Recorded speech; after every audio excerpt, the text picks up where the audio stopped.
Pineapples are man-made. I'm dead serious, bro. Pineapples were you can't buy pineapple in the bottle. I'll get somebody to do it. Look it up. Pineapples are man-made. Yeah, good. Hey, that's not about the moon. No. Is the moon transparent? No. Jenna said the chicken is done. So the rice is gonna go in. There, boom. 3 minutes. I was gonna show you guys the box, but we brought the box. But I think it's perfect. If I'm not mistaken, I think it's a perfect box at Trader Joe's.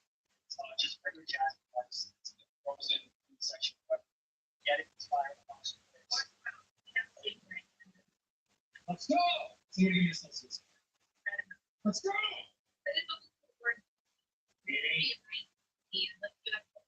Baby, it's only 9:15. We staying until 4. We're chasing shadow people all night. Let's go! Look at this race. Y'all tell me this race gonna look fine. You're lying. You're lying like you said.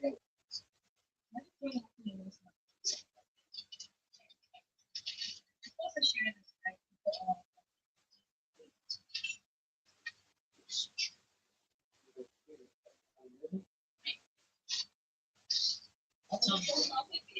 Y'all don't tell me that this race gonna look fine. Well, you just spit all over my hand. He literally celebrating. You're not looking right. I swear.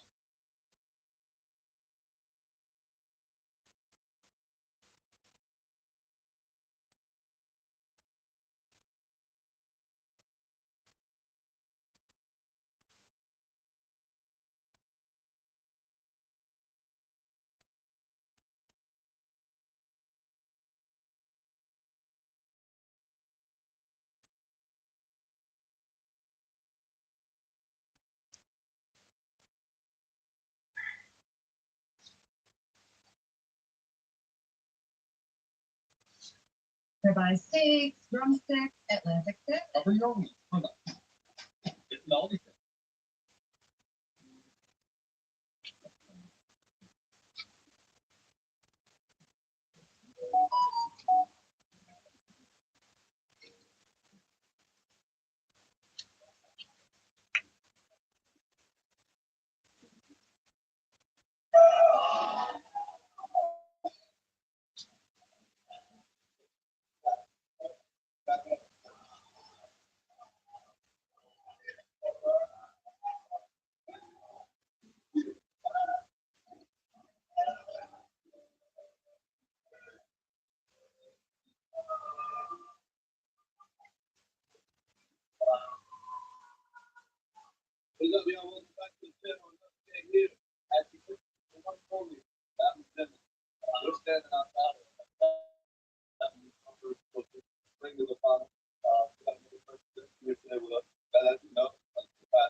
All right, we got if.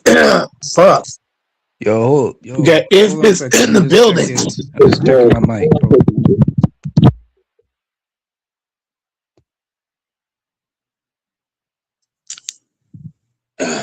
Gotta drink me some water while you doing that.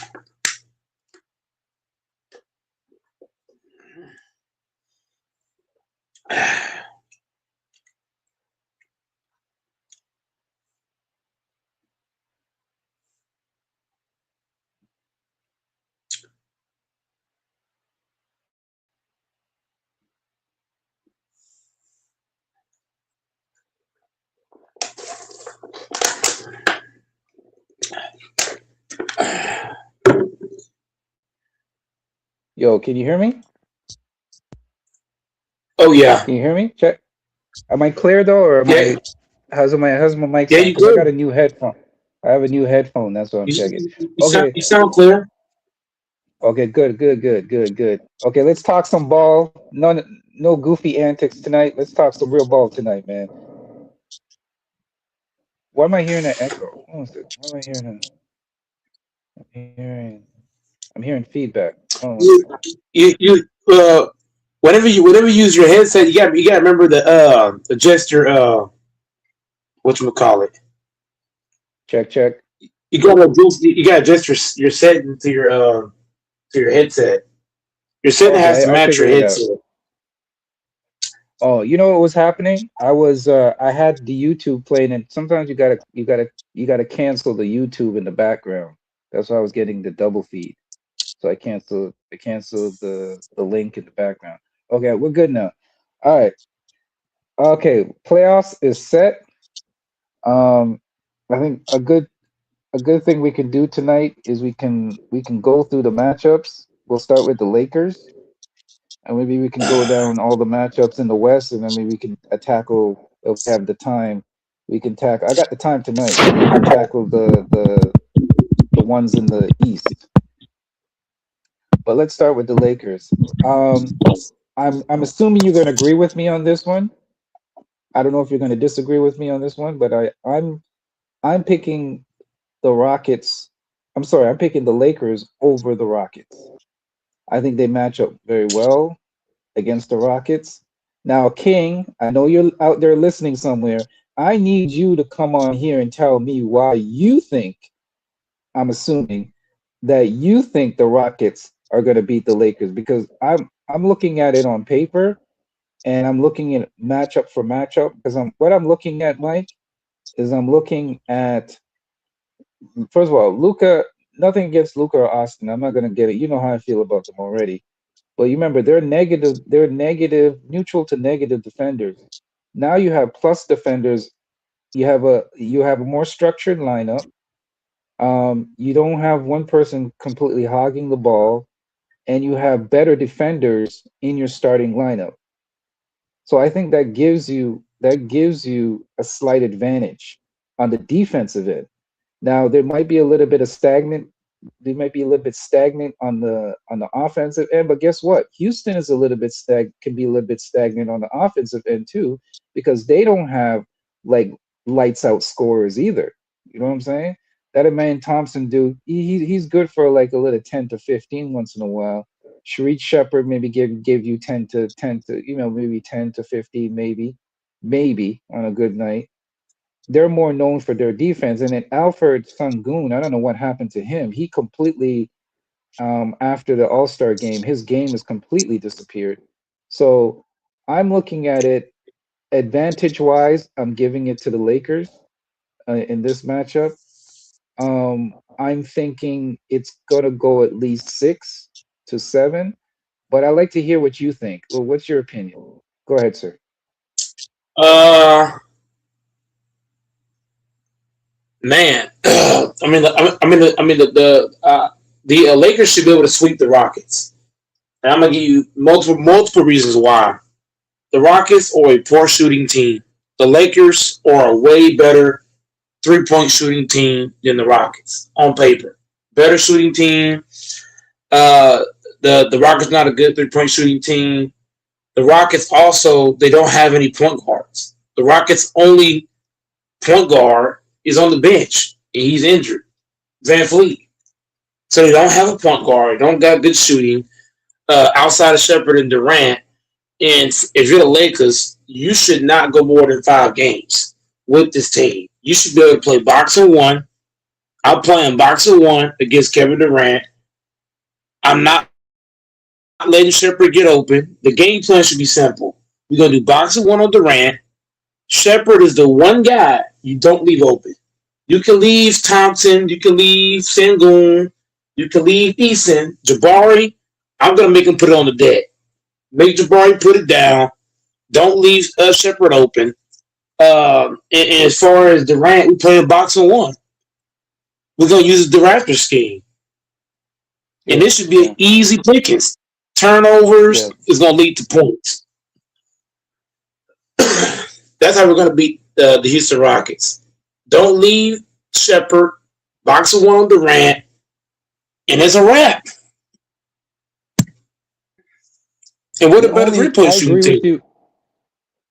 Sorry, I'll let you finish your point. No, go ahead. I was leaning with that.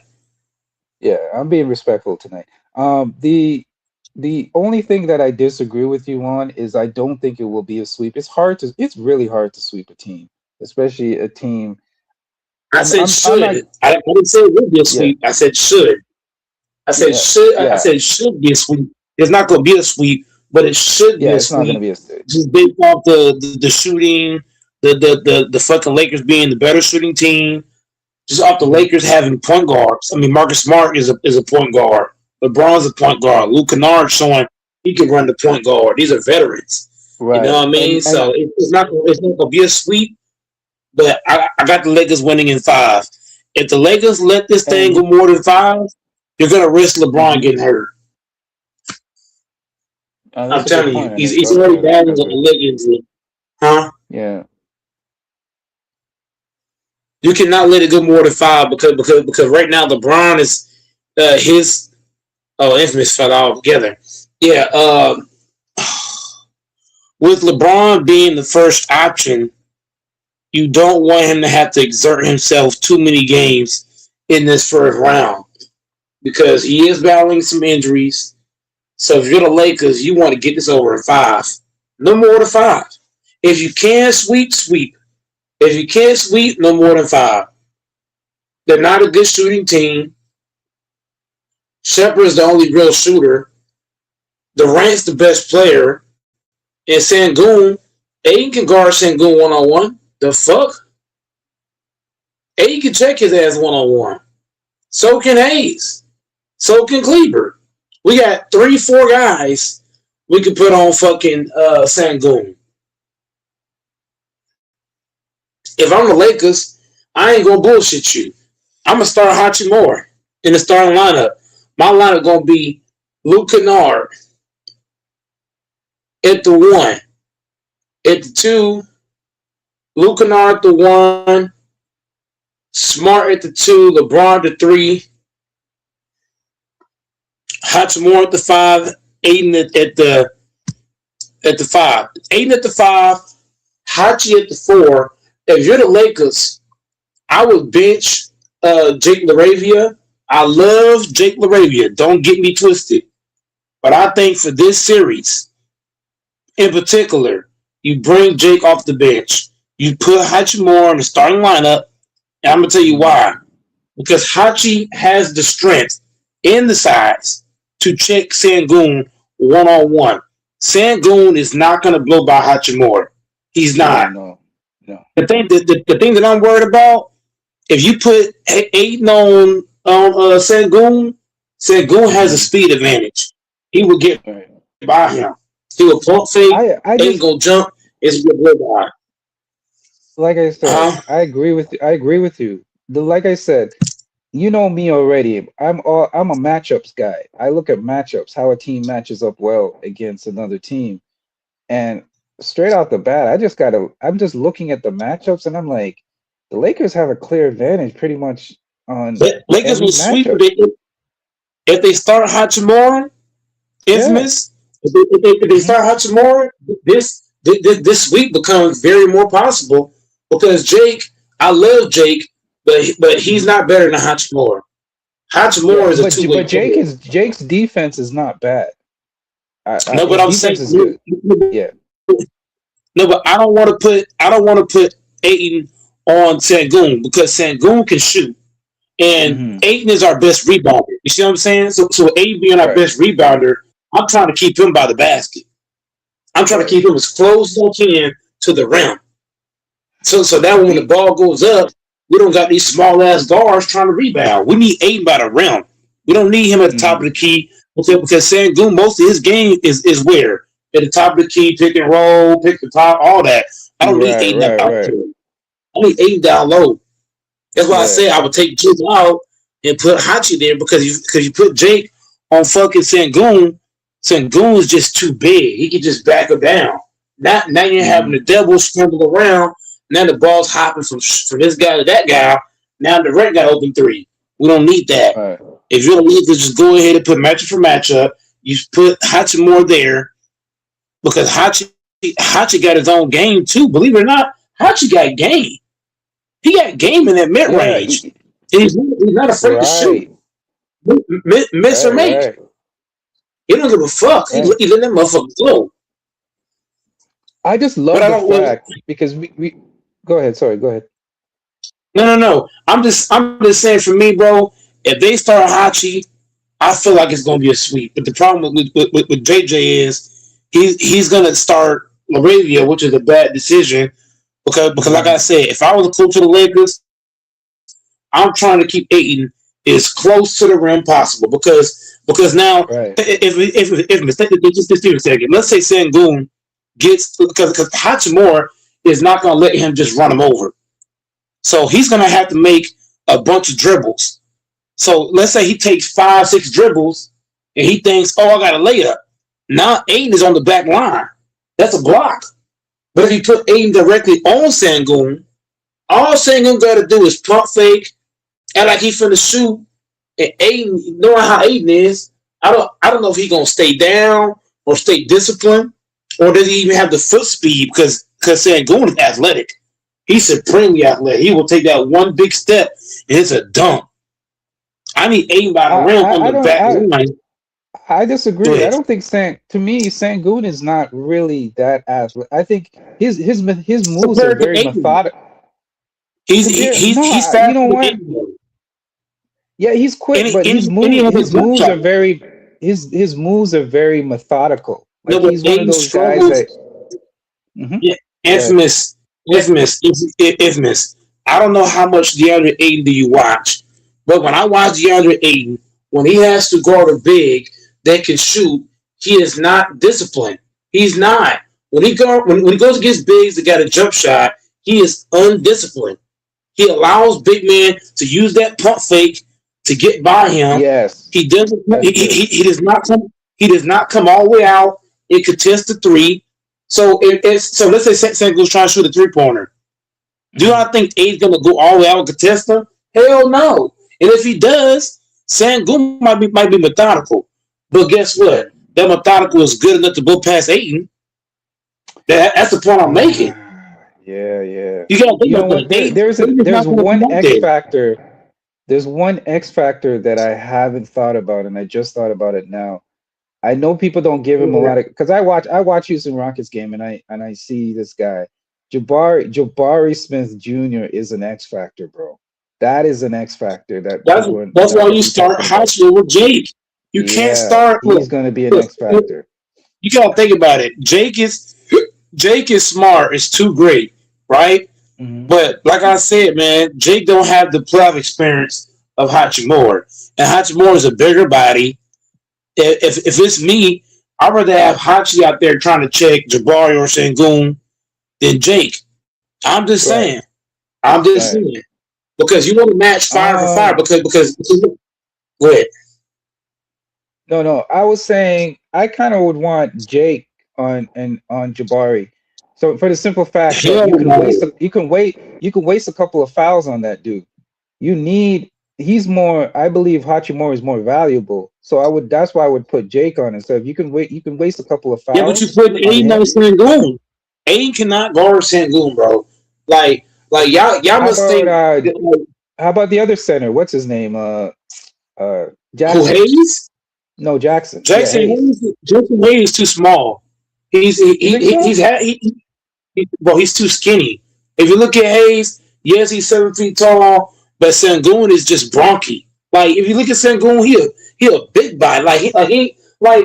Sengun ain't the tallest guy, but the way like his body type, if he just bang into Hayes, come on, man, Hayes gonna be I just. don't know. Sangoon more looks like he's built. He's kind of built like that big old Chinese dude that Yao Ming. Where He they got some weight on him. What?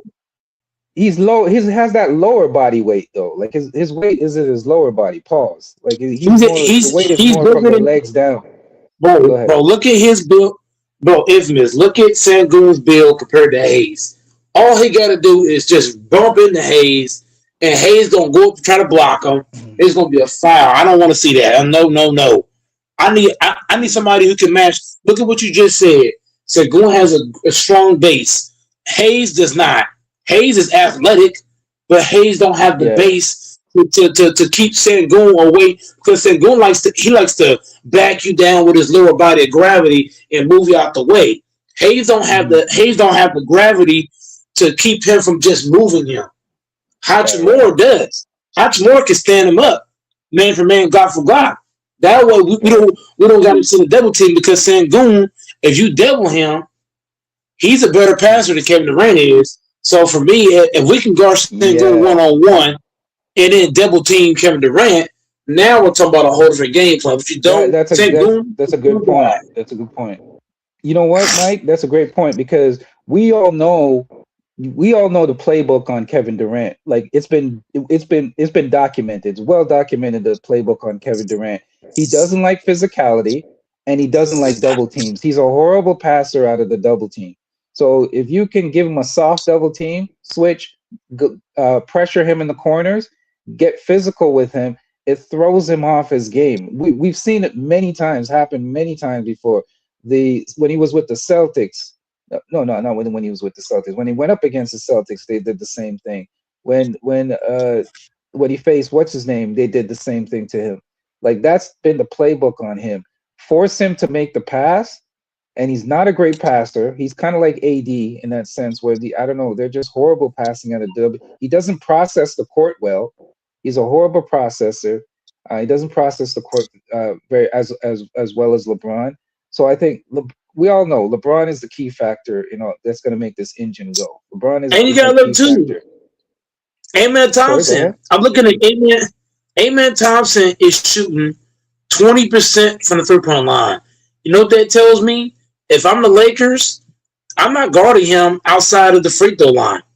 If he's at the 3-point line, I'm not even coming out there. I'm not even coming out.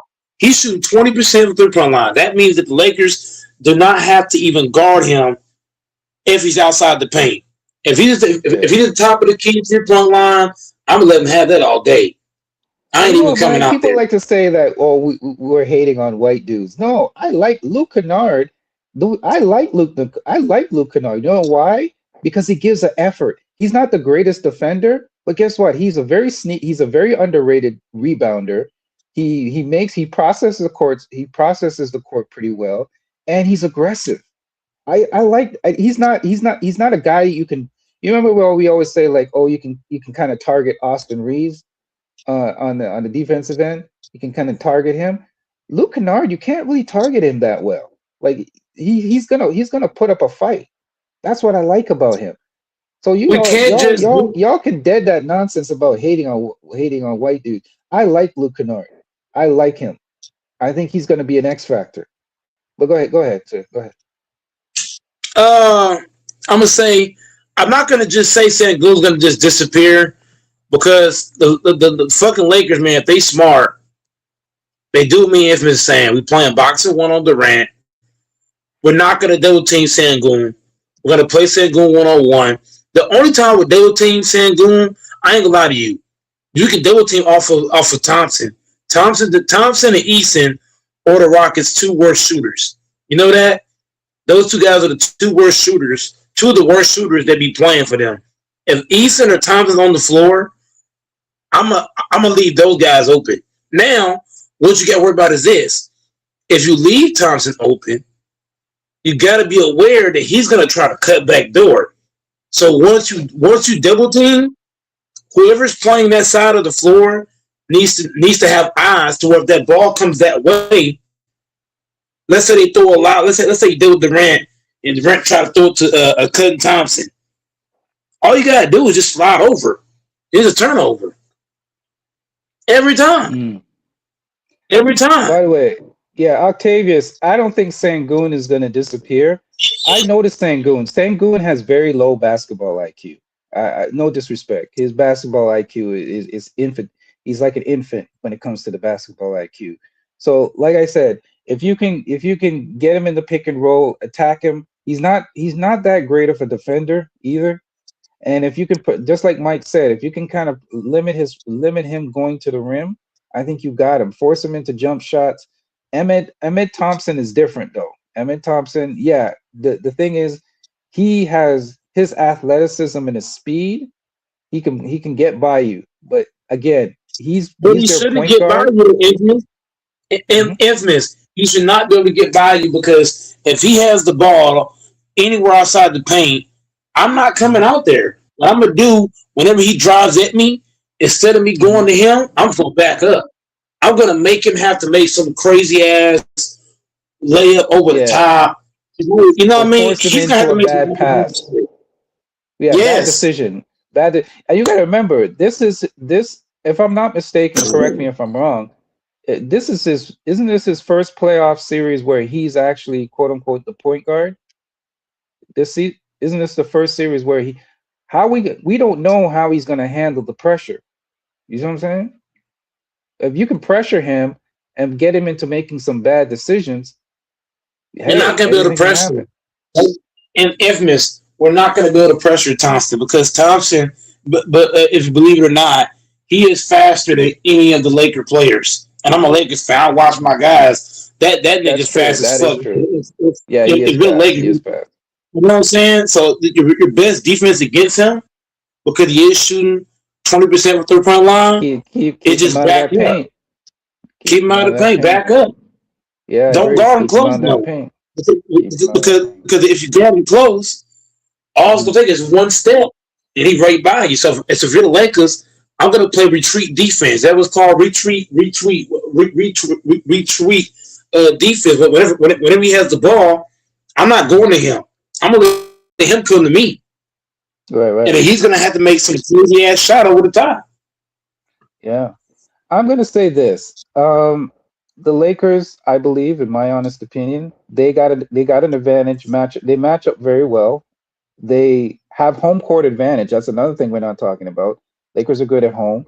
They're one of the best fourth quarter teams. So if you know the game is close and it's coming down the stretch, I would give the advantage to the Lakers. Now, the only thing I worry about is you don't have that second guy where you can use him as a distraction. You would only have basically LeBron, right? So they're going to try to, in my honest, this is what I think their strategy is going to be. Their strategy is going to be load up on LeBron and force the other players to make shots. The other players just have to make shots. If you got Luke Kennard, if Luke Kennard gets hot, makes his shots. If Rui's good in the corners, Rui makes his shots. Everybody else chips in, you'll be good. That will take you over the finish line. But if other guys, get the doo-doo in their pants and they can't make shots, that's where the game could be a little bit worrisome. But I look at the whole game and I definitely say Lakers in 6 or 7. That's my prediction, and I'll leave it at that. Go ahead, sir. But what LeBron needs to do is to not play on the ball in this series. He needs to give the ball to Marcus Smart. Marcus Smart and Kennard showed you they could run the point. I'll let those guys run the point, and what LeBron can do, if he's going to get double teamed, I'd rather it be at the nail. LeBron is one of the elites of passing out the nail. You don't want LeBron getting trapped at half court. Listen to LeBron bring the ball up. He trapped at half court. He can make that pass, of course, but you don't want him getting trapped way out there. Oh, you know what I'm saying? That's what we're talking about. can I just address Octavius in the chat? Octavius, you got to understand, and I think Mike will agree with me on this. Thompson is not about putting up numbers. You're not looking for him to put up numbers. You're looking for him to just make solid decisions, make a comparable solid decisions, and play defense. Anything else you get is gravy, is extra. So it's not about, we got to stop this Michael Jordan way of thinking where, oh, the guy has to put, oh, we got to see what numbers he puts up. He's got to put up numbers. No, it's not about, Thompson is not about putting up numbers.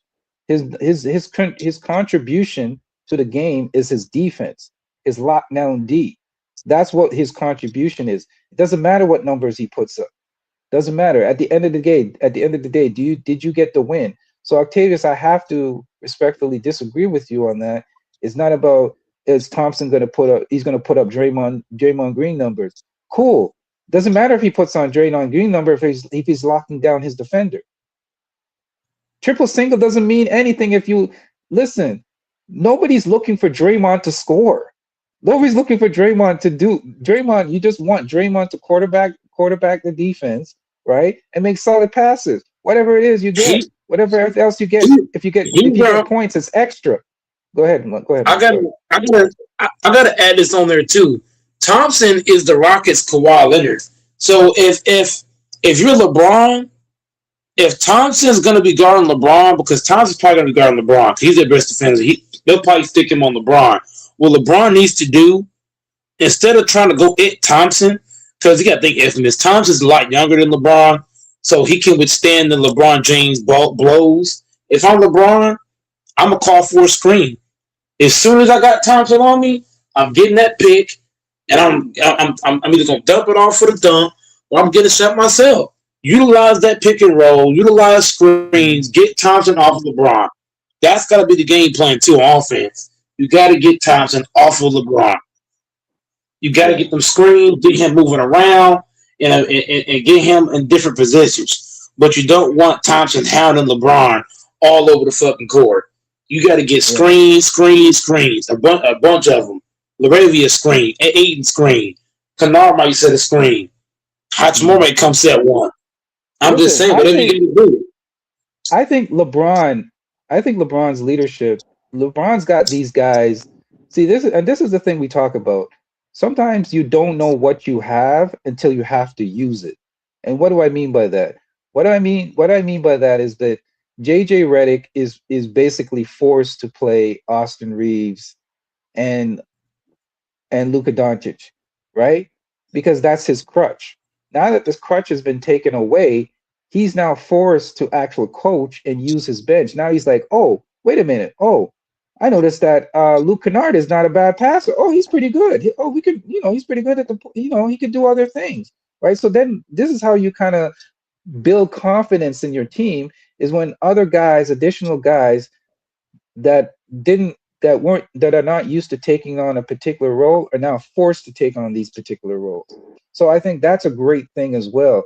These guys are going to build confidence. I don't know if Luka Doncic. I think we just have to write off Luka Doncic and Austin Reeves for the rest of the season. I think we just got to pretend that they're not coming back. They're going to come back in the second round. They can come back. I'm not even gonna. Well, here's the thing, Mike. Like you gotta think about it. This is the kind of injury, because I was discussing this on another channel.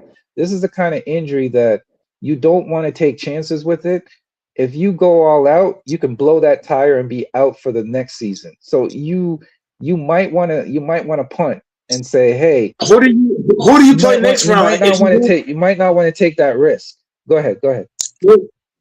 If the Lakers beat the Rockets, who they play in the second round? Denver? Well, we can look that up. So the Lakers are the 4th seed. They play the 5th seed, right? So if they win, they would play the winner. I believe they would play the winner between the Nuggets and the Wolves, if I'm not mistaken.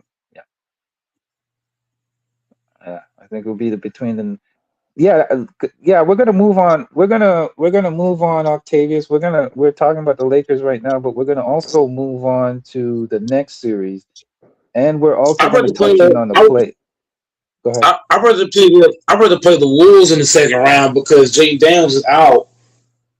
So for me, I'd rather play the Wolves and the Nuggets. Nuggets got our number, but go on. Let's go to the next thing. We We're hanging gonna on touch this. on. Yeah, we don't need to hang on this. So We play I'm gonna OKC. tell you. Wait. Look at what he Go just ahead. said. We play OKC in the second round.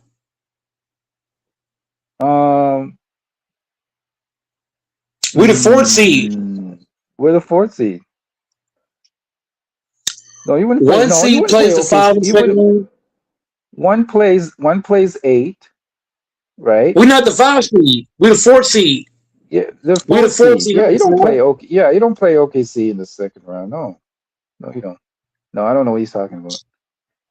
But I'm going to touch quickly on the play-in, right? So here's how the play-in's looking. The Warriors are 10th, right? And the Clippers are 9th, right? So here's how the play-in works. So the Clippers will play the Warriors, right? The winner of that will either get the 9th or the 10th. Well, the winner of that goes into the pool, and the loser of the Suns and the Trailblazers gets to play the winner of the Clippers and Warriors, right? And the winner of those two matchups gets either the 8th seed or the 7th seed. So the loser will get the 8th, and the winner will get the 7th, if that makes sense. So I'll quickly go over that again. OKC. Oh my God, we got OKC in the second round. Are you sure Oh about my that? God. Yeah. If the Lakers win, they got OKC in the second round. Oh my God. Oh yeah, he's right because the Nuggets are third. The Nuggets are third. And no Luka, even if Luka come back, bro, Yeah, he's not you might as well forget that. He might as well sit out because if he comes back and he's playing because he's going to get hurt. I'm double checking this. I'm double checking this in real time. Because I don't think you played. No way. Yes, we do. No, yes, we do. The 4 or the 5, either or. If you win the first round, you play OKC in the second round. If I don't come back. Lucas should not come back. What do you think the Thunder? Do you think the Lakers have a chance against the No. No. Mike, hold on 1 second. Okay. Wait, because the HCC, how are you going to be so disrespectful, bro? You come on the channel, you don't say hi to the host, you don't say hi to me, you don't say, hey, what's up? How you doing, bro? You just come in with a question just like that, man. Bro, what's your manners, man? Don't your parents ever teach you, like, when you come into a house, you say hi to everybody? Come on, man. Like, HCC, you know better than that, bro. I gotta call you out on that. That's a little disrespectful, bro. That's a little disrespectful. It's the flow of the combo, you know. No. You come in and you say, "Hey, Mike, how you doing, host? How you doing? How you doing, infamous? What's up?" At least say that. You know. Go ahead. I got you, infamous. AC Pitts, we're getting swept in the second round. Even if Luka comes back, Luka is at risk to get hurt because the Thunder knows that Luka is hurt, right? Infamous in HC, the Thunder knows that he's hurt. So what's going to happen is that they're going to play Luka Doncic full court. They're going to pressure him full court, and God forbid, we saw what happened to Chris Paul. We saw that motherfucker try to play, and he tried to make some kind of move, and that leg said, come here, boy. Hey, Mike. So I'm just saying, like he shouldn't even come back, bro. I'm sorry to interrupt. Sorry to interrupt. More like that, man. I have a quick question. Mike, I just have some information. Sorry to interrupt. He is right. Octavius is right. You got OKC next. We getting swept. Bro, we getting swept, bro. Not even one game. We're not getting no game because you got to think about it, bro. Luka Doncic, even if he comes back, do you not comprehend when you're injured? What do teams do, infamous, when you're injured? They're going to attack that injury. Whatever that injury is, they're going to say, okay, let's pressure him and see if he can do a step back. Let's see if he can cross over or not. I'm just saying, bro. The Lakers are getting swept. Luka No, Doncic they won't get. just coming. They won't get swept. They won't get swept. No, they're getting yes, It'll be they a are, bro. gentleman. It'll be a gentleman. It'll be No, a gentleman no, sweep. no, no, it's Gentleman not. sweep. No, it's not. SGA, Infamous, listen. Infamous, listen, please. SGA, let me tell you how deep this Thunder team is. SGA can sit out in the second round, and they're still You sweeping the know Lakers. what? It's true. You know what? It sounds funny, but you're absolutely right. If here's the thing, I agree with you. I hope it's not a sweep. It might be a gentleman's sweep. They might No, be able to get it's a gonna lucky be one. bro. Infamous. These niggas Mhm. is deep. Like I ain't trying to be sus. These And niggas, like this team. it's not even about them being deep, Mike. It's also about them being disrespectful. They want to they want to destroy teams. They want to destroy the Lakers. So they're gonna come at They're them gonna with a different sweep type it. of Bro, energy. and They're then they gonna picked up sweep. that fruity pebble ass dude, Who? McCain or some shit like that. We don't care I don't about know. the fruit. I No, no, don't no, know. no. Yeah, I don't care We don't about care that fruity about all stuff. that. We No, don't care he's about all really that. good. He's really good off the Listen, bench. listen. You name. Hold on. I think his name is McLean or it starts with Listen. Oh, an M. Jared, You you're talking name. about Jarrett McLean. I know you're talking about Yeah, Jarrett bro, McLean. that was a steal, bro. That was a steal. Bro, I'm telling Listen. you, They stole OKC, him. You talking about one OKC guy who. is. Go ahead. You talking about That, one. It that's was someone real that you fast. didn't even mention about. AC That's someone that's Picks coming off the is bench. AC The AC bench Picks talking could about be a one. starter. AC Picks. AC Picks. You're saying third grade stuff. This They nigga, got nah, they got seven. that's elite shit. He's off the They got bench that bro. you They start. got seven guys. They What? got AC Picks. Hold on, AC. They got seven guys off their bench. They could be starters on other teams. The Lakers are getting swept. Do you hear me? Yeah, Swept. 4-0. but people are Swept. forgetting about that Jared dude. They getting swept. These boys, bro. I ain't gonna lie to I you. think Laker Austin Reeves fans, is gonna come back. I got, bro. Listen, if I was Reeves, I wouldn't come back. I wouldn't because the OKC I Thunder. agree. Injury? I agree. Do you think He hasn't he's he hasn't faking his oblique. injury?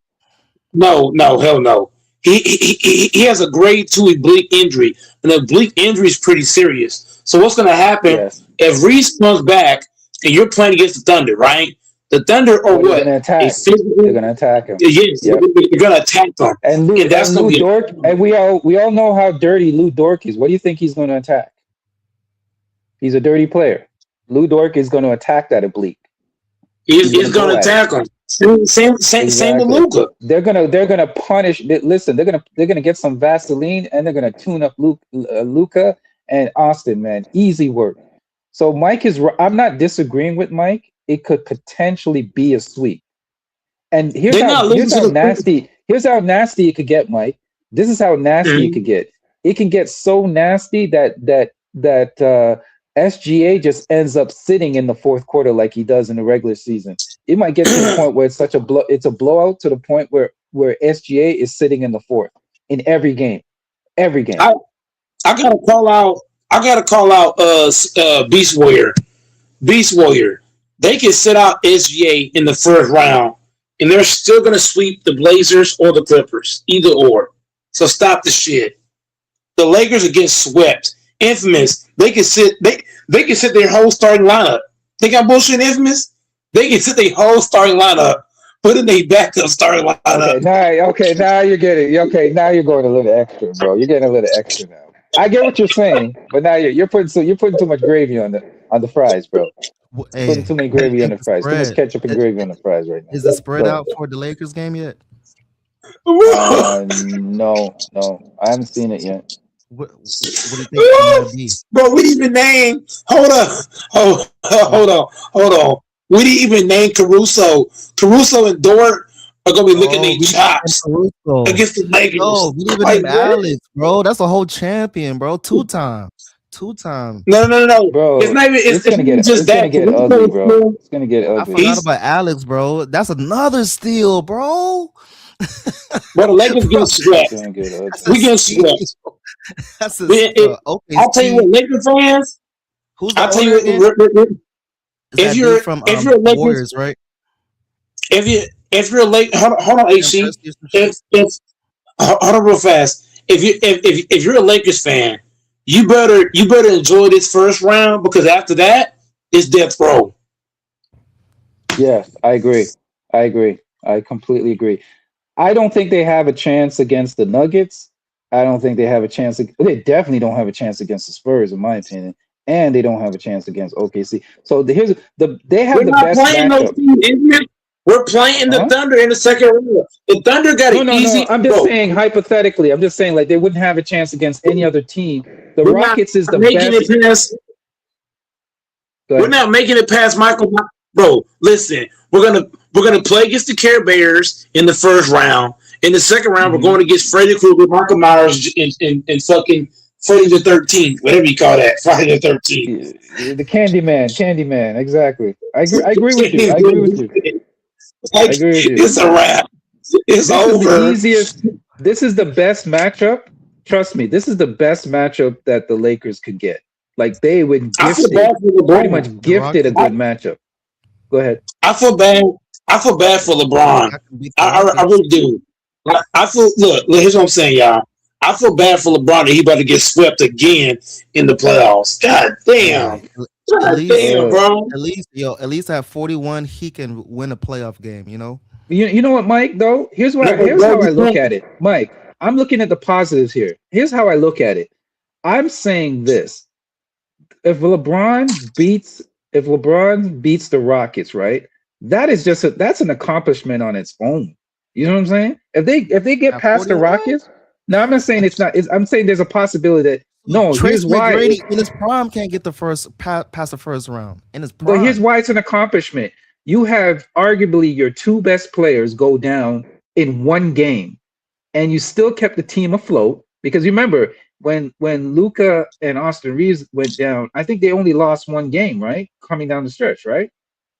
Correct Mm-hmm. me if I'm wrong. It was only one game they lost, right? Now I get it. It's against teams that weren't really challenging for the playoffs, and some players were out, et cetera, et cetera. But guess what? That is when a team could either pull together or collapse or say, you know what? Oh, damn it, the season's over. We don't need to try, and everybody just give up. They didn't give up. They kept fighting and say, listen, yes, Luca's gone, Austin Reeves is out, but guess what? We're still going to be here fighting. They So, sound like go ahead, sir. infamous. Infamous. You were sounding like Earl Spence. You know how Earl Spence said that. Oh, he got confident. This, that, and third. That same confidence almost got him killed in the ring against Terrence Crawford. So what am I saying? Yes, the Lakers got confidence. With that same confidence, it's about to get these niggas put in the fucking coffin. Literal But coffin. here's the thing. Here's Oh, the thing, bro. Mike. Go ahead. Go ahead. I'll let you finish. Go ahead. You can have confidence, all right? But I guarantee you, once the Lakers see the Thunder's arena, that confidence is gonna be shook. It's gonna be taken away. I know I get it, Mike, but here's the thing that can I interest you in something that will give you that has a little bit of hope? Can I give you a little bit of hope, a little bit of That's like sunshine? saying Like, that's like go- that's like that's like a female telling you, "I'm gonna give you pussy if you calm down." Come on, man. no, I'm going to give you a little bit of hope. Here's a little bit of hope that people are not talking. I'm going to give you the little bit of hope. Here's the thing. Last year's playoffs, right? Nobody had the Indiana Pacers making it all the way to the final. This is why you play the games. Anything could happen. There could be an injury where a star player goes down. Anything can happen. This is why you play the games. No, hold the fuck up, hold on. Now I'll tell you what. Hold Go on. ahead. Go ahead. The Indiana Pacers, I'm gonna kill what you just said in one piece. The Pacers did not face nobody as talented as the Thunder. Nobody. Yes, the Celtics are a good team, but is the Celtics as deep as the Thunder? No. The Celtics got multiple stars on their bench, like the Thunder do. No. This Thunder team is better than anybody Indiana faced last season. That's a fact. But guess what, Mike? Guess what? I agree with you, but guess what? What made Indiana go all the way to the finals? They faced, I'll answer the question for you just to save time. they faced a bunch of teams that were going through injuries at the time. Thing went down. Thing was injured. Thing was in. They faced a lot of broken teams. Remember I think when they went up against the Cavs, if I'm not mistaken, did they go up against the Cavs? I think it was the Cavs. Thing was out of that game. I think Donovan Mitchell was injured. They faced The a lot Cavs built the with schools. that. But here's what I'm saying, Mike. This is what I'm saying. The path that you take could lead you through a path of injuries that can help you get to where you need to get. Now, am I No. saying that the Lakers are going to make it all the way? No, that's not what I'm saying. I'm saying that anything can happen. Now, here's the problem. See, I can look at both sides of the coin. Here's the problem, though. Let's use an example. Let's say SGA goes down. Guess what? Their team can still win without SGA. That's the caveat. They can still win without SGA. Let's say Wemby goes down. Wemby's team can.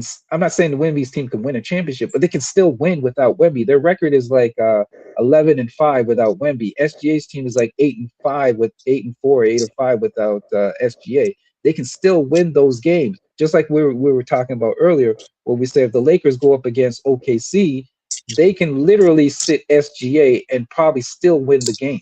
Still win the game. So I agree with you. But I'm looking at it from both sides. I'm just giving a little ray of hope. It's not much hope, but that's the only thing I can think of that could happen that could maybe Well, help. SGA can sit the first 2 rounds and still get to the conference finals. That's crazy. Yeah. But let's go through can I get your predictions? Let's go through the predictions here. So we're gonna go through anybody that's listening, we're gonna go, and by the way, King, if you're listening, I know you're a Warrior. I know you love your Rockets. I want you to come up on this channel. I know you're out there listening. Come up on this channel and explain to me, because I know you probably picked the Rockets. Explain to me why you believe the Rockets are going to beat the Lakers, because I know you think the Rockets are going to beat the Lakers. I have a strong feeling you believe that. I ain't lying to you, Infamous. I want to hear your opinion on that. Go ahead. Infamous.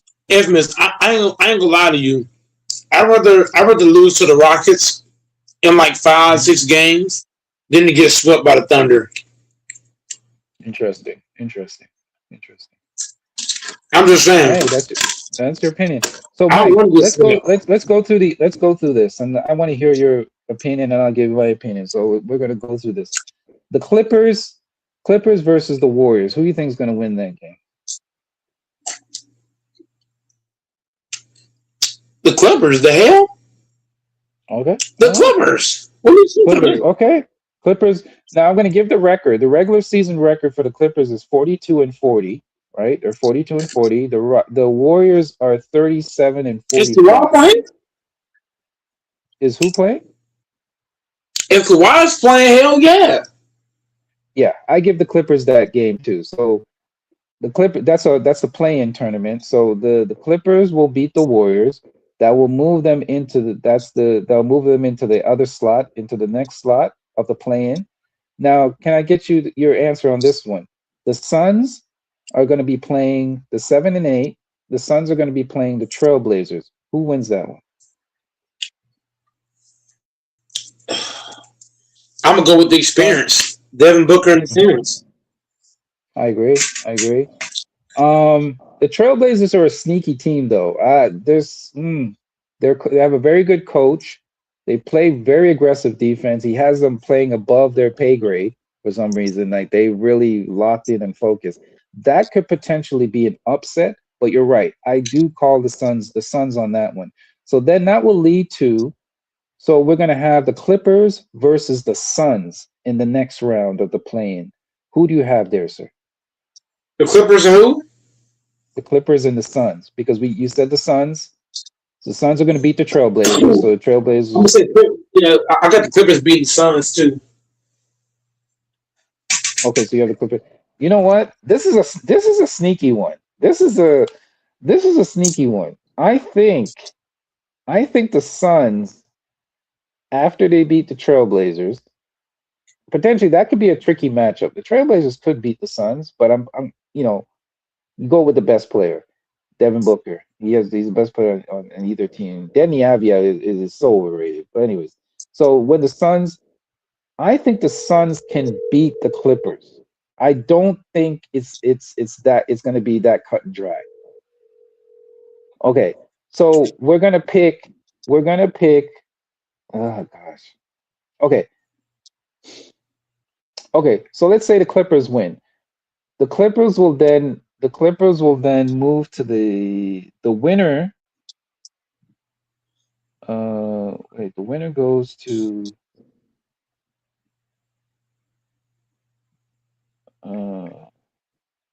No, wait a minute. The winner. Oh, the winner between the Suns and the Blazers. Sorry, the Suns and the Blazers gets the 7th seed. So the Suns are going to get the 7th seed, and then the winner between the Clippers and the oh my, the winner between the Clippers and the Warriors gets the 8th seed.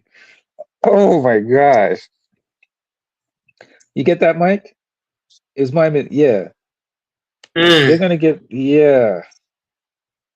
The loser, the loser between the Suns. I'm looking at it wrong. The loser between the Suns and the Blazers. So the Blazers will then face the winner of the Clippers and Warriors.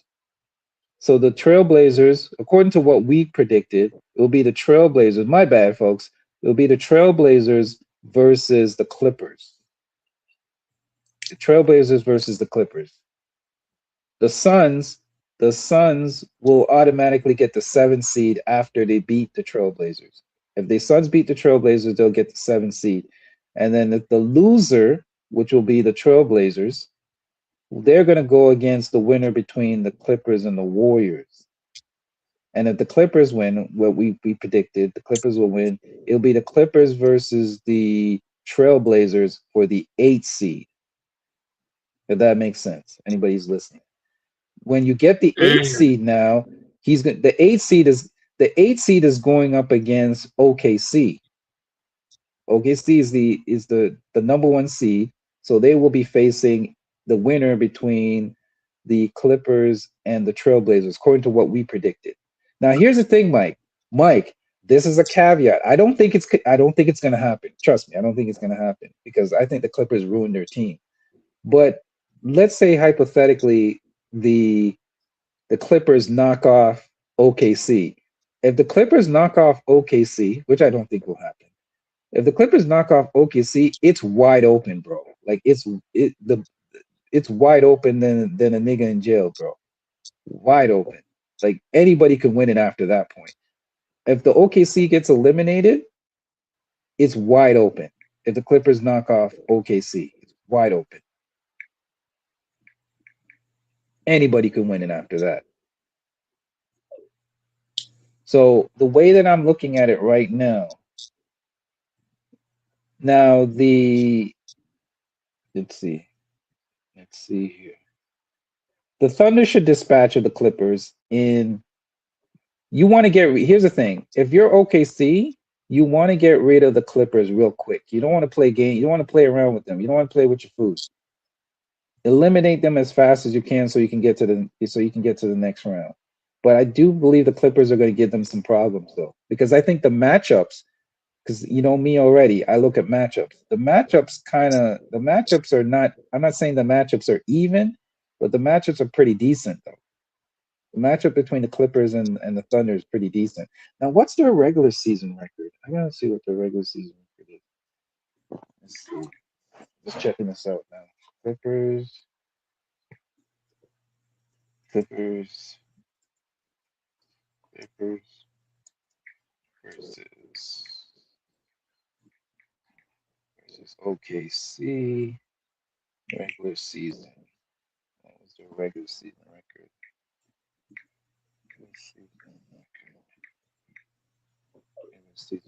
Okay, so the Clippers, according to Stat News, what was their regular season record?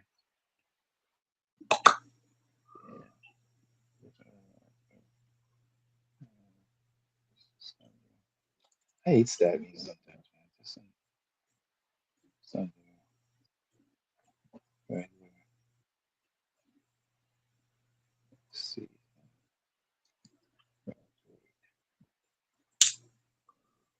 What's their regular season?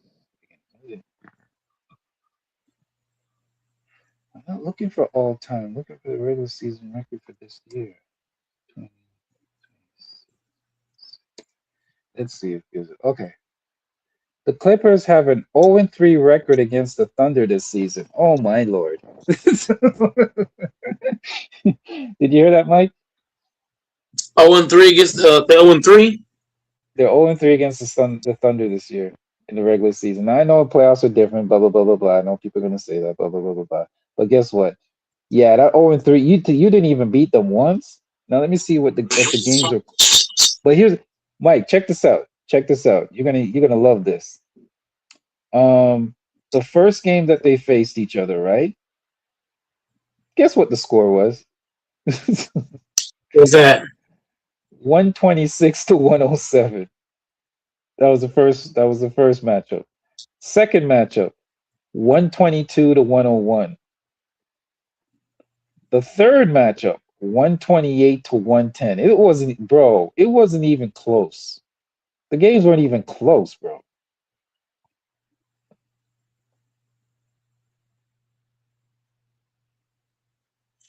Tells you a It's an lot. average. Yeah, it's an average. It was an average. It's an average beatdown of 15 to 20 points.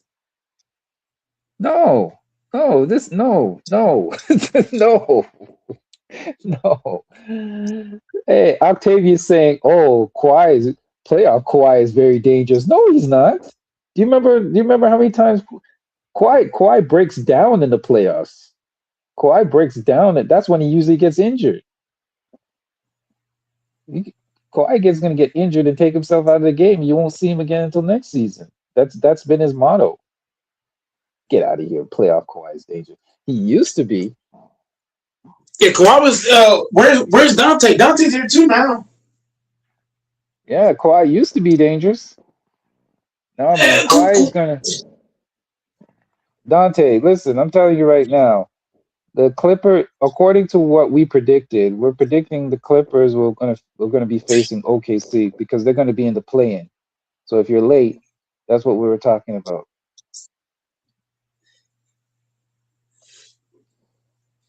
So according to what we're talking about, what we were discussing, we're saying that the Clippers are gonna face OKC in the first round because they're gonna secure that 8th spot, and then the Suns are gonna take the 7th spot. So then it will be the Suns against the Spurs, which I don't think we need to even get into that. Who's going to win that series, in my opinion? The Spurs are going to demolish the Suns. They have no answer for Wemby. They have no answer for their wing players, Devin Vassell, all these other guys. There's no if you want to talk about here's the thing. If you ever want to talk about a team that has everything and that has an abundance of everything, is the Spurs. There's probably no other team in the league that I can think of at the moment that has everything that you need. You got a center, boom, we got a center. We got 2 of them actually 3 of them. We got 3 centers, 3 to 4 centers, and power forward. We got you need a power forward, boom, we got power forwards. You need some wings, we got some wings, boom. You need a point guard, we got 2 of the best point guards in the league. We got Fox, and we got an up and coming point guard in Dylan Harper. I'm telling you, man.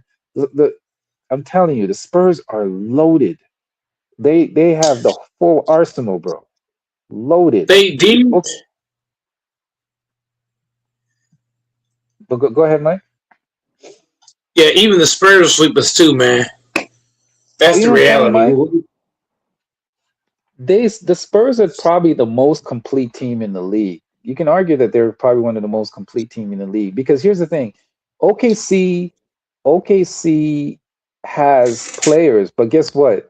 One of the departments that they lack in is size. Their wing defenders are pretty decent, but they're kind of small. They kind of have small defenders on the wings. But guess what? The Spurs have wing defenders that are big and tall. and they got knocked down. Here's another thing I tell you: they got knocked down. You need some. You need some 3-pointers. You need some knockdown shooters. Guess what? We got Champagne in the corner there that can knock down a couple of three. We got Wemby that can knock down a three. We got veterans. They even got veterans too. They got what's that guy's name? That old dude. Oh, what's his It's, name? It starts with an A. That old guy. they He's got old. Barnes, Harrison Barnes. Harrison Barnes. Barnes. Harrison They got the Barnes. Barnes dude. They got the Barnes dude. They got Kelly Olynyk as another veteran leadership that they can plug in. Man, They they're got good, man. Yeah, you got a lot of guys. they got a lot of guys, man. That team is loaded, super loaded. So they don't have to It's win probably this gonna be the year. Spurs in the second. Spurs in the yeah, it's probably going to Spurs and OKC in the final in the Eastern If the Western Spurs, Conference. so the Spurs beat them 4 times. So let's say the Spurs beat the Thunder and Hmm. go to the finals and win. If Victor gets a ring in his second year, Hmm. that would be crazy. If he Yeah, knocks off the yeah, it Thunder would. to go get a Yeah. ring, that would be Bro, crazy. that'd Woo! be a huge accomplishment. Because Mike, I'm looking at their record. I understand this regular season. I'm just going to preface that their records are pretty similar. The Thunder in the regular season were 64 and 18, right? And the Spurs were 62 and 20. In the win column, it's only a difference of 2 wins. Now the loss columns, yeah, the loss columns is the difference. What 18, 19, 20, 18, 19, 2. Yeah, the difference of two. So they're pretty close team as far as wins and losses. So this pretty even matchup. Now, what was the regular season record between the two of them? What was it? Did you say it already? What was the regular Say season who? record between the Spurs and OKC? Let me look Uh, it up. I'm I gonna think look. I'm like gonna look it up. 4-0. Okay. I think they swept. Yeah, the Spurs like 3-1 or 4-0, something like that. I'm gonna look it up right now. I'll look it up. Oh, the OKC Thunder were 1-4 versus the Spurs. They only won one game versus the Spurs this season. Oh Lord. See, if there's a team that can beat OKC, it's the Spurs, folks. It's the Spurs. Now let's look at the games. I'm gonna look at the games. So the first game, right? What do you think the score was, Mike, in the first game? I know a lot of those games are blowouts because I actually watched a couple of those games. A lot of those games I want to say were blowouts. Okay, so the first time they faced each other, which is the beginning, pretty close to the beginning of the season, I don't really count that because teams are trying to feel out each other at that point. Um, the Spurs won, but they only won by 2 points. So it was 111 to 109. 111 to 109 was the first game. The second game they faced each other, which was last year. It was 130 to 110. So that was 20 points. 20 points right there. They dropped on their heads. I don't know if now I don't I'm not able to check. I don't know if I know there was a couple of games where SGA was out. Um, Now the third time they faced each other, 117 to 102. 117 to 102. And then the fourth time, this is the game that OKC actually won. They won 119 to 98. 119 to 98. The Thunder won that game. And then the last game they faced each other, the Spurs won again, 116 to 109. Listen, OKC better pray they don't get the Spurs. OKC better pray they don't get the Spurs in the finals, man. It could get nasty. It could get nasty. They're not scared. They're not scared of OKC. I think that's part of it too. They're not scared of them. They're not scared of them. They're like, okay, OKC, bring it. They are not You know, scared of OKC, bro. mm-mm. Not scared of OKC. Okay, let's see what the chat's saying. Okay, Samurai. Okay. Thanks for not playing. I watched the Dodgers. When the Lakers are not playing, I watch the Dodgers or the LA Kings. Why are you telling us that? I do not watch any of the NBA games besides the Lakers. I do not watch other teams.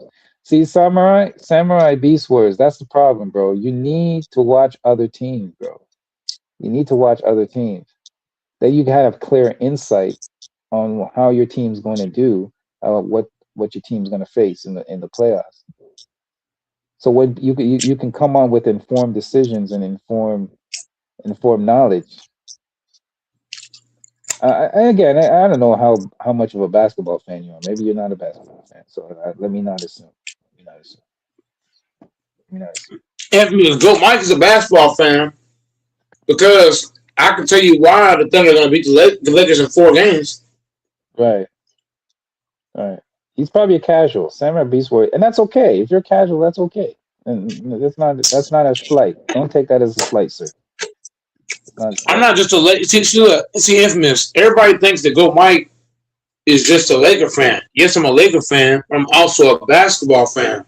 So I'm not delusional. Like I love my Lakers, but I can't sit here and act like we're gonna beat the fucking Thunder. The same thing happened. Remember, Infamous, back in 2004 when the Lakers had to go against the Pistons. A lot of people said, "Hey, Go Mike, you think your Lakers gonna beat the Pistons in 2004?" You know what I said? I said, I'm a Lakers fan, but the Pistons got a great chance to beat us in this series. And everybody said, "Oh, you're not a Lakers fan. You're not a Lakers fan." You know, No, you're not delusional. That just means you're not delusional. Not delusional, man. Like I love my team, but I gotta say facts. We're not better than the Thunder. The Thunder got guys on the bench that can be starters right now. They got 5 or 6 guys, probably 7, that if they play for Lakers right now, they're starters. Easily. I'm gonna go out on a limb, Mike. Go ahead, I'm sorry. No, go ahead. Finish what you're saying. They got Casey Wallace, Caruso, fucking Kane, Joe, the Williams brother. Like all the niggas are starters. Playing off your bench. I didn't even name the other niggas. Like they got so many guys. The Thunder is like the Thunder and the Spurs. They're built like war-old machines. Like LeBron could average 40, 10, and 10. No, Infamous. I do one better. LeBron could drop 100 points, give you 30 assists and 30 rebounds, and that still would not be enough to beat the Thunder. That's how good this team is. They is deep. And I'll even be honest. Even if the Lakers did have Luka and Austin Reeves, I still wouldn't pick them over the Thunder. Hell no, the Thunder be worse. It might actually be worse, in my opinion. That's what I'm saying, because Luka don't defend and Reeves don't defend. That's what people got to understand, Mike. They always say they don't get basketball. Listen, it doesn't make sense if you score, right, and your opponent can come right back on you and score. That's not an advantage just because you can score, right? Because if you can't stop nobody, it doesn't mean anything if you keep scoring, because they can match you Glock for Glock. If somebody can match you Glock for Glock, it doesn't matter. It doesn't matter how much you score. If I can attack you and you're a weak defender and you keep scoring on me, but I can just come right back on scoring you, so what? That doesn't mean anything. We just neutralize each other. Go ahead. Yeah, the Lakers just don't. The Lakers are not a good matchup for the Thunder. It just got too many people.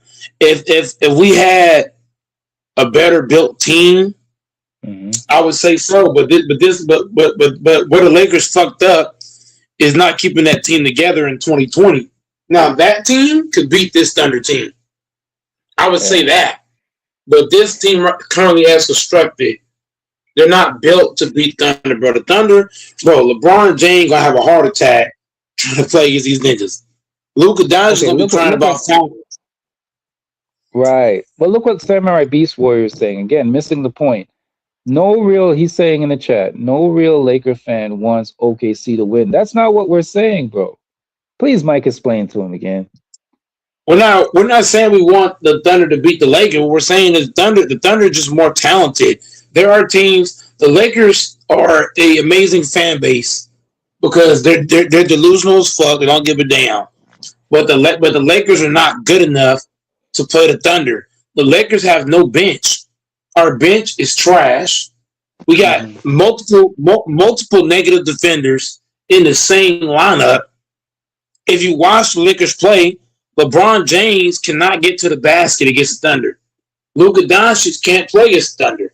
The Thunder, Mhm. what makes them great, the Thunder is not just talented. The way they scramble on defense, they're scrambling around, with the ball moving around, the way they play. The Lakers play so stagnant. They just get a ball to Luka or Reeves or Braun, and they go one on one. That's not going to beat the fucking Thunder. You're not going to beat them like that. You're not. Mhm. You know what I'm saying? So the Lakers just not good enough. Not Like good anybody enough. with a I brain agree. knows that. Like you could be Laker biased, you could be a fanboy, you could work for bro. I could work for the Lakers, and I still would say we get swept because it's just being real, bro. You gotta be honest. Yeah, yeah. No, you're being honest. You're being honest. Yeah. They I just mean, I can't. mean, Like, I you get know it. what You I'm want saying? you want your team to win. I get it. I listen. I completely understand. You always want your team to win. You always want to stick by your team. It doesn't mean that you don't believe in your team, but you don't want to be to the point where you're delusional. I mean, anything can happen. You're right. I mean, anything can happen. No, no, But if anything cannot happen. No, this Laker team, infamous. I already told you. It doesn't matter if Chet Holmgren get hurt and SGA. They're still way too talented for the Lakers. If you I think agree, about it, they're the better shooting team overall. it's a superstar They're league. Yeah, you know what I'm saying. They got yeah. a better defenders Better overall. defenders, better They got a talent. deep on One, bench. two, five, deeper roster, deeper bench. Yeah, Yes, yeah, all yeah, of that. He's a yeah. better It's kind. coach. Yeah, it take a miracle to Even beat. a better coach. The coach is Yeah, better than ours. even coach is better. Yeah, I agree. Yeah. So it's like it's like the hill's too it's too big to climb. Like I love LA, but Mm-hmm. here's how I know Beast Warrior is not confident in this team. Would Beast Warrior bet on the Lakers against Thunder? Hell no. Why is that? Because he know deep down the Lakers aren't good enough. They're not, bro. They're gonna beat Okay. the Rockets Okay. the second round. Beast Warrior said, y'all misunderstood what I said. I said no real Laker fan wants the Thunder to make it past round one. What do you Look say who to they're that? playing against. The Blazers. They're playing against a weak opponent. They should be able to. Bro, I ain't gonna lie to you. The Thunder should sweep the first two rounds. The first two rounds, these games should be sweeps. Yeah, they should be So sweeps. It should be sweeps. they The should both be first, yeah, sweeps. the first two rounds should be either a sweep or a gentleman sweep. Because I Either would go for the or. gentleman sweep just to be safe. Laker Here's fans here's get one game. You mm-hmm, you know what's that infamous? Let's say LA beats the Thunder in game one. Laker mm-hmm. fans gonna get real delusional, say we're going to the chill, all this stuff, right? Yeah, And then yeah, the Thunder that is true. That is true. and then the Thunder go You know my tomorrow. prediction already, Mike. Yeah, they're gonna say, yeah, there's gonna be a championship parade down Crenshaw. Yeah, I know. And Yeah, then the Thunder win 4 games in a row. yeah. That's why I don't. You remember how I work, Mike? You remember how I always talk about the playoffs? I always say, listen, the game doesn't start. In my opinion, this is how I judge playoff series. The game to me doesn't start until game three or four. I don't care. I don't care what happens in game one. I don't care.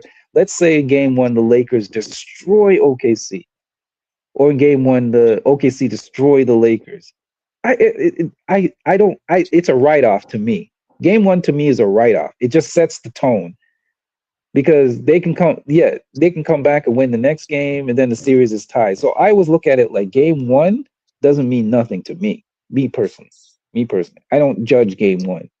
Game one is just basically okay. It's a feel out. Okay, let's feel each other out. See what's going on here. Let's see what team we're up against, and how we can make adjustments. Because the playoffs are really it's a chess match.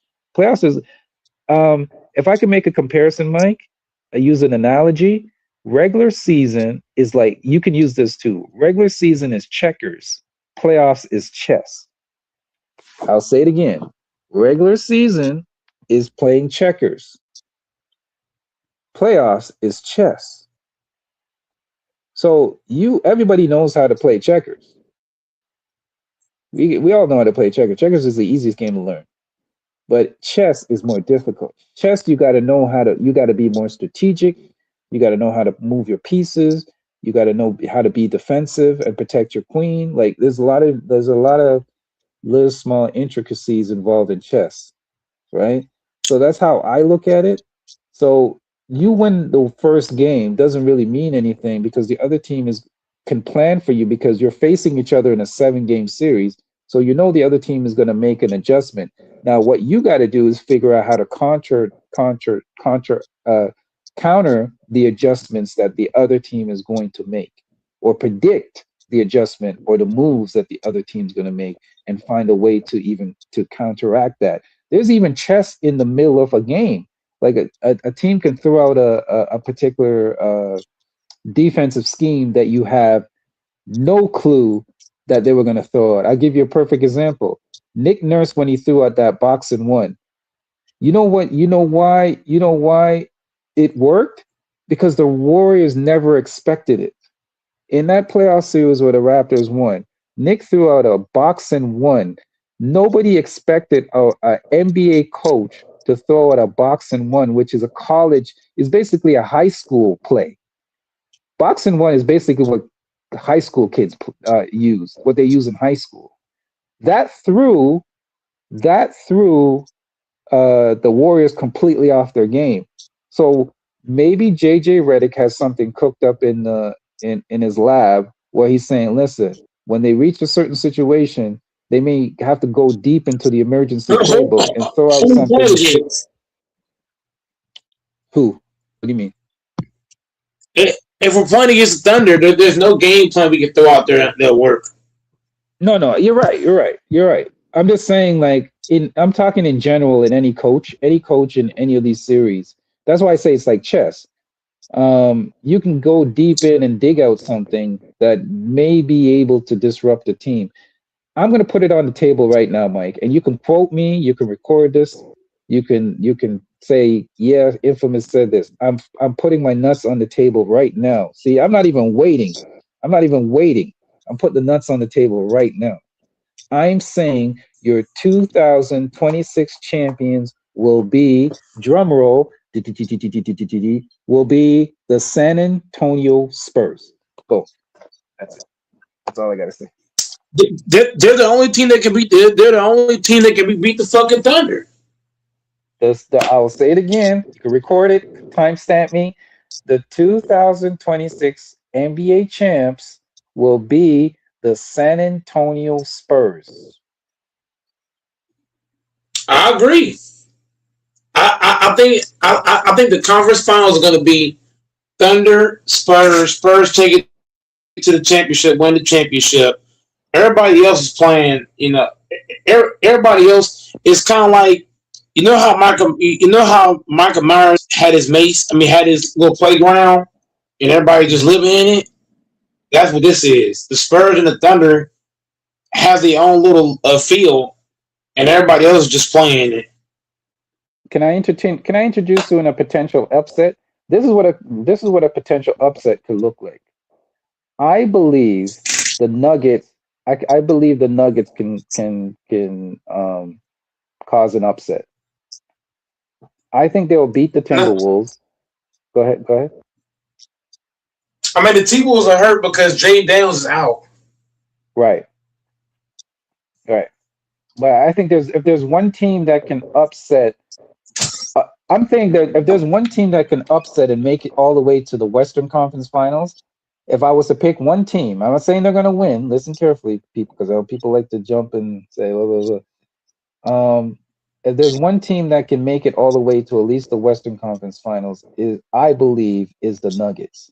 I think they're the upset team, the team that could cause potential upsets. When you got one of the best players in the league in Jokic, and you got a comparable coach, right? You got guys who have been there and have the experience, like a Jamal Murray, who is a playoff riser.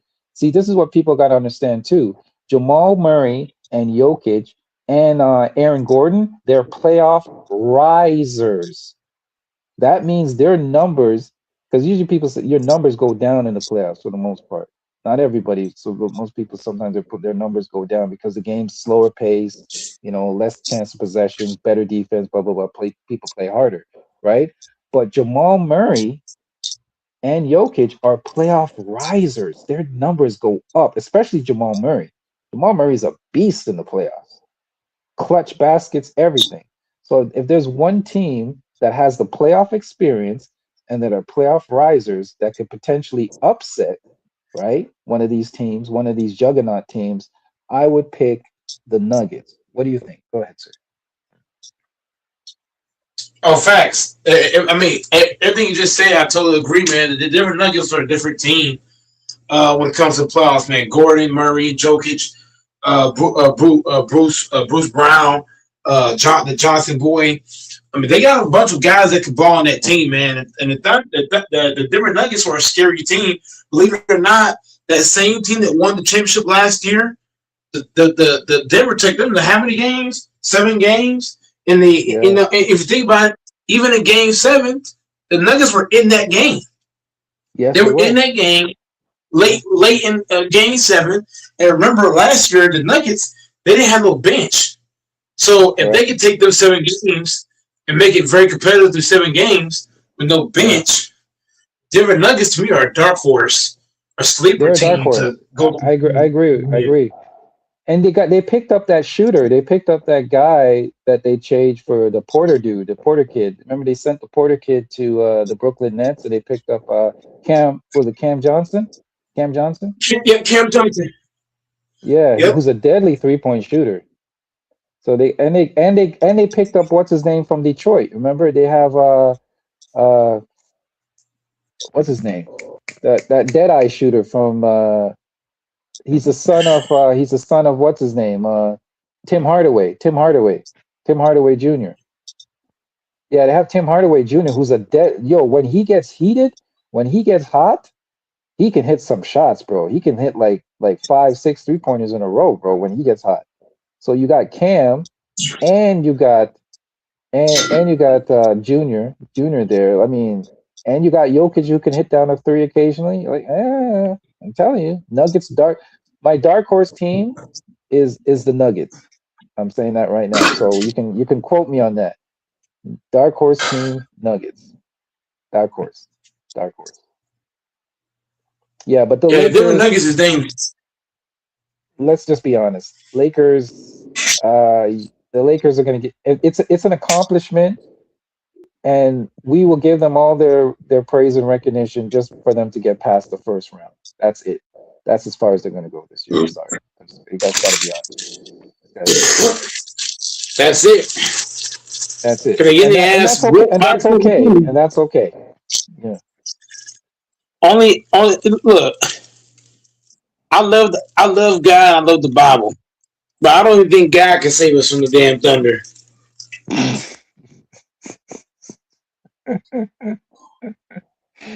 Oh my damn.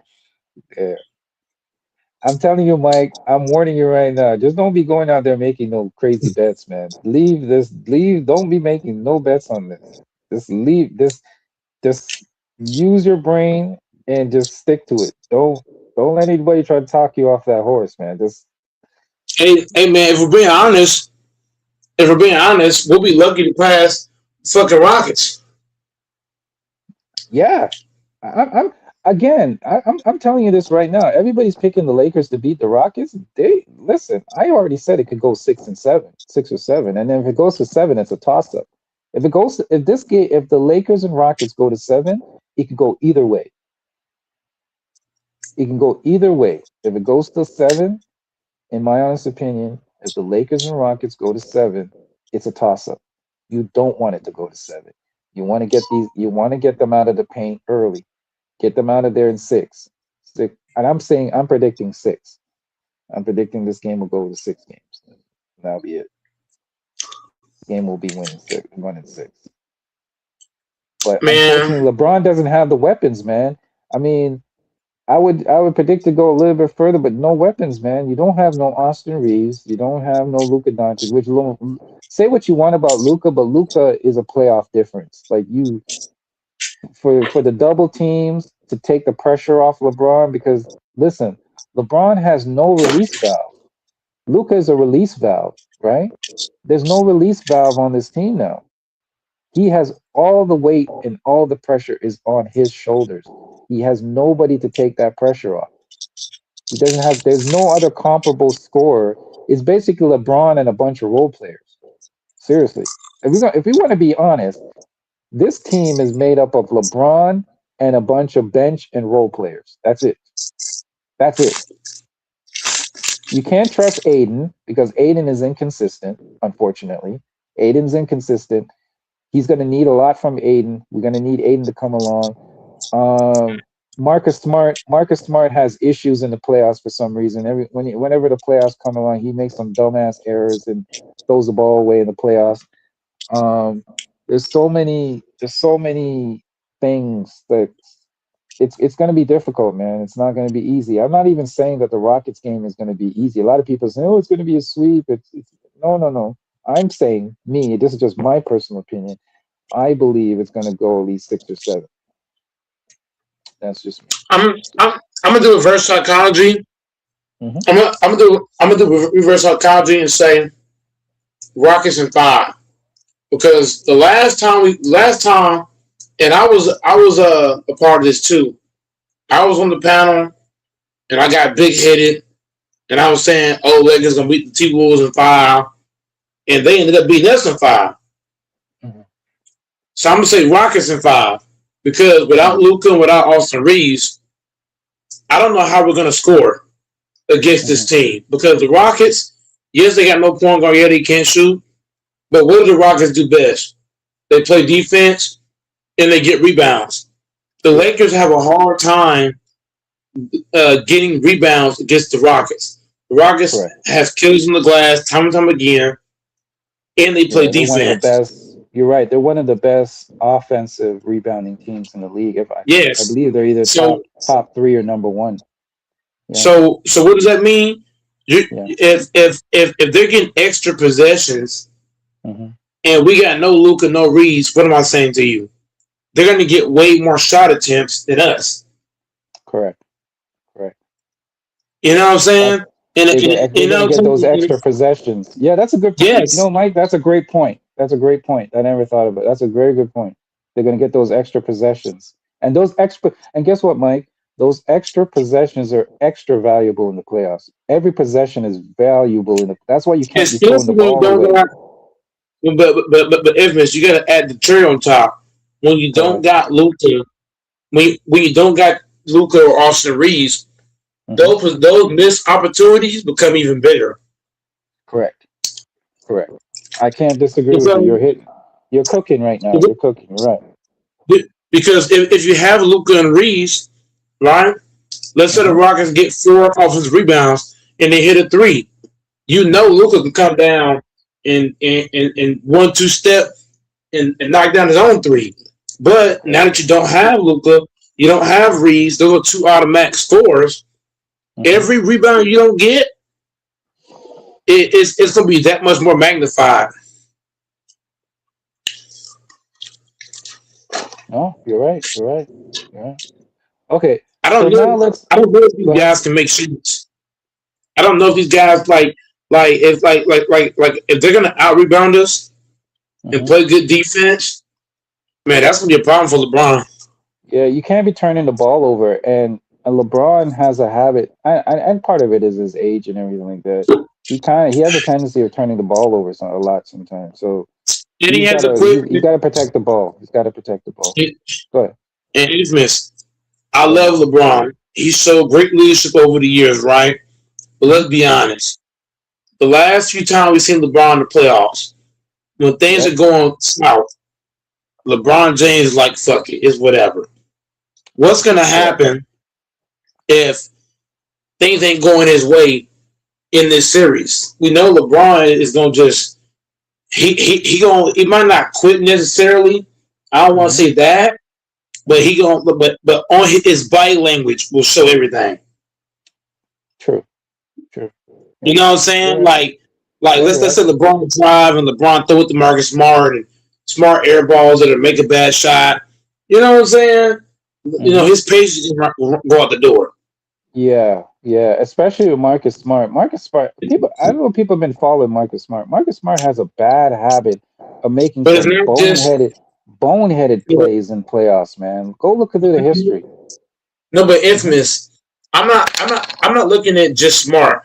I'm looking at with no Reeves and no Luca, two of your best scorers, not Facts. being on the floor. Not being on LeBron the floor. James is relying on a bunch of role players to Right. make things happen. So if these role players don't step up Yep. like how they do like against T Wolves, against Denver and all the other teams, Hmm. LeBron James will show you his body language is gonna show. He's gonna have a Yeah. shoulder down, head down, walking up the court, all kind of shit. Yeah. You know what I mean? That's a good point, Mike. If they go down, you made a great point, and I'll let me unpack that and add a little bit of let me add a little bit of seasoning, some oregano and some Lowry. Let me add some Lowry seasonings to what you just said, and sprinkle a little bit of Lowry seasoning on it.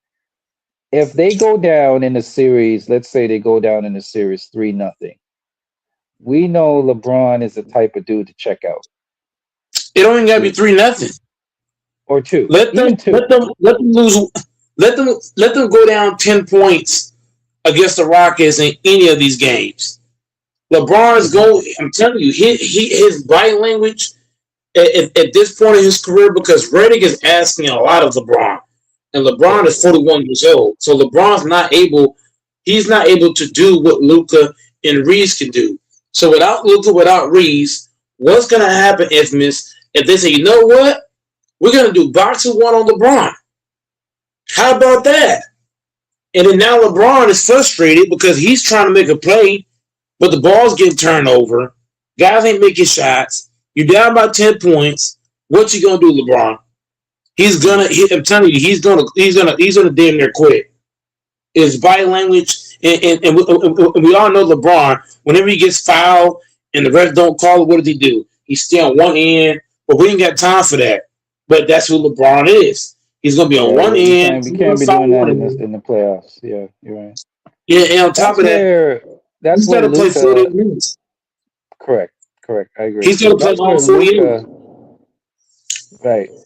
That's where Luca and Austin Reeves are going to be missed in those particular areas that you just mentioned. I agree with you on that. He's not going to be able to sit down, and with him having to play Catch a all breath. 48, Yeah. his move's gonna shift because 48 is a lot for his age. But you think about it, if LeBron sits down, Oh, whatever jeez. you know what I'm saying, it's a wrap. No, Mike, you just giving me something that's making me think that damn, the Lakers might actually lose this game series. You know why? I I'm was telling thinking, you, no, now you're talking me into it because you know why? I just thought about something that you just brought up, and you brought it up, and I wasn't really thinking about it. I'm like, when LeBron sits, who's gonna pick up the load? that's a problem. And then on top of That's a that, huge problem. we don't Huge have any problem. we don't have any we don't have any shot creators on this team. Because None guess of these what? guys can get a shot. None of Hachimura them. No, can't the get his no own shot. Marcus Smart's facts. not a good creator. LeRaven ain't creating nothing for real. Correct, correct. That's what I'm They can scared of literally because play. guess what? LeBron sit. Okay, let's say KD sits, right? You still got what? Go ahead, Mike. Tell them what they still got when KD They, sits. they got rebounding. They're gonna out rebound us. So that's gonna be their advantage. Like they can Yeah, but miss you shots still all gotta you season still gotta instead of score. good My shots. point is you still got guys that can still put the book still got you still got scorers still. You got Alfred Sengun, you got Sengun that can still get buckets. You got there was another guy that we don't talk about that still gets buckets too. And then you got Amen Thompson that can take it to the rack. Like you still got guys that can still And they still got the hold the better scoring coach. load and the defensive load. Yeah. And they got the better coach. So like Yeah. when you so when LeBron goes to the bench, Mhm. what the Rockets can do is play man to man defense because the Or Lakers don't have zone. any shot creation. You can man up on Yeah. everybody on the team. Now, if LeBron's playing, then they probably go to Mm. like some zone and some other shit. But when LeBron goes out, the defense assignment becomes way easier. So LeBron's gonna have to ask himself, how many minutes can I play in a row?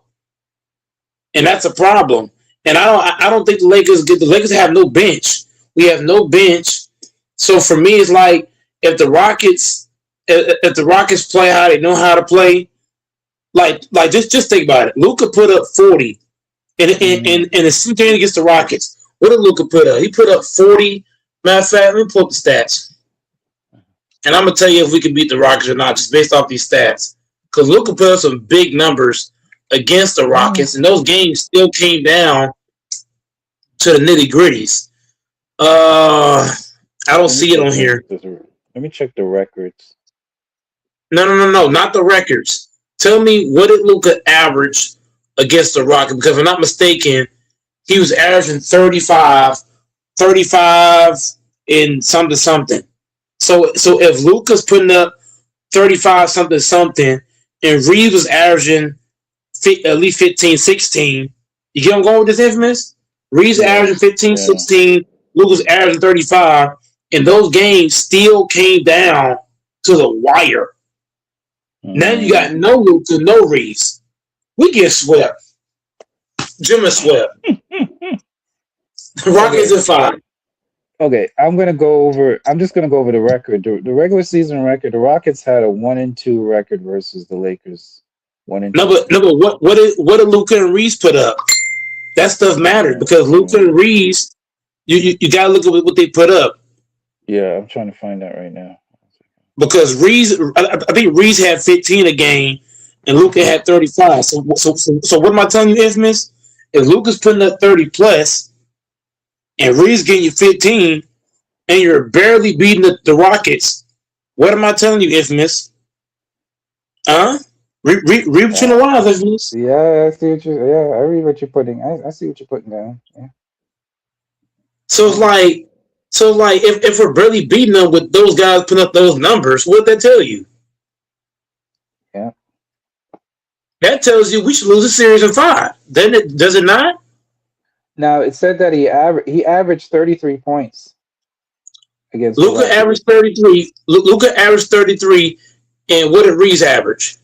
And Reeves averaged. Let me see.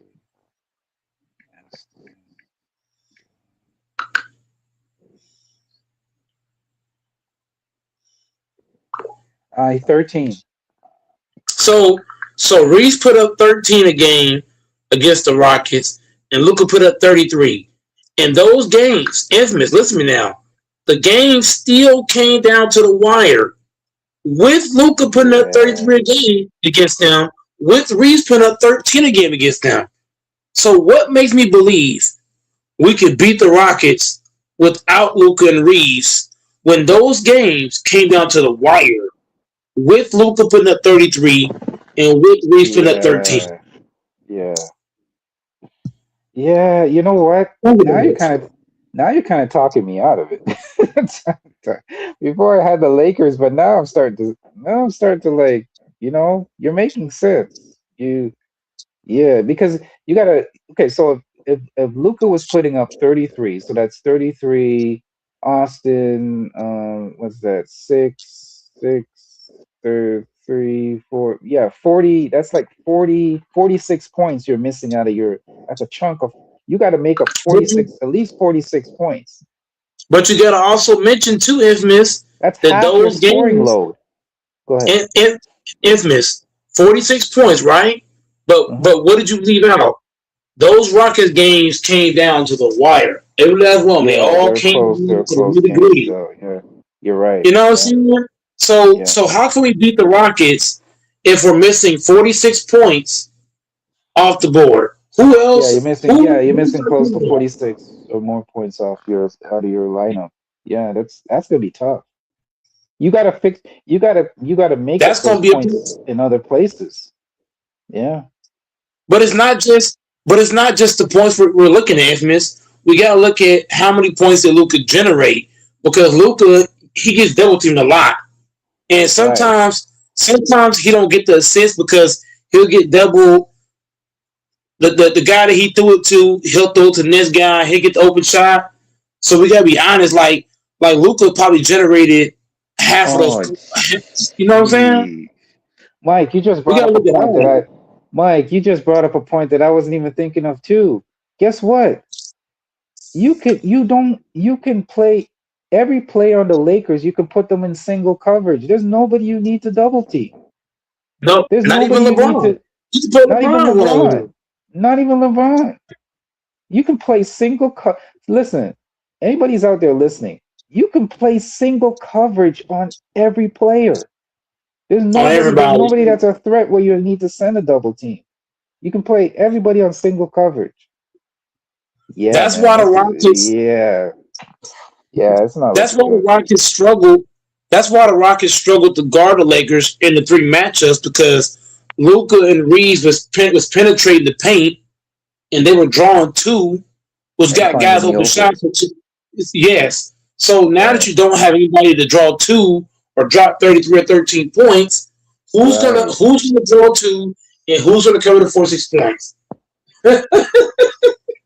Like we ain't thinking about that. Yeah. We're not thinking about that. Hey, that's what I'm saying. Hey, listen, everybody who's listening, that's what I'm saying. Laker fans, don't get too confident, man. Don't get too confident. The Rockets could win the series. The Kevin Rockets could Durant's gonna draw win this two. series. Kevin Durant's gonna draw two.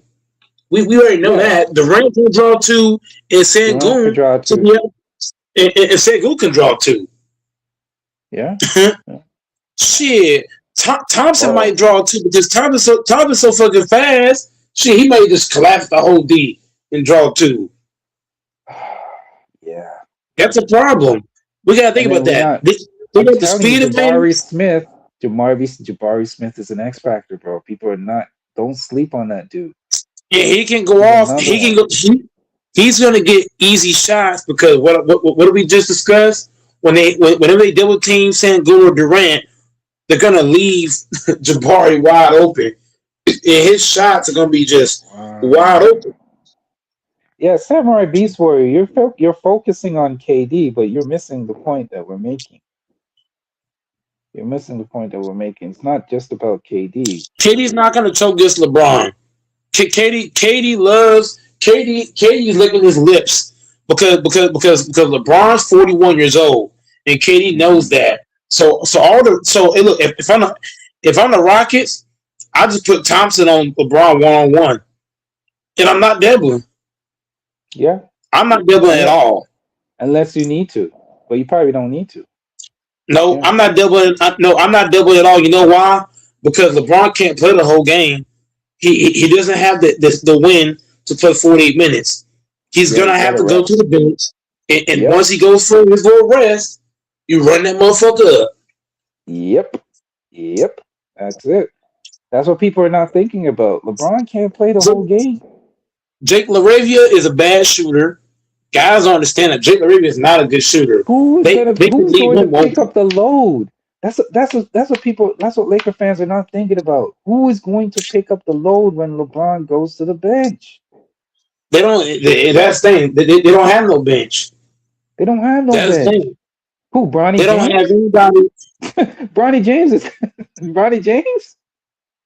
No disrespect. And Bronny James? Come on, y'all. they don't have anybody. People are not They don't have thinking, man. anybody. See, Mike, I'm glad we had the discussion because now I'm more thinking about what we broke it down now, and this is actually a series that everybody's picking the Lakers to win, but when you really dig down deep into it, this is a series the Rockets could win. You gotta think about it, When you Infamous. analyze this. What I just tell you that the 3 games they played, they had Luka and Reeves, and the games came down to the wire. No Luka, no Reeves.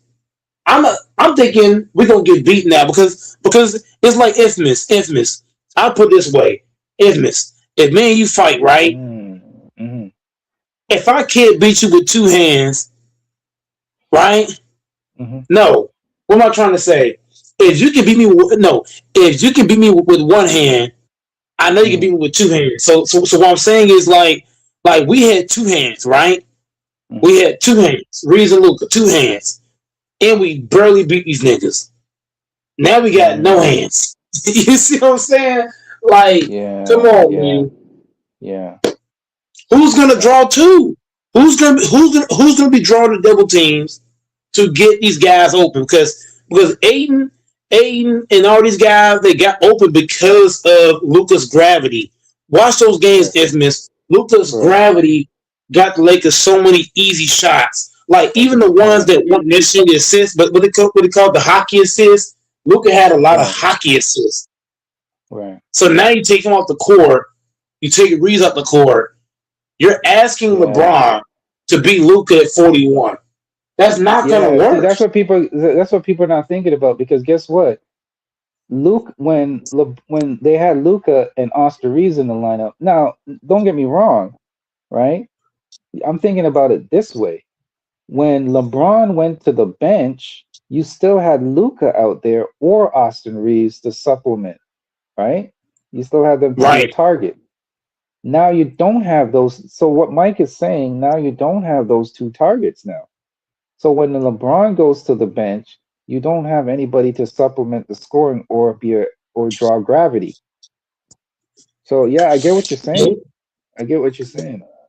I see what you're So saying. now all those guys' shots, all those guys, the Jake Laravias, the Hachimura, their shots gonna be so much harder because Hmm. those guys can't get their own shot. Those guys need people to get them open. But how are they gonna get Right. open if LeBron's on the bench? How are those guys getting open? How are And they guess getting what? these shots? And here's the thing, Mike. Here's the thing that we're not talking about as well. How many of those guys are shot creators that you can just give the ball and they can create their own None shot? of them. None of them. None of those guys. There's no shot creators outside of LeBron on that team. None. Marcus The Smart's not a only shot one, creator. the only one is maybe Luke Kennard, maybe, No, and no, he's no. not Luke even Kennard's that not much. going to be. Luke Kennard's not going to be able to. He's not going to be able to shot create against the Rockets. The Rockets. Look at their Right. starting lineup. They're long. They're big. I don't know if he's going to be able to even get into the paint because you got to think about Durant, 6'9", 7 feet. Sangoon, at Yeah. least 6'6" or better. Thompson, long as fuck. Eason, Jabbar, them niggas long. So how is Yeah. Kennard gonna create anything against some long ass niggas? Yeah. You don't have anybody who's a ball handler that can dribble or get penetration like a LeBron. There's nobody else. You Nobody have else is getting the no shit shot off. creators. No other shot Do you creators. trust Infamous, be honest for a second. Do you Wow. trust Kennard? Wow. Do you trust Kennard or Smart to be able to make a basketball move and get their shot off against these long ass niggas? I don't. That I shit getting agree. blocked. Yeah. That shit getting blocked. No, I agree. I agree. We Dang, gotta I be got honest five. here. Rockets in 5. I'm gonna I say got Rockets in 5. I got 5 more minutes, and then I gotta run. But yeah, yeah, Laker fans are so stupid. Like last year. Oh, it'll be Lakers at 5. But then Laker fans did not realize we did not have a center, and so Gobert killed us. This Gobert. time, not having Luka or Austin Reeves, they're gonna just guard everybody 1-on-1. Yeah. And man, And then there was Ant-Man. Ant-Man played extra. People realized Ant-Man was very aggressive on both ends too. He was aggressive on the offensive end and the defensive end. And you had that McDaniels dude. Everybody was locked in, and they were they can playing. do They were playing they can do extra this too, aggressive. Evans. Yeah. Evans. They can do this too. Instead of playing half court basketball, if I'm the Rockets, I would speed up the tempo. If you can make LeBron have to run Uh-huh. and wear his ass out, it's a wrap. That's a good point too. Yeah. You know, the only Make thing his that can ass help, run. the only thing that can help the Lakers to a certain degree is maybe the refs. That's how they're gonna No, not even the officiate. How they're gonna refs. officiate. The refs might help. Not even the That's the only thing. refs. Not even the refs can say this ass open.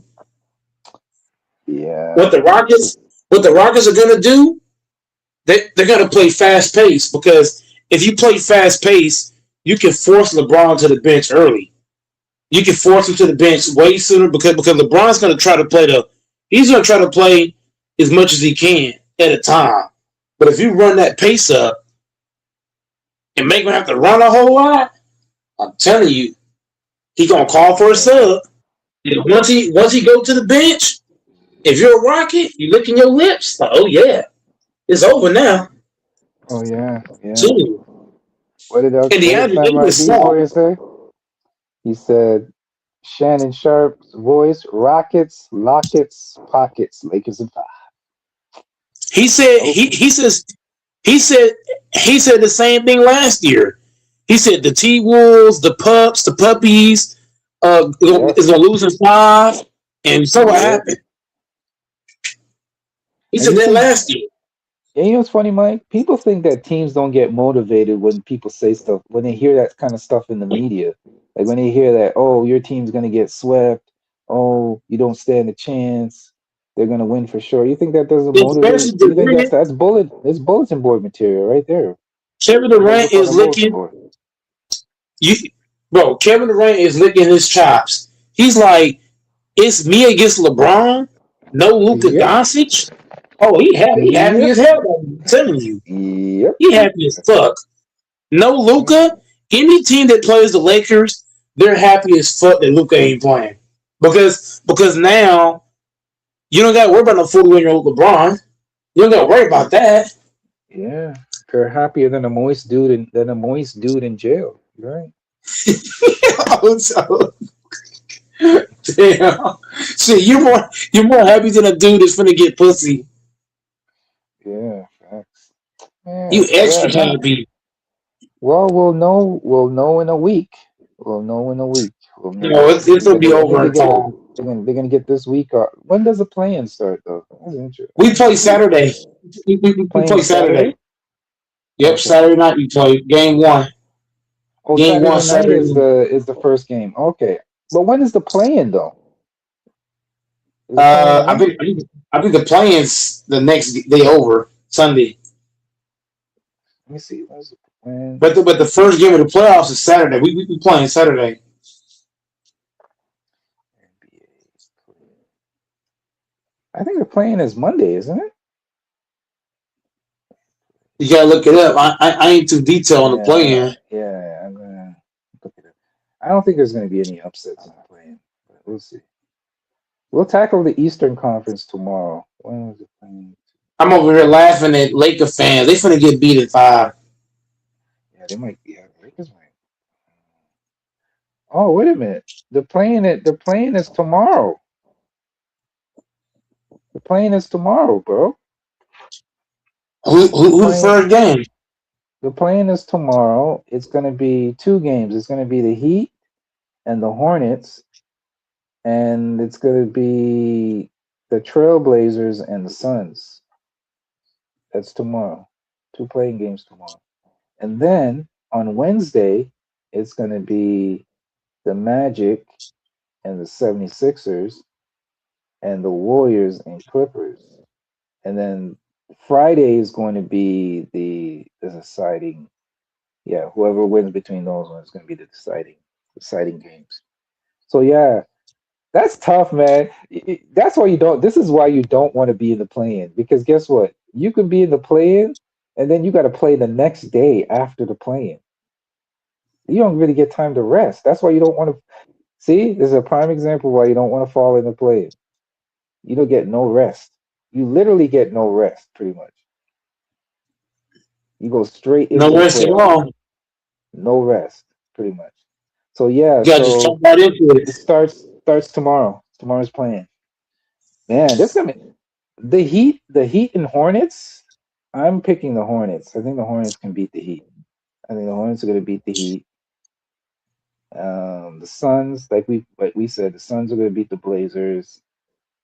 And the Sixers Sixers are gonna destroy the Magic.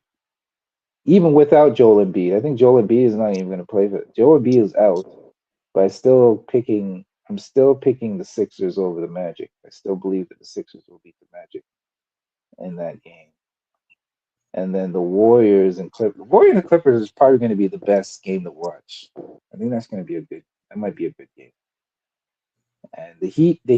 I'm going to be watching the Heat and the Hornets for sure because I think that's going to be a good game to watch if you're a basketball fan. You know what? All these games are good except for the Magic and the Sixers. Magic Sixers is going to be trash. Magic Sixers is going to be trash. But all three of these games are good. The Trailblazers and the Suns should be a good game, high scoring, fun game to watch. And the Warriors and Clippers because Curry's anything can happen with Curry, man. Curry gets on a heater, hey, never know. So that should be a fun game to watch. But you know what? I gotta run, but it's gonna be nice, man. It's gonna be good. It's gonna be good. Let's get ready for this. Let's get ready for basketball, man. That season's winding down. And then tomorrow, if I come on tomorrow, I'm gonna try to get on tomorrow. I'm gonna touch a little bit on the WNBA. There's some really big stuff happening in the WNBA right now. So touch on. Oh, for sure, man. All right.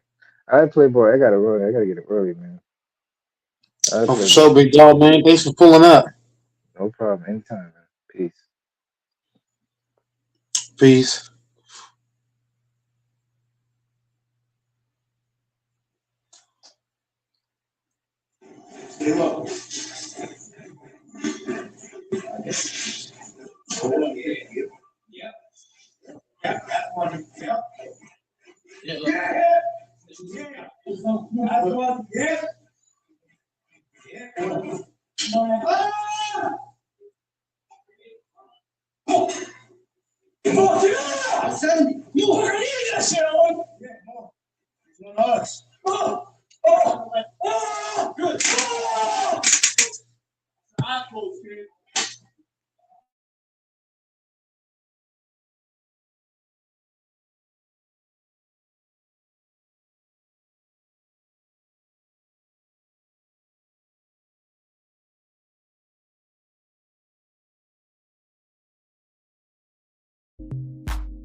I heard for the first time. It's gonna work. You say 10 to 50? Yes. Okay. More.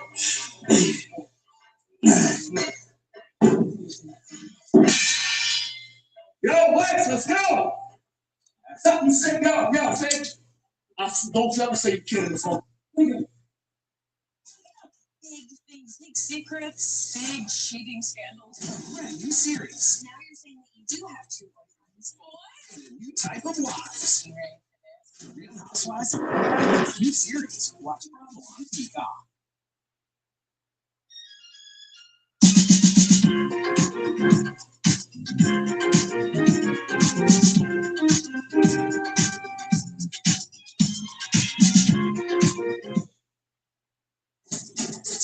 telling my family we're engaged. I can explain. Keep it together, girl. What is this today? Is the feel good mom coming? You pretended to be the white Italian man's fiance, but ended up catching feelings for the black Italian cousin brother. If he finds out. Oh, that just stinks. Not the habit. Interesting. Okay. Good night. Babies and tea in theaters now.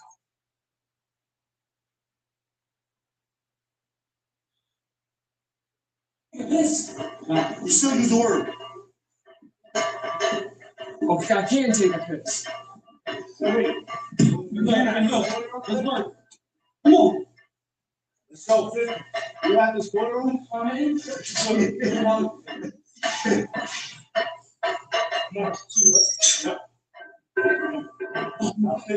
Yes. All right. 45 push-ups. I'm not taking those without you know what the leg press. I'm not taking none of that. Cool, Lex. Hello, kids. How are you?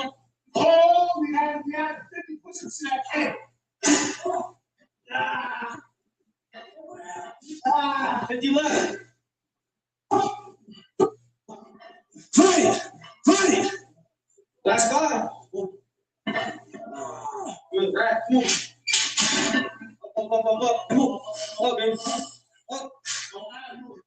Wait, huh? Come on. Hey, cameraman, you just really check that camera. Come on, let's. Hey, little L, help me up. Yo, let's go. Not yet, Al, wait. Let's go, let's get some triple set, kid. Let's work. Let's go, I need 10. No, I love 10. Let's go. No, figure it out, 10. That's why it's a triple set. Don't ever bet another man. Not even for your fight. No, work. No. Yes. Go!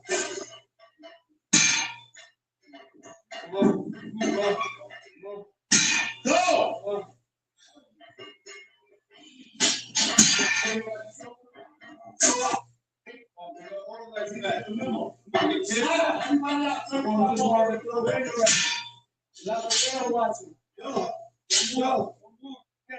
Everybody, this is about you right now. It's about you right now. Figure it out. Come on, buddy. We're doing it with you. Get up! Figure it out, buddy. Figure it out. Figure it out. Come on, buddy. Come on. One more. Play your dudes, guys. Let's go. Let's go to the rack. You got 15 guys. Come on. What you waiting for? Let's go. Your mind gotta win, Lex. Your mind gotta win over your body. Your body tells you one thing, your mind says another. No. Work. No. Look at my mouth, bro. I can't. Let's go. You bet. Stop. That's 2 chance. Figure it out. Let's go. I literally need fucking water, bro. I'm gonna tell you right now, I need to sit. Why do you need water? Listen, let me ask you a question. What did you do to prepare yourself for today besides going on Instagram and saying that you want to come to Diamond Gym?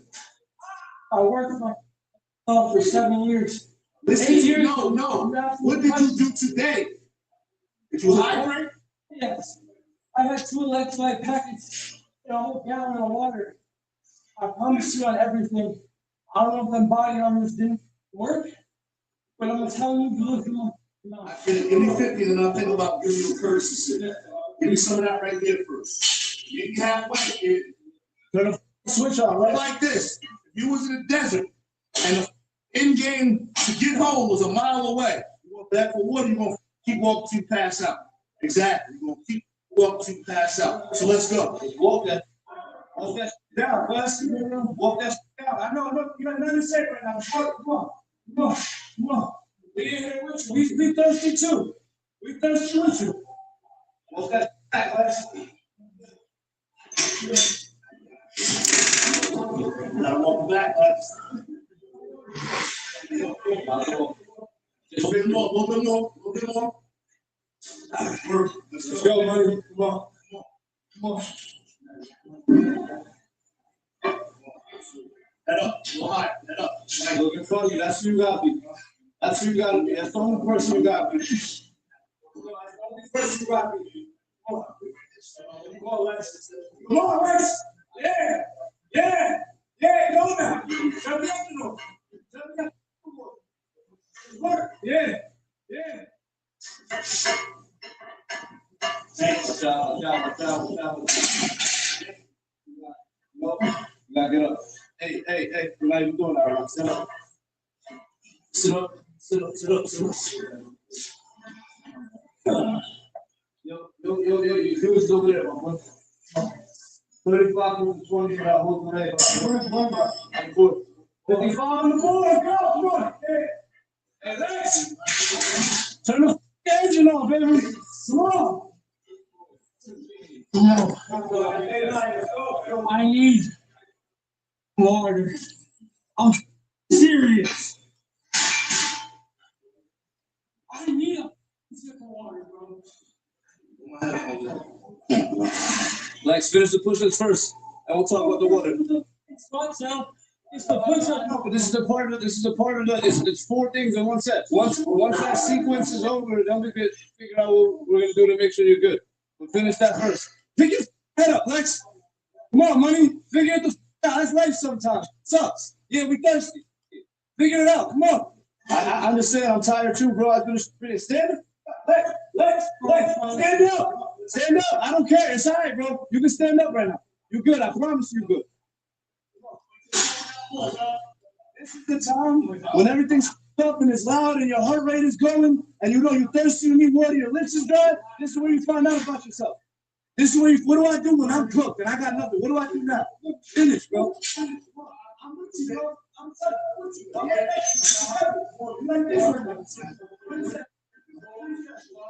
No, I know people call me. I literally need water. I'm not done. I don't care. I don't care.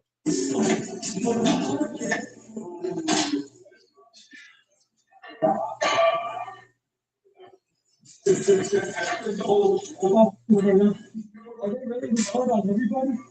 I can't even think. That's Diamond Gym water. It's only gonna make you thirsty. That comes from the North Pipeline. Good, bro. Hey, head up, bro. Come on. Head up, Lex. Come on. We're right in the middle of the fight right now.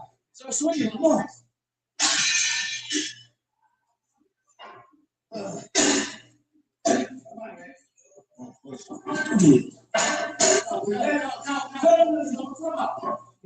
None of y'all see this. You got it. Always get it out. Push-up down. Bring it up there.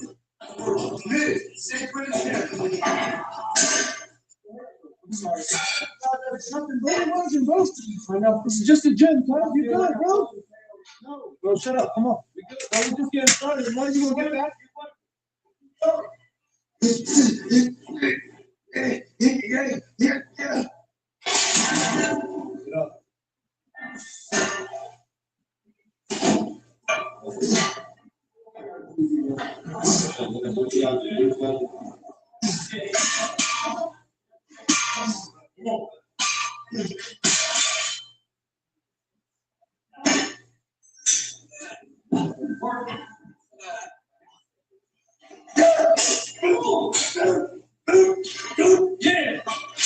Yeah. Up. Relax. I'm so sick. Come on, number 1, gotta go all back.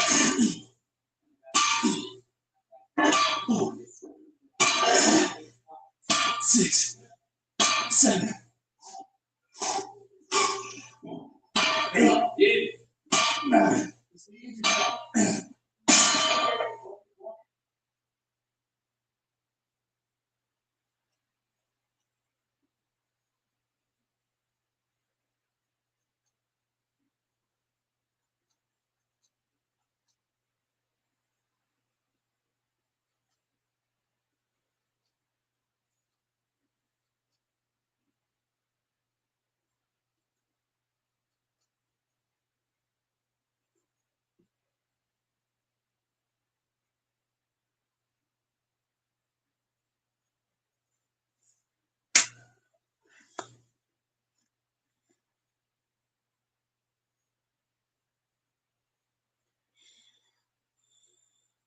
I would love to see that matchup in the future. Maybe that's something we can set up in the future. Just off the strength. Yeah, he'll start for Aiden Golf and see what he gets into now. Overdose, no foul. That's great defense by Slade. Great defense by Slade. He's not a bad defender. You gotta find himself. Alex hand to beats it back. Nothing. Still in the drought.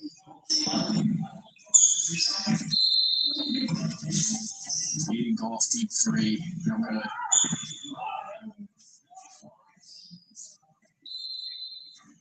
Slade's desperately looking for the basket. Is that it? Yeah. He has not scored since he played St. Butter.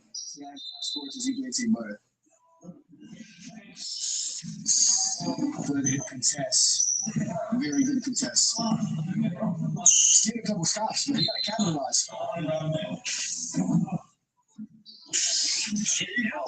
Maybe. Hits it up. There goes in. He desperately needed that. See how he capitalized off that? Rating. Sometimes I think that Slade doesn't need the extra dribble. I don't think he realizes he creates space off the second or third dribble. And he takes that extra dribble once he allows his defender to catch up.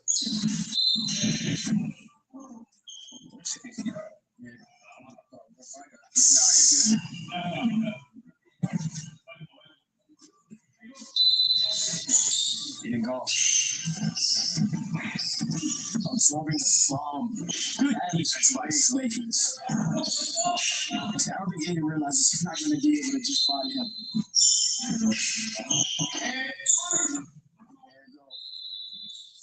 There you go. That's a big shot. It's fine. Slade hits a big three. He gets himself back into this game. Huge three. Aiden needs to stick to what's working. I can tell his father got a check that he got out of his bag to the deep three. But I think he's seeing a lot of success downhill. So we'll see what happens.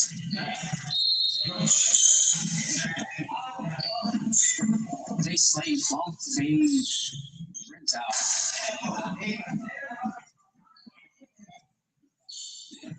That is it. Aiden Golf Vader gets it to go.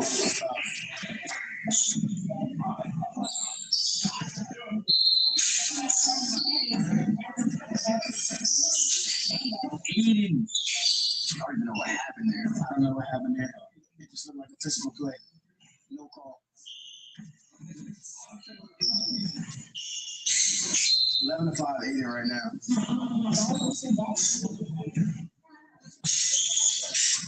Slade mid hole.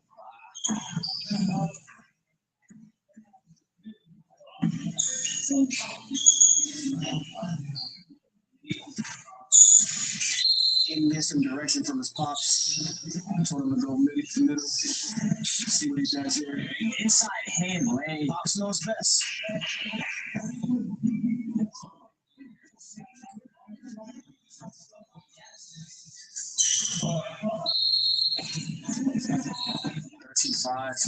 Aiden down and gets the foul.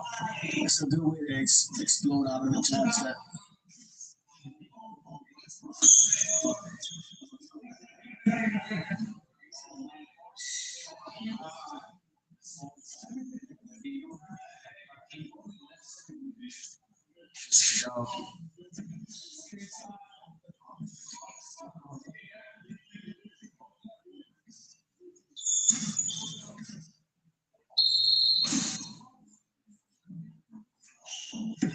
Jabs there. These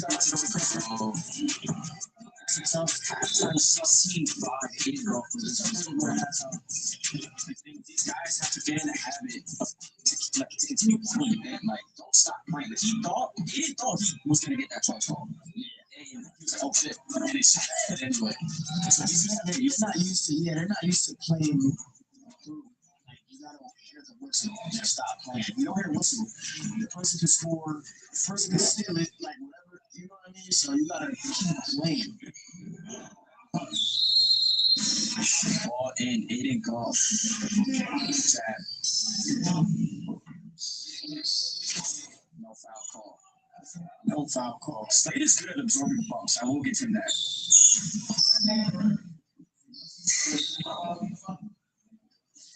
3 by Slade. Let's go. 16-5. Slade doesn't turn this around quick. Like, he's gonna be champion. Oh my goodness. Great hands by Slade. Great hands by Slade.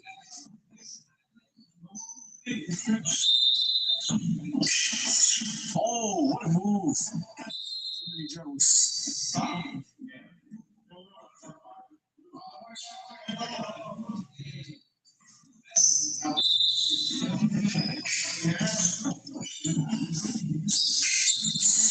Maybe one dribble might eat it.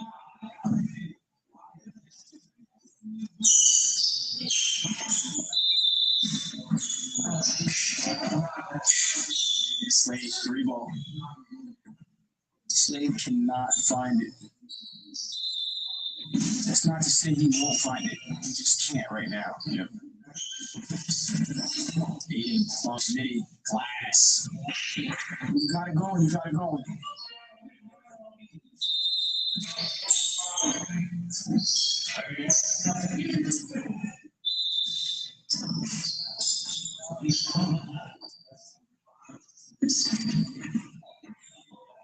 Goodness, what a bump. Finishes with the, oh my God, sneaks it in. 20-5.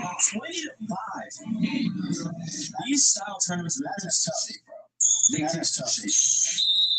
A play like that will really drain the energy out of you. Let's see how he comes back over that bucket. 23-5. Steamrolling.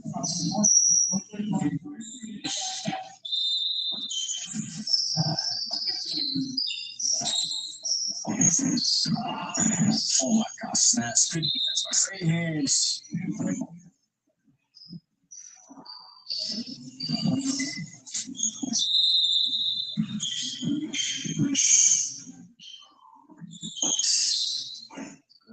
Go for midi pull by Slade. That's how you keep it simple. You get right there. They gonna give you that. Take it. Gives him a 3. Drains it. There it goes. Game of runs. Slade is not making his run. Looking to chip into this lead. Shot by Slade. Fader, no good.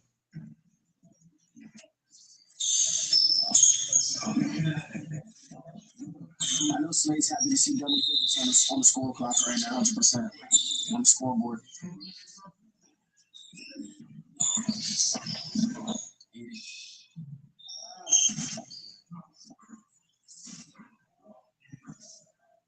I think everybody will feel it. Slade just came back.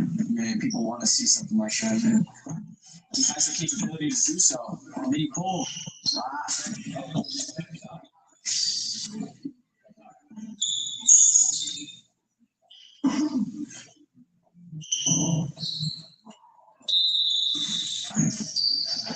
Aiden golf, 3 ball. No good. Again, Aiden's father does not like when he settles. He absolutely despises when he settles. And that's what you need in your corner, man. Someone to keep the ball on your team like it is. Yes.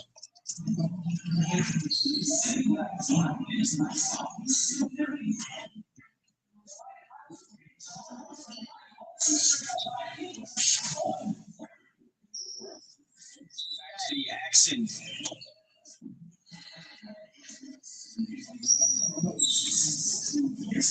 TNG.me. Mass. Slade. Now step back on the right side. Gets it up, no good. You can tell Slade has a chip on his shoulder always. And that's what you need to be successful in this space, man. Aiden gets this spot, gets it up and one. That is a tough bucket. You got Man. You guys have to let me know who Aiden matches up with for volume 2. You might need an elite matchup. He's playing someone on YouTube, bro. You know, is it far-fetched to say that the winner of Aiden and Tank in the first matchup would have been in the chip right now?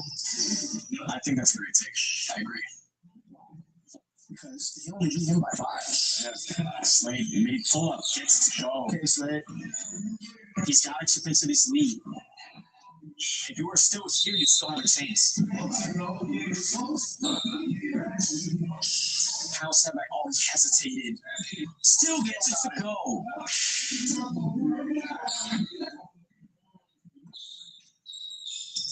25-15. Aiden. Slade's starting to find it. It's just going to be a Cinderella story. Maybe pull. That would have been a great energy boost for Slade, man.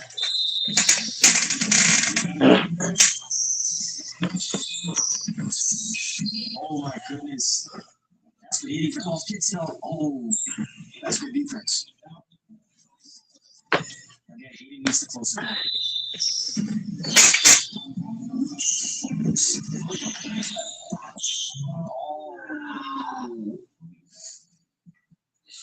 I know that hurt his soul. Yeah. We've all been there.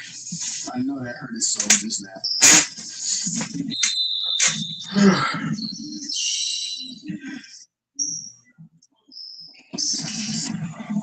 Way to block, but he still gets him up. The way Aiden has great body control when he gets the ball. Yeah. Like the fact that he still got that off comfortably Shows a lot. with a physical defender bumping him like that. Slade deep 3. Slade's looking for it. Game not over till it's over. 100%. It's down 5 baskets. Even runs.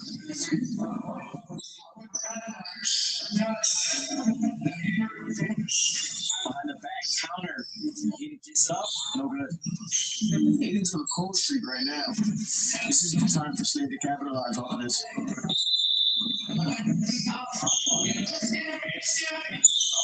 Slade 3-ball. No good. He's getting good looks. You gotta capitalize.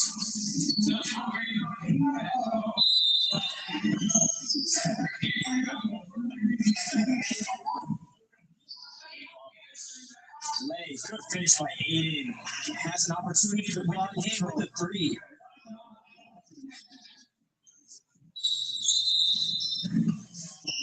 Three wins it. Let's see what he does. Does not settle, and Slade does not let it fall.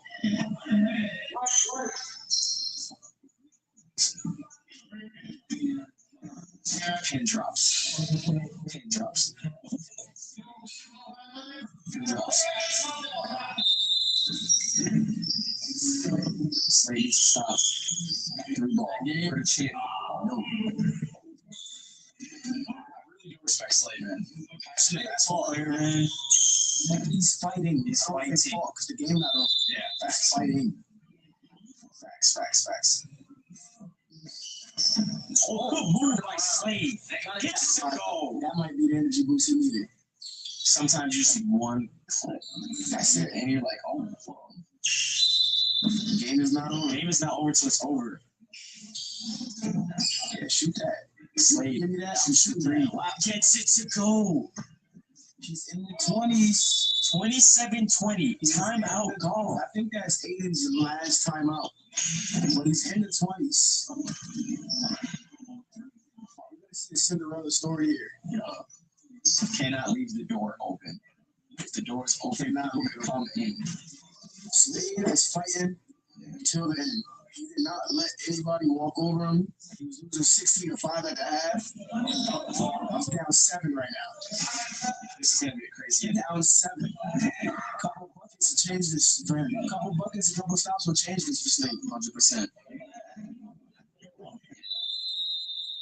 All right, we're back. 27-20. Golf is up, but Slade is fighting back. If I'm Slade and I'm hitting, I'm gonna keep shooting. Mini pull. Oh my. 27-22 final game. It's not over. Slade is by 27-22. Aiden's up, but the game's not over. If I'm Slade, I'll go left.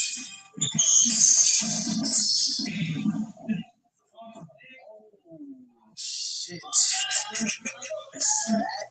That was a very tough shot, and that would have changed a lot. That would have.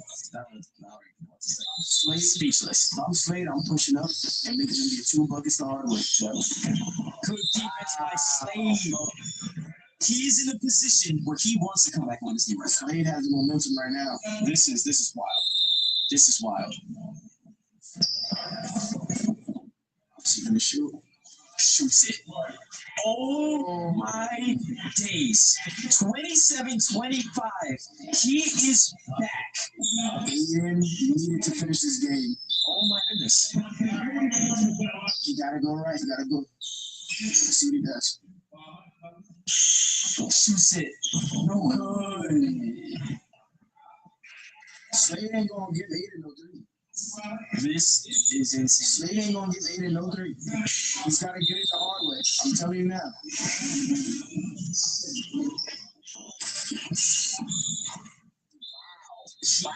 Guarding.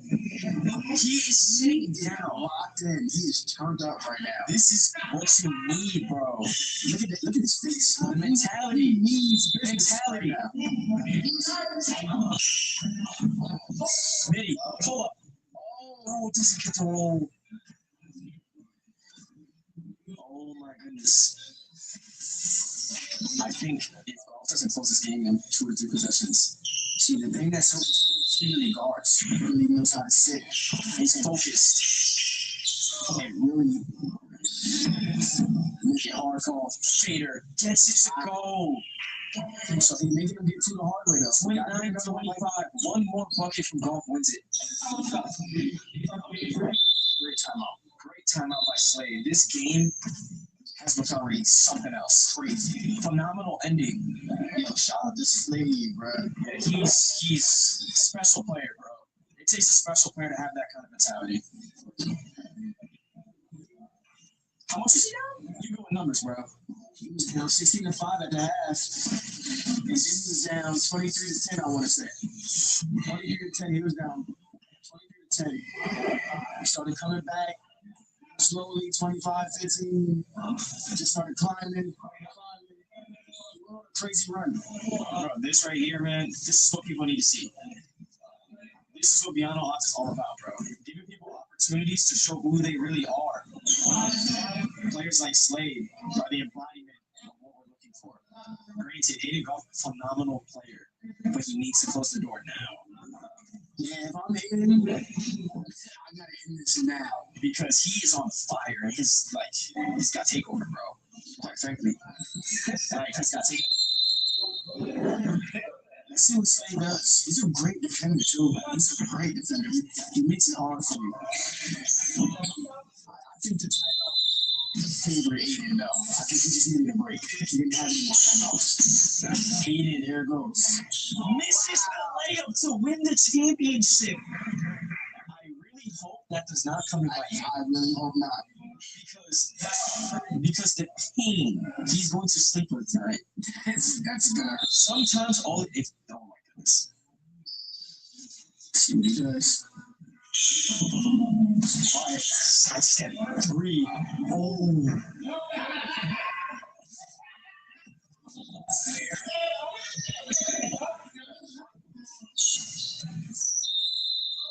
Aiden Golf.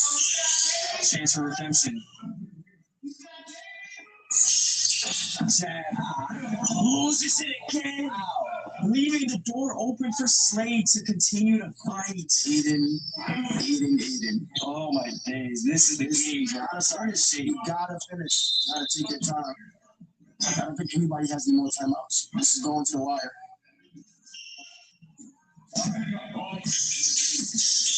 Another. 29-28. One bucket wins it. A either way wins the championship. Are we getting a Cinderella Oh story? my days. This is what Val is all about. This is what we needed. Slade with a chance to win the championship. Slade 29, 28. A bucket wins it. the championship right now. Oh my God. Here goes. Slade. That's too much space. Slade. Mini pull up. Oh. Oh my. Yo. Oh my I'll God. tell you what, the momentum is in Yo. Slade's corner. Oh my goodness. Aiden has to end it now. He has to end it. Found the floor. That's a good call. Found the floor. Found the floor. Oh my goodness. No matter which way this game goes, it's going down. He doesn't realize that, I think. Oh. That's 5 dribbles. Big. 5 dribbles.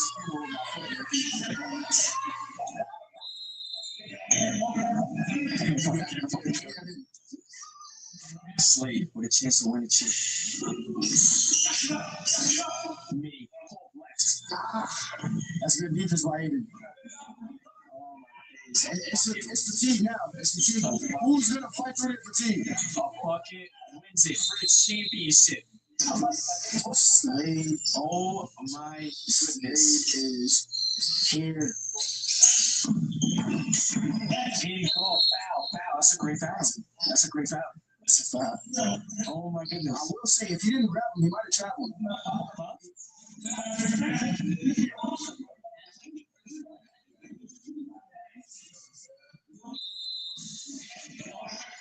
I'm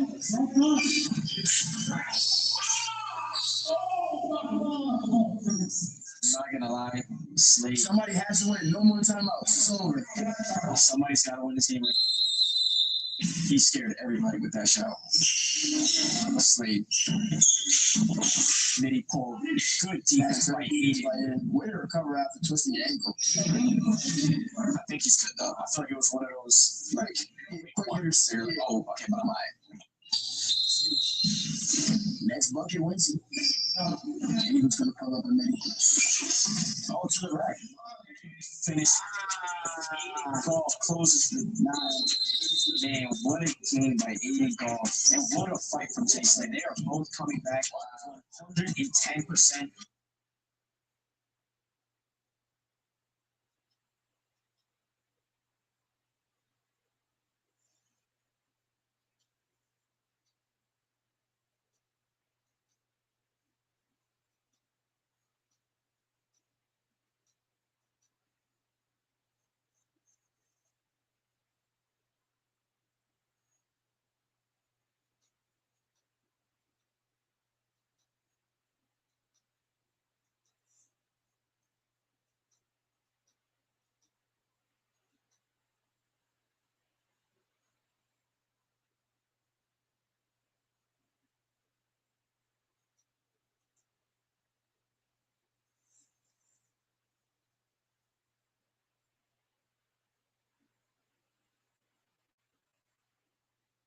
Did you know that Walmart Express delivery prescriptions come in?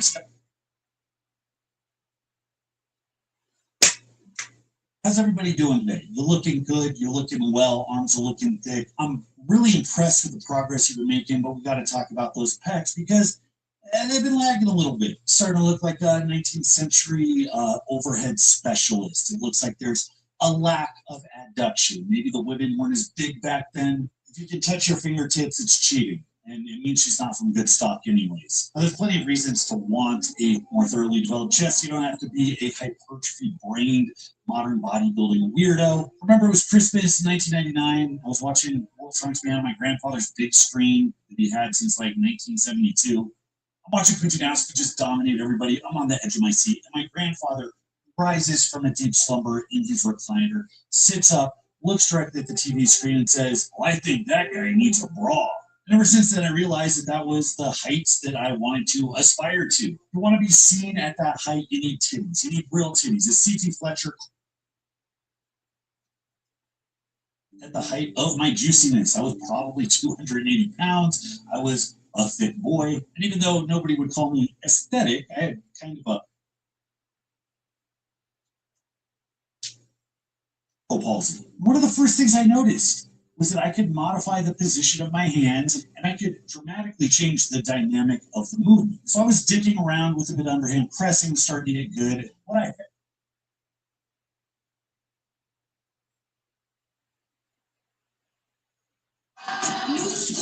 You already know the drill. Legends in the building, I'll take your soul for real. Beats ain't pretty, I see it barely. In that get up, you look like Jim Scary.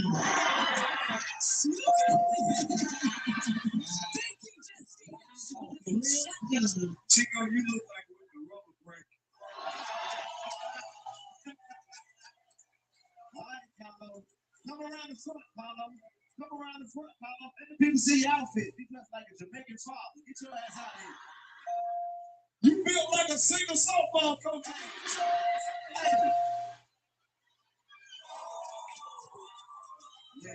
Yo, man. Paris, Nikki, and Brooke up here. That sounds like a ghetto law firm, don't it? Paris, Nikki, and Brooke. We ain't playing with these. That'll be their slogan. Anyway, Nick, I got a question, man. Where the time machine at, bro? You got to have one, because you got in there and hit the year 2000 when you put that outfit on, sir. You dress like you in B2K right now. Like, Nick, get up and do the Harlem Shake. You look like the greatest Harlem Shake. Look at him. Look. Oh! Hey, DJ D-Break, I know you ain't talking over there. You look like you're supposed to be cleaning up an LL Cool J video shoot, man. Hey. So you dress like a honky. So old inside. We going in. The first wild out jersey dress on. Look at Nick Cannon. Yeah, his outfit is made out of outfits from all his movies. He got the drumline boots.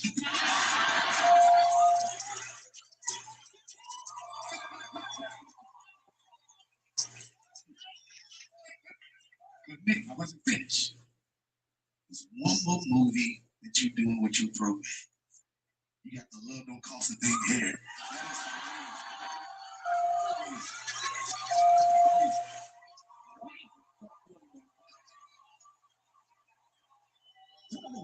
Turn up. Turn up. I just found out I was losing my eyesight. Now I ain't gotta look at no more next outfits. Would you like me to take it off? I got a little brother, y'all. My blood brother. He wanted to be something with his life, but look at him. He's a college graduate, now he on the show. That's what was telling me about most of the kids. So we gonna get to the bottom of this, bro. We about to find out right now. Big ass shoes. I want to see what's on. Come on.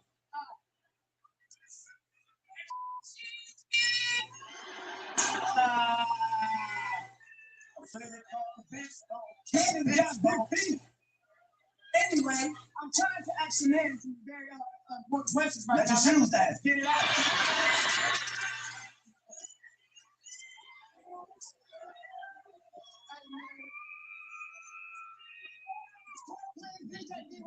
You want your shoe, nothing but the shoe.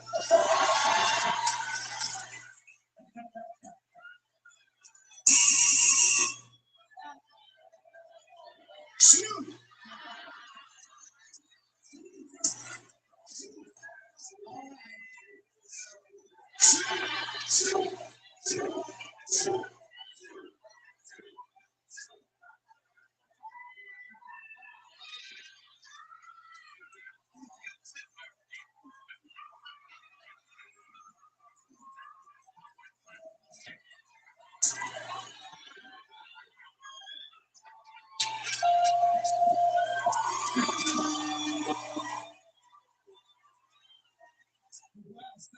Need to come with better rules. I'm about to do a bigger than your brother shoe.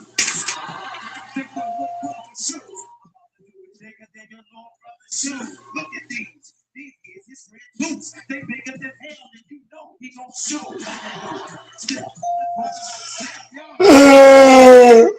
Dream Play Days was good.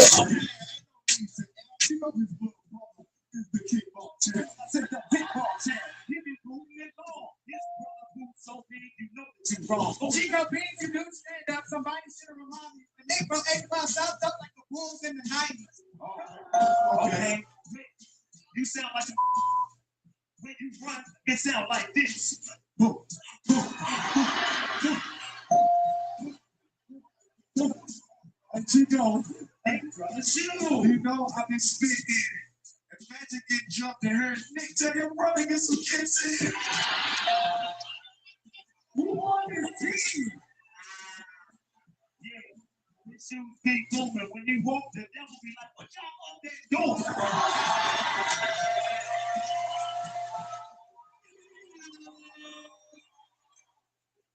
Yeah, why not? This episode 200, and you know I'm about to blow up.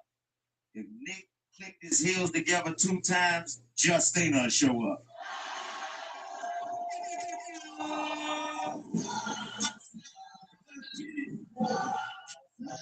Listen, some people make vines, some people make TikToks, but you the only person with some hard bottle Reeboks. Yo, listen, you somebody that told Black Squad we're going straight wreck. I know you straight vexed. With those glasses, who you supposed to be? Malcolm lowercase x? And you, with that hat, why would I spare you instead? You got pretty V pubic hairs on your head. As far as the fact, there's more bars in your socks, but no bars in your rap. Playing with this kid stop. While you up in hip hop, your album like your slippers because they all flip flopped. What? You talking about his raps? Don't take it down. I ain't never seen a grown man scared of some facial hair. Yo, Black Squad, that is some rap. We the best team. That is a fact. Good fat ass got an ass attack. DC built like Bobby Brown after the.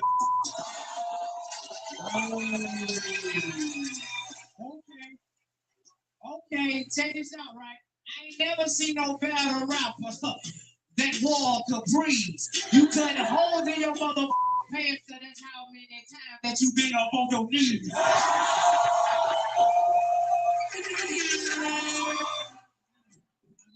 Where you find this set?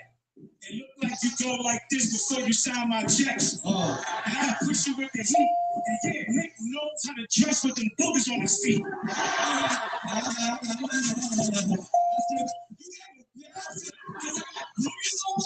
Yeah, them shoes. Okay, my bad. Niggas cannon too. Now look, you couldn't do it, so you brought your trick. And when you move your whole outfit, be like,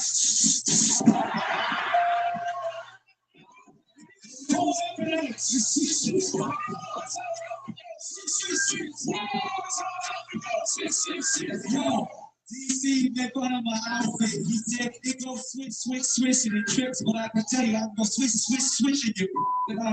Can't go and get your pick in the line. Matter of fact, we does this, we packing them up because this team winning.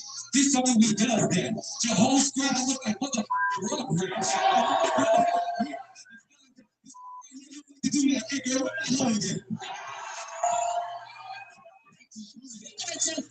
You is not the bomb.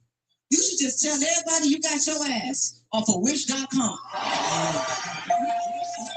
Are we still talking? Okay. Every day I wake up and I'm like, how's this fool rich? Up on stage dressed like a trapping out celery stick. Listen, Justina. You don't want no drama. But hey, y'all, look at her pants. Don't it look like a dirty brochure to the Bahamas? DC, I got rid of your whole team in the first round. No wonder you got her in a football jersey, but your baby mama be the first down. This ain't what you want. They call me Uncle Elron. You got this tag on you because you're Pinocchio and you just want to be a boy. I'm addressing you. I don't mess with Jesse Woo. And that is The only time my ass has ever looked fat is when I'm standing next to you.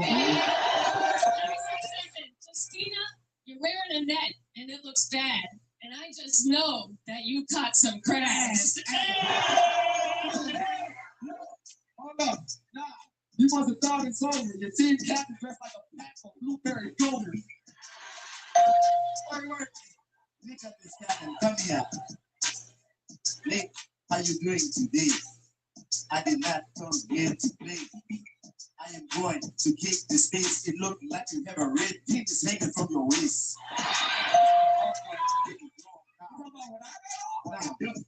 You know what I got on? Don't make me mad. Why your team captain up here dressed like a stepdad? As a matter of fact, don't even thought. Yo, Akon, you are the father.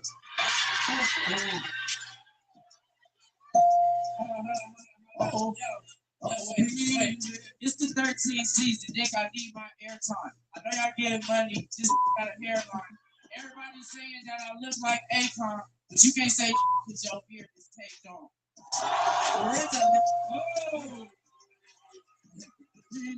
My name, I'm glad you feel this. I'm just glad you find some words and you know I'm not speechless.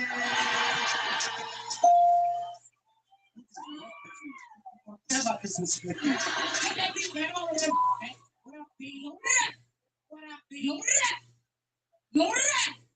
Fuck yes! I'm trying to tell you, Fuck yes!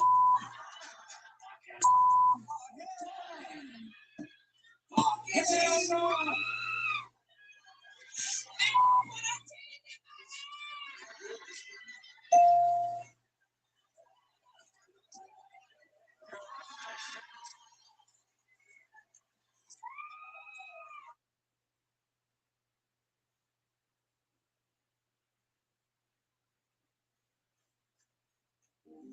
Getting glasses soon?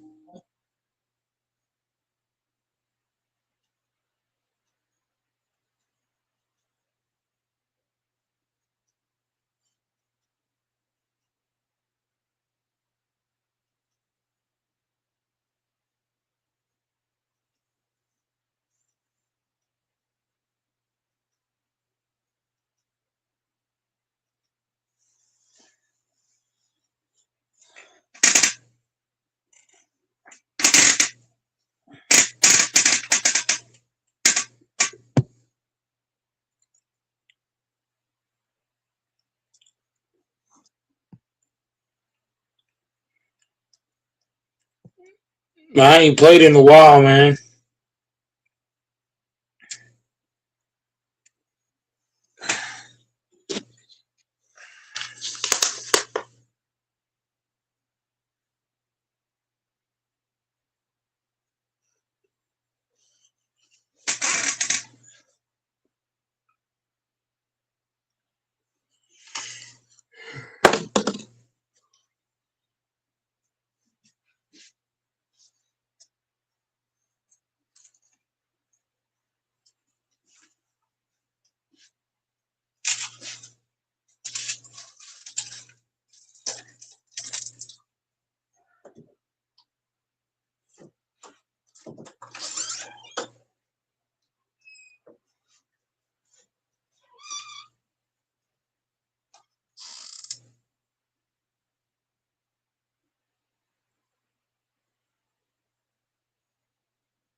I got the Rockets in 5.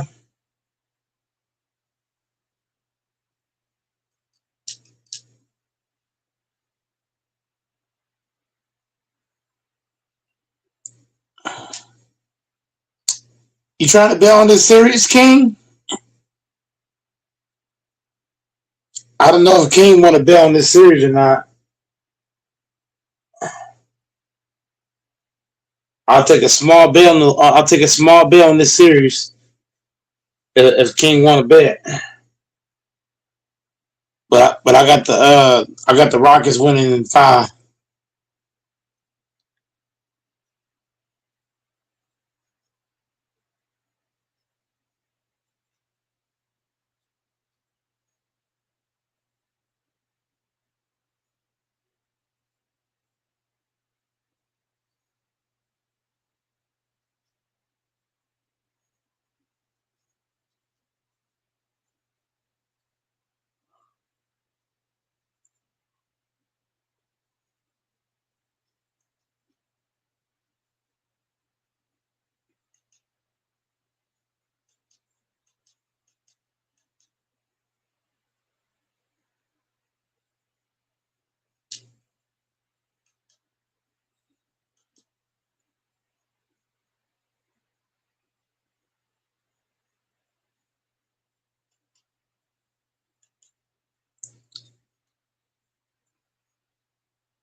Introducing Chipotle's new high protein menu. It's real protein you want to eat.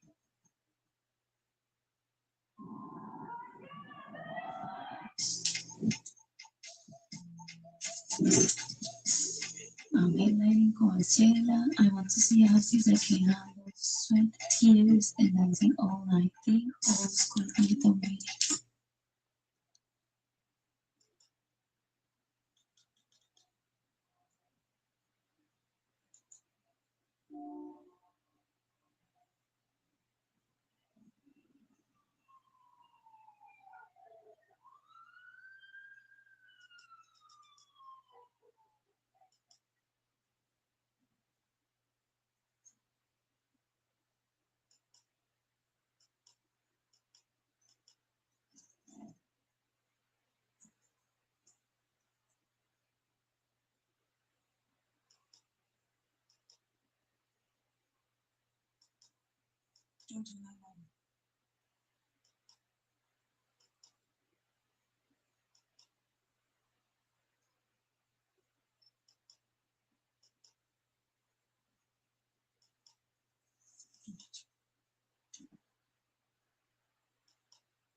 Where is he? Mom, where is he?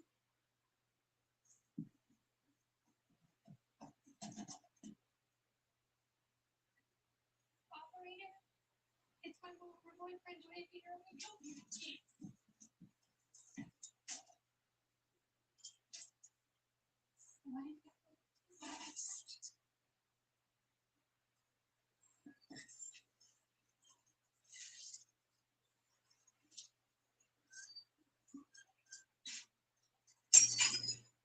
Where have you been? I told you I went to the library. Don't lie to me. I can smell vomit all over you. What's the matter with you? You act like nothing happened here. I told you I don't want you cleaning other people's houses. It's disgraceful.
promoter basically for bands.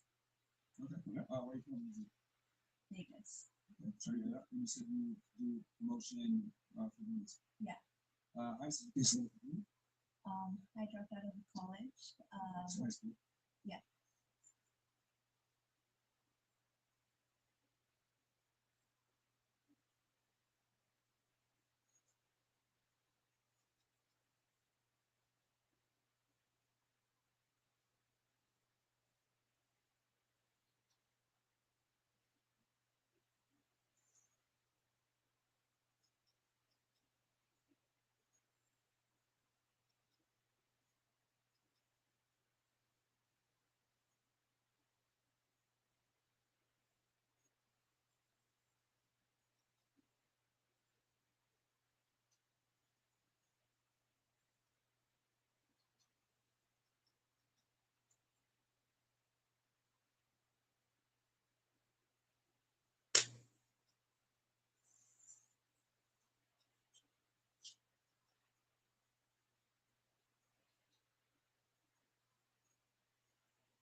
I guess I'm kind of curious about how the whole whole interview you had with Fresh and Fit, Byron, and like did it at all change your perspective of her after you got off that panel?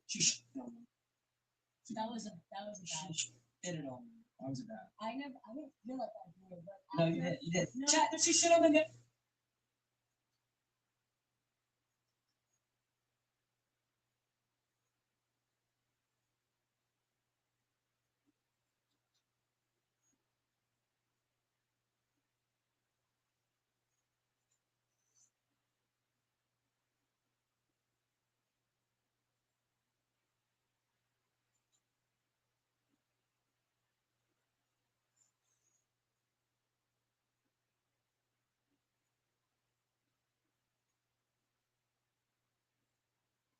And we are live. What's up, guys? Welcome to Fresh Fit Podcast After Hours. We got a full house, man, to include the couch as well. We got a good show planned for you guys tonight. Let's get into it.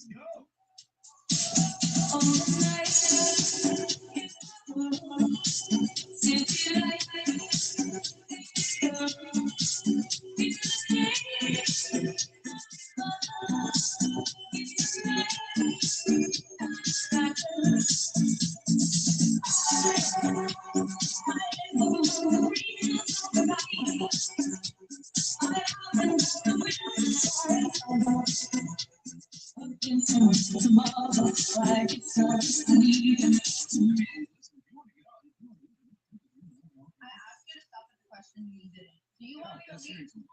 Put your shoes on outside. You don't have to put them on in here. Yeah,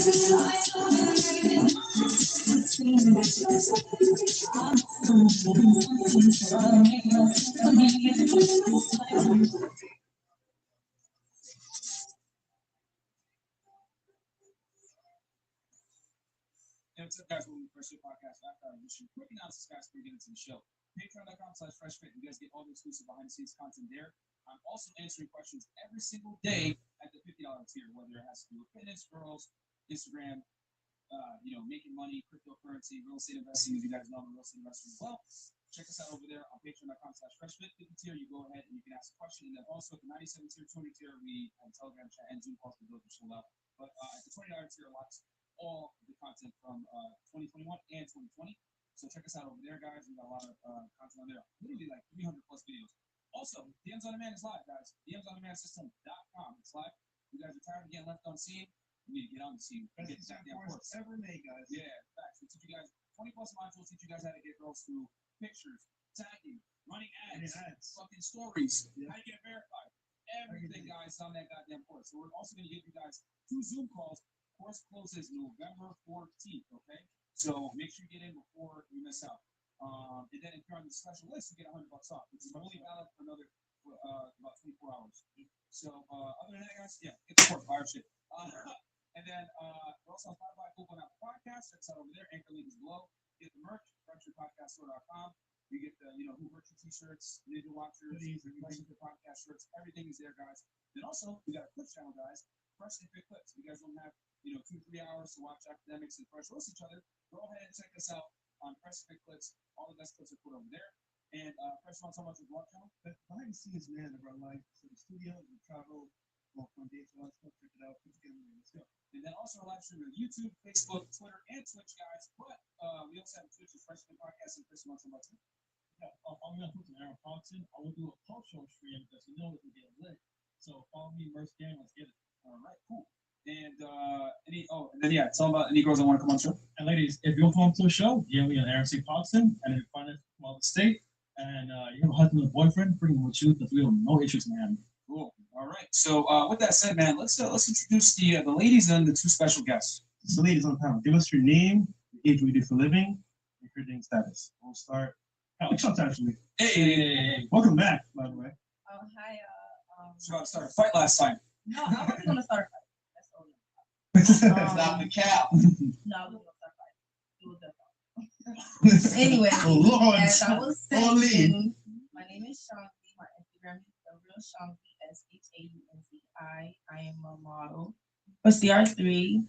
I'm a makeup artist, a hairstylist. I also make wigs too. And I sell some shirts and more stuff. So. All right. I'm 20. So, yeah. And we also got Leaf in the house too. Leaf, I'll have you introduce yourself after Akin Mike. My name is Miranda. I'm 23, and I am developing an app. All right. Which I still cannot talk about. Hopefully one day. Are you single? No, I don't want to be single. Chris asking the tough questions. What about you? My name is Ivy. My Instagram is ivyy.xo. I am a student, a college student. I also started managing 2 artists from Jersey. They're both linked in my bio. And I'm 21. Okay. You can status? Oh, I'm single. Okay. There you go. All right. Hi, so lovely. 33, single. Good You already started. I'm a mom first, bartender, photographer, content creator. I'm a hustler. Got a lot of bags on me, so. Okay. Come on, Myron. Hey, I'm not saying nothing. Not this side, man. All right. Hi, my name is Evelyn. I'm 29. I'm a medical lab technologist, and I'm There you go. Hi, my name is Sydney. I am 25 and a personal trainer. There you go. Oh, okay. Hi, my name is Dita. My Instagram is DitaVonDiva_MUA.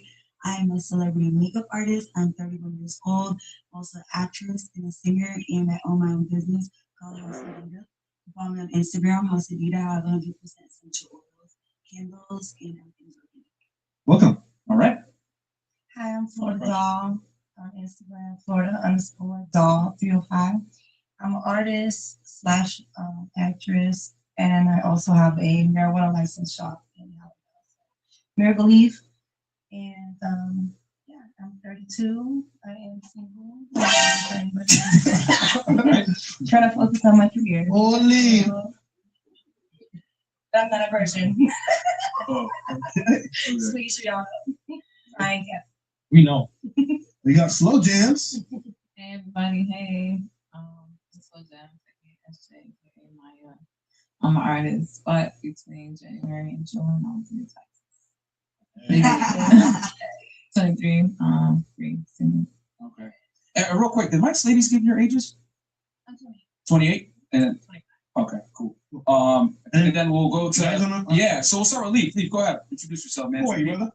Leaf, axe manager, right hand, do everything behind the scenes for everything that you see. Blog is Jenna Leaf, same as Instagram. And back to you all. Cool. All right. All right. And we'll do Mike. Yo, what up? This is Mike Rashid. I'm just here, happy to be here in Miami with the squad. My ladies, we just trying to show like real traditional values. Yeah. I like that. Like it. I love it. Two of them. We did a fire show with Mike earlier on. Yeah. It's a life story, everything like that. So Everything. Man. He talked about everything between business, entrepreneurship, fugitive life, everything, guys. So check it out. Dating, everything. Yeah, man. It was real good, man. Real great interview, man. The timestamps are there, guys. Go check it out after this one. It was a movie, man. Really good stuff. We got academics here once again. Okay. Yeah. Try that later. Anyway, DJ Academics, media personality.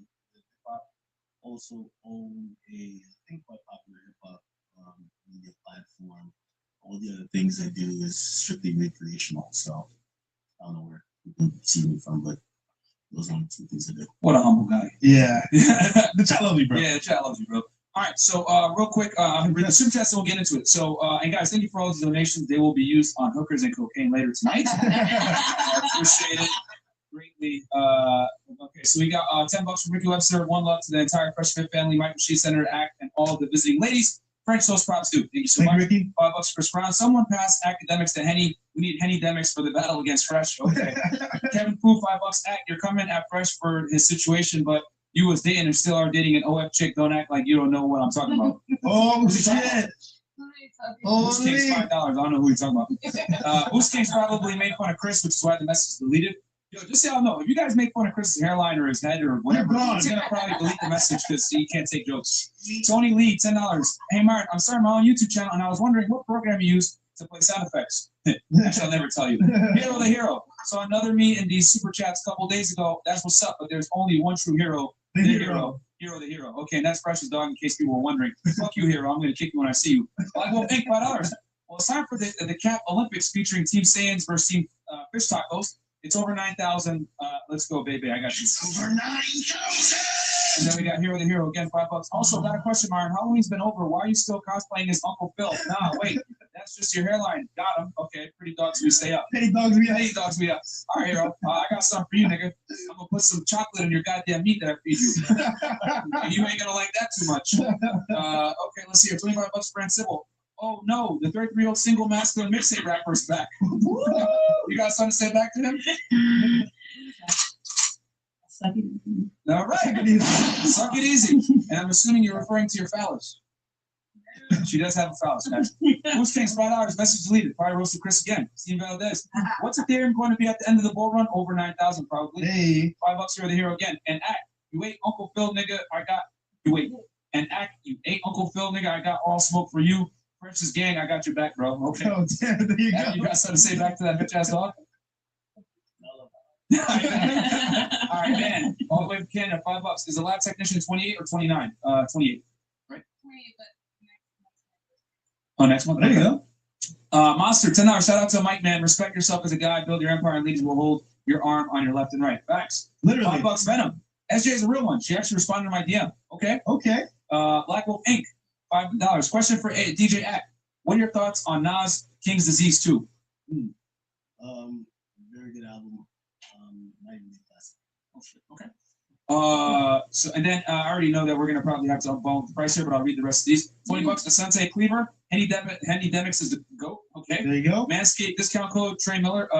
We will put it in the description for y'all. Use our shit. Manscaped.com. I think Fresh and Fit. /Fresh and Fit. /Fresh and Fit. And then yeah, use our discount code. Fuck everybody else. And then it's Vic. $5. Bro on the couch look like Ice JJ Fish and Tiger had a man. What the fuck, man? I knew that was coming. And then Jess S. This money is for Miranda and Miranda only. I miss you, honey baby. Fresh. I hope the Cookie Crumble frappers are treating you well. By the way, you guys agree that men shouldn't be allowed to have running water? I agree. Okay, or doorknobs? Figure it out. Okay, Damn, Jess. I don't know who that is, but all right. That's my best friend. She's on the podcast. Which one? The first one I was on. She's sitting over there. Oh, okay. I remember her. Okay. Anything else? Okay, and then last one, Eric Herbert, XRP to the moon. LOL, get it now. Okay. There you go. And, okay, Alpha, Turn it up. Alphonic reacts. Yo, Act, what's your take on people trying to cancel Travis Scott? Yeah, that's actually a pretty good question. Super unfortunate situation. I think the whole problem's bigger than him. So, he's gonna be the convenient scapegoat. Like most things in life, we need one person to blame, not actually attack the things that cause the issue that that's called rage.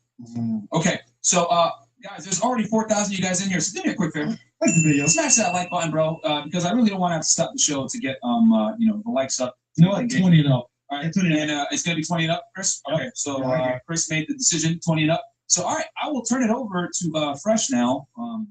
Yeah, I don't even know what's gonna happen. So we spoke the other day, right, about kind of like what I got going on in the vlogs, my life right now, and obviously Act is a good friend, Silky as well, Leaf, TV, good people, but we had a debate, right, talking about relationships, dating girls, and kind of like what girls want in guys. So Act, you tell the audience what the debate is about. Fresh, I love you, brother.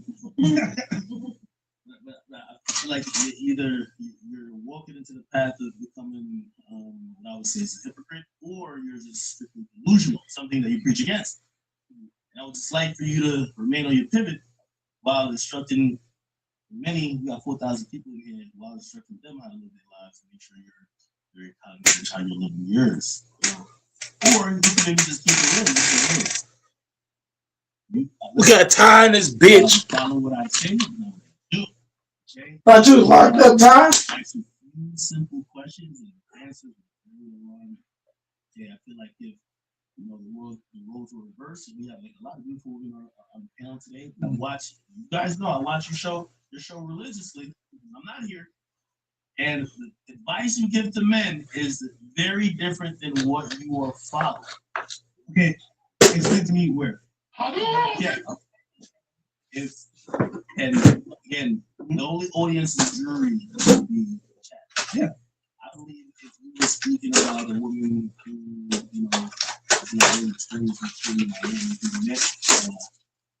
high value men, I think it's really something. Yeah, for this and if you were speaking about that woman who met that guy on a multi-million-dollar yacht, the first thing in the assumption would be she loves me or she likes me. Okay. Now here's the thing: there's nothing wrong with actually by the I don't think we have to at all. I'll be inside a little Nas X territory. You guys work, but that's not what you guys are doing. What you guys are just saying that you want guys to be aware and also not to get finesse, right? It's about self-improvement, right? I've heard Myron say that a bunch of times. As we do, I'm gonna give up. I feel like your life right now might not be matching what you preach, and it's okay because we all make mistakes. Bobby have made mistakes too. And as brothers, because I made mistakes, I could try to help you as you're making your mistake. Okay, listen, I always say, smart man learns from his own mistake, wise man learns from his mistake of others. I'm trying to have you at least be wise, not smart. And a dumb person never learns at all. So, you think that how many mistakes am I past at all? No, I've heard the story. You've married before, right? It was just alarming that if, and by the way, I like you're beautiful. What do y'all consider each other? By the way, Henny done. We vibing right now. We chilling. We vibing. So y'all would be y'all just call me. Yeah. Okay. Now, you said something on like last show when I was on. It was a little bit more. You said she was very different from every girl you meet in Miami. When I've heard you speak about every girl in Miami, you generalize. Yeah. And I've also heard this one of mine is like, all right, you got some class culture, brother. No, thank you, bro. Listen, you are too. Hey, listen. You know what I mean? We're not talking about your anecdotal experience. We're talking about like the majority of people. Okay, we're not talking about like your exception. If you were to speak about the person who we are talking about in question, sit next to you, you wouldn't necessarily be on the position you are now. You would actually say, "Hey, listen, she's with you because of what you're about, right?" But you made the bold statement, which this is why I think your audience is probably looking at you like if you're a hypocrite. You met her on a yacht. In a very short time, you're like, I know for a fact she's looking for me. Okay, so you made some claims there just now, right? Or kind of assumptions, and I understand because you don't watch the show all the time. That being said, when I said that she's looking for no right? So if you know the DNA matter, right? Most Miami girls are in a certain like bracket, certain environment, and they all kind of do like the same things. Hold on. That being said, if girls new to Miami, she's not really into that environment that well. So as a first timer in Miami, right? She's not gonna be certain circles where they get passed on. Like you feel me? Like it's kind of like a environment where things happen all the time and like follow a certain pattern. That being said, hold on. That being said, What's new to Miami? Because she was born in Jersey. She's a side here at school. Right? Is everybody here born in Miami? I am. You're born in Miami? Yeah, born and raised. You're born and raised? Okay. But she's not. So if someone moves here, they're different. I'm saying at the beginning, they're not kind of like tainted by the Miami lifestyle. Because Miami's very like, I want to say good and bad at the same time. Like in the environment, it makes you turn a certain way. Either by the partying, the people you're around, to the streets. And most girls would have been good girls who come to Miami, turn to the streets. Is what it is. So they turn home. That being said, you meet a girl for the first time, she's in this environment, she's not part of this whole cycle. Kind of chance because at the beginning, she only knows you. But she meets other players in the game where it's like, oh, like this is where I'm at. I can see all these guys. And she's gonna say, you know what? I got many options. Fuck this nigga. I'm gonna do what I gotta do and get what I want. That being said, right? I invited her on the yacht. I invited her on the yacht, right? For a purpose to talk to her. So the first time you met her, you invited her on the yacht. 100%. And you left the yacht by saying she fucks with me.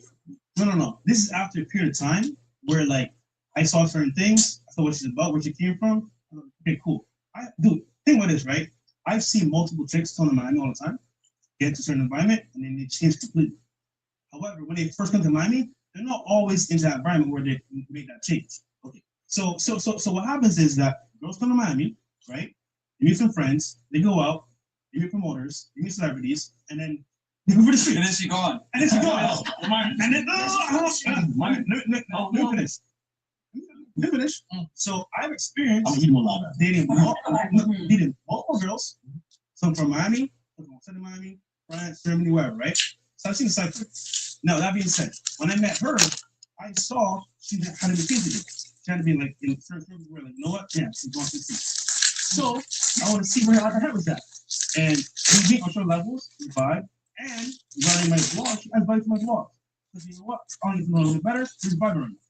So your whole argument of, oh, I'm gonna be finessed by this chick. No, I didn't say You that. can't. I didn't say that. Okay. I want to make certain claims. So I feel like you're a little bit exposing yourself. How? Because the way you talk about women, especially because you're in Miami, you just proved that saying that if she's here and she's new, those rules don't apply. You don't talk to just a Miami audience. You talk to an audience that's literally all around the world. So you're pretty much telling your audience, everything I tell you doesn't apply to y'all because you're not in Miami. I thought you were giving universal. Hold on. We're talking about her. I got you. No, I know. But I'm talking about how you were saying she doesn't apply to many things that you would say about the normal girl. No, it can't be upset. I'm just saying that, like, second of all, I want to ask a question. By the way, the chat's gonna be the jury. You said, number one, she was here for a short amount of time and she was tainted, quote, quote. And you've done the checks and balances to make sure she's not gonna be that. Did you at least tell the jury how long you've known her? Okay. So in a month, you met her on a yacht. A month later, you have figured out that she isn't what every other girl in Miami is. Look, you're taking it as in like, yo, I'm a wife, like it's only like only girl is like, yo, I just met her, right? So obviously I'm like checking to see where she's at. And at the same time, like, yo, I'm seeing traits where she's like different. So I'm like, okay, so I'm thinking like most Miami girls. That being said, I don't know the full, trajectory. Like she just got here. So it's like we're vibing right now. What does it mean that she's different and not thinking like Miami? I just pointed you out somewhere. Okay. Like explain that, because I've heard you say, like you don't know about this. You say, hey, listen, women, especially down here, they're gonna be attracted to certain things, blah blah blah. Yeah. What does it mean to be different from a Miami girl? Explain that. Okay, so for example, right? She's not into like designer, going crazy like, oh, I need to have this and that. It's more like, what's a good time with me, right? And then secondly, is like, for example, what Miami girls are. Huh? Look, some are. No, obviously not every single girl, but some are. But I like. We're talking about just the jury. Yeah. So it's kind of like. By the way, Martin. Just because I want to be fair, just thinking, bro. No, you're allowed to be his lawyer. I'm telling you, I don't want this to be a mistrial because they said he ain't had a public defender, he ain't had Johnny Cochran with him, he ain't had the nigga who had Bill Cosby get out of jail. You could hop in at any time. This guy seems. You guys go. You guys go like one round, 2 rounds, maybe, and then we'll. Because I know y'all wanted to do this. We got 6,000 plus you guys in here. Like the goddamn mayor right now. Like the video. So you're accusing me of being hypocrite and being delusional, right? So I want to know where in this whole like scenario here, where in the scenario, right? Do you see me being hypocritical in regards to like this dating? No.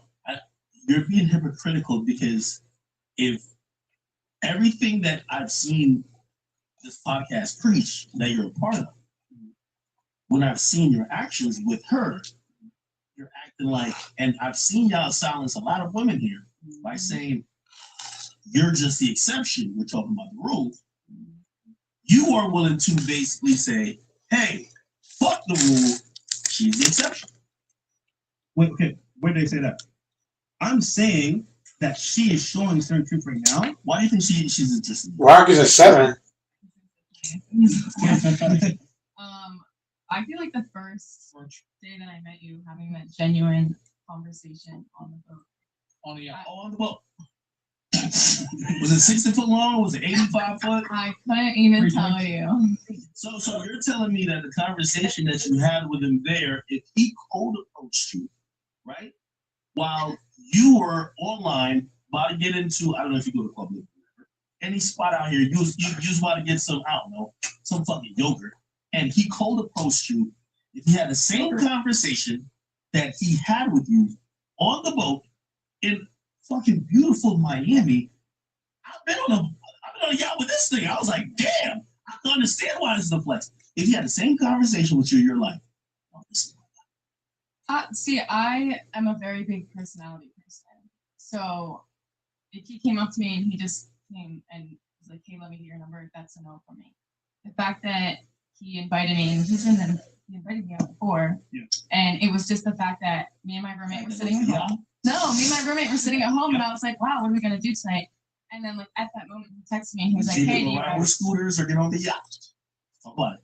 And he's right. I'm not a materialistic person at all. I could be if I wanted to. I don't care about that shit. Like my dream car is a fucking Honda Civic. Like I don't. There's nothing about me materialistic. Being on a yacht is not. I wasn't like, oh my god, like he's inviting us to a yacht. Like, I'm so excited. what about I've the been on a yacht conversation? before. I've had people try to hit on me.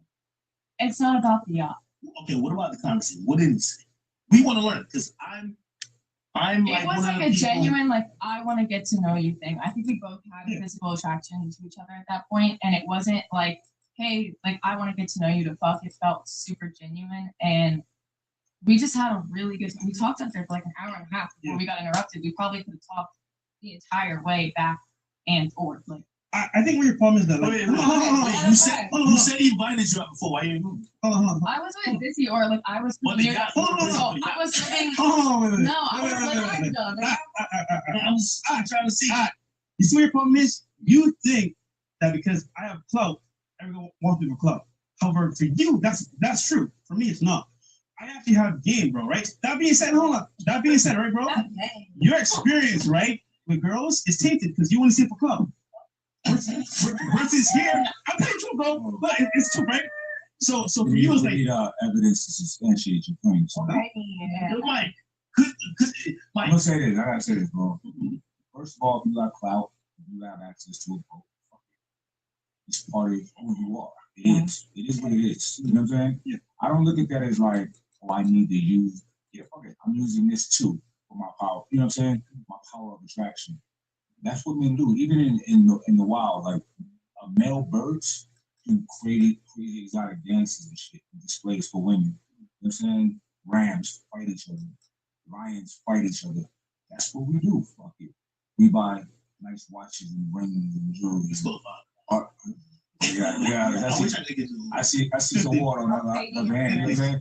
But I'm saying we do things that other men can't do. You know what I'm saying? To attract a potential mate. I don't see anything wrong with that shit. So, you know what I'm saying? So it's cool with acknowledging that shit. Yeah, fuck it. If I'm on a boat or I have access to a boat and I want to get to know somebody, I'm gonna invite her on a boat too. I think you're touching on a point that I was trying to make. But see, No, but that's a horrible point about. You made a point about the chain, and that I would see the chain in the watch and be like, he's rich. You know how many broke people I see with chains and watches and nice cars? They could be the brokest motherfuckers I've ever met. you even said on your podcast, yo, you got a chin in the watch, you could be a scammer or you could be broke. You even said that Like in your I podcast. used to work You said that, right? doing bottle service at the strip club, and the Yeah, girls would yeah. pass on everyone that looked broke. And I would take them as clients. They would make no money, and I would make money because I didn't judge somebody off the way that they look. This is one of the biggest things I feel like we keep making this an error. Because I feel like you're judging sincerity on what you think she's passed up. You know what I mean? For any woman I've encountered that's fucked with me, like I've seen women who I fucked with like, oh, Sway Lee hit me up, Young Thug hit me up, Rest in Peace XXXTentacion hit me up.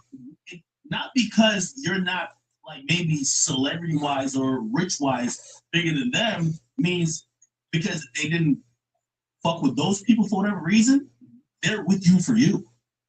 That's not the case, my brother. And I feel like you're using that to be like, well, I know a lot of people who's more lit as hit her up, blah, blah. I'm just trying to say that for what you're preaching, it's all about what you're preaching, my dog. Hold on, no. Here's the point. Here's the point. So what am I preaching that's gonna be delusional or not true? Tell me. You still haven't told me. I'm still waiting. I feel like if you didn't like her, you didn't love her, or whatever the case is, I don't know if you do. If there was a normal girl like her that came on this podcast, and that girl said, hey, I'm dating a high value man, and that guy's making hundreds of thousands of dollars, and you had to tell that girl, who, by the way, she's an app developer, right? She's not from here. She's been here how long? 5 months. 5 months. And if that girl said, the guy that they're now fucking with, they know for a month.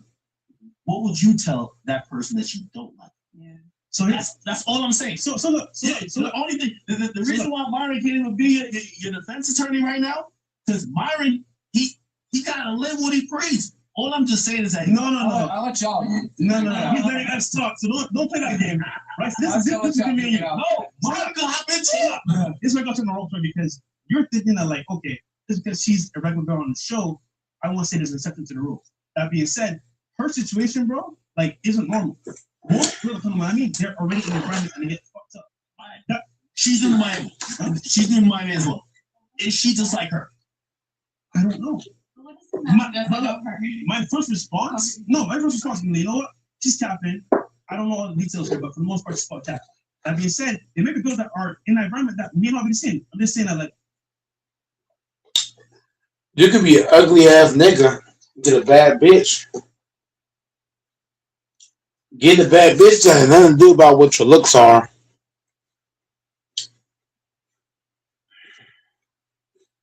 Even without money, even without chains, even without the fancy stuff, you can still get a bad bitch, man. Getting a bad bitch has nothing to do about what you're wearing or how much money you got. You just gotta have what they want. There's a woman out here for somebody, man. There's a lot of bad bitches out here. You know what I mean? How about, you just gotta know how to talk. I feel like your personality, your character, like how you speak. Like, I feel like how you speak, how you talk, good communication, like just being a good conversationalist can lead to a relationship. I mean, shit. Being charismatic. There's so many things, bro. So I actually met her. I spoke to her for an hour plus. Not to say, look, you know what? Damn. I've been if you just off my personality. No. So women are hours at a time. So look. On the boat. Go Mike ain't the best looking. But I've had a few relationships just because I'm charismatic. My personality, my character. Just who I am, like just being myself, man. Just being myself. I've had a few baddies in my time. My personality alone does that. I mean, my personality on YouTube is different from real life, but real life, I feel like my charismaticness and personality really what gives me a lot of relationships. I got good vibes. If you vibe with a chick well, you can get a relationship off that. The fuck? She's a fucking god. Hold on, then I'm hypnotizing. Multiple dates. Hold on. See. Multiple dates. I can see certain things. You know what? She's cool. I want to get to know her a little bit better. I never said, oh, she's the one. Nigga, no, you said she's different from everyone else because she talked to you an hour on the yacht and went on a couple of dates with you afterwards. That just seems glaringly hypocritical. I understand, right? From what I used to hear from women, y'all is giving the game. No, I love when I no. Yo, by the way, We say no. I see you doing it. I see you doing it. What I say to you, regular dudes listen to y'all and play y'all in the car that their girl could hear you. So when they see half of the podcast maybe slipping, it's not my job. I'm slipping. Because you're not giving the same advice, or you're not having the same mentality about your situation like you would tell somebody else. Yes, I am.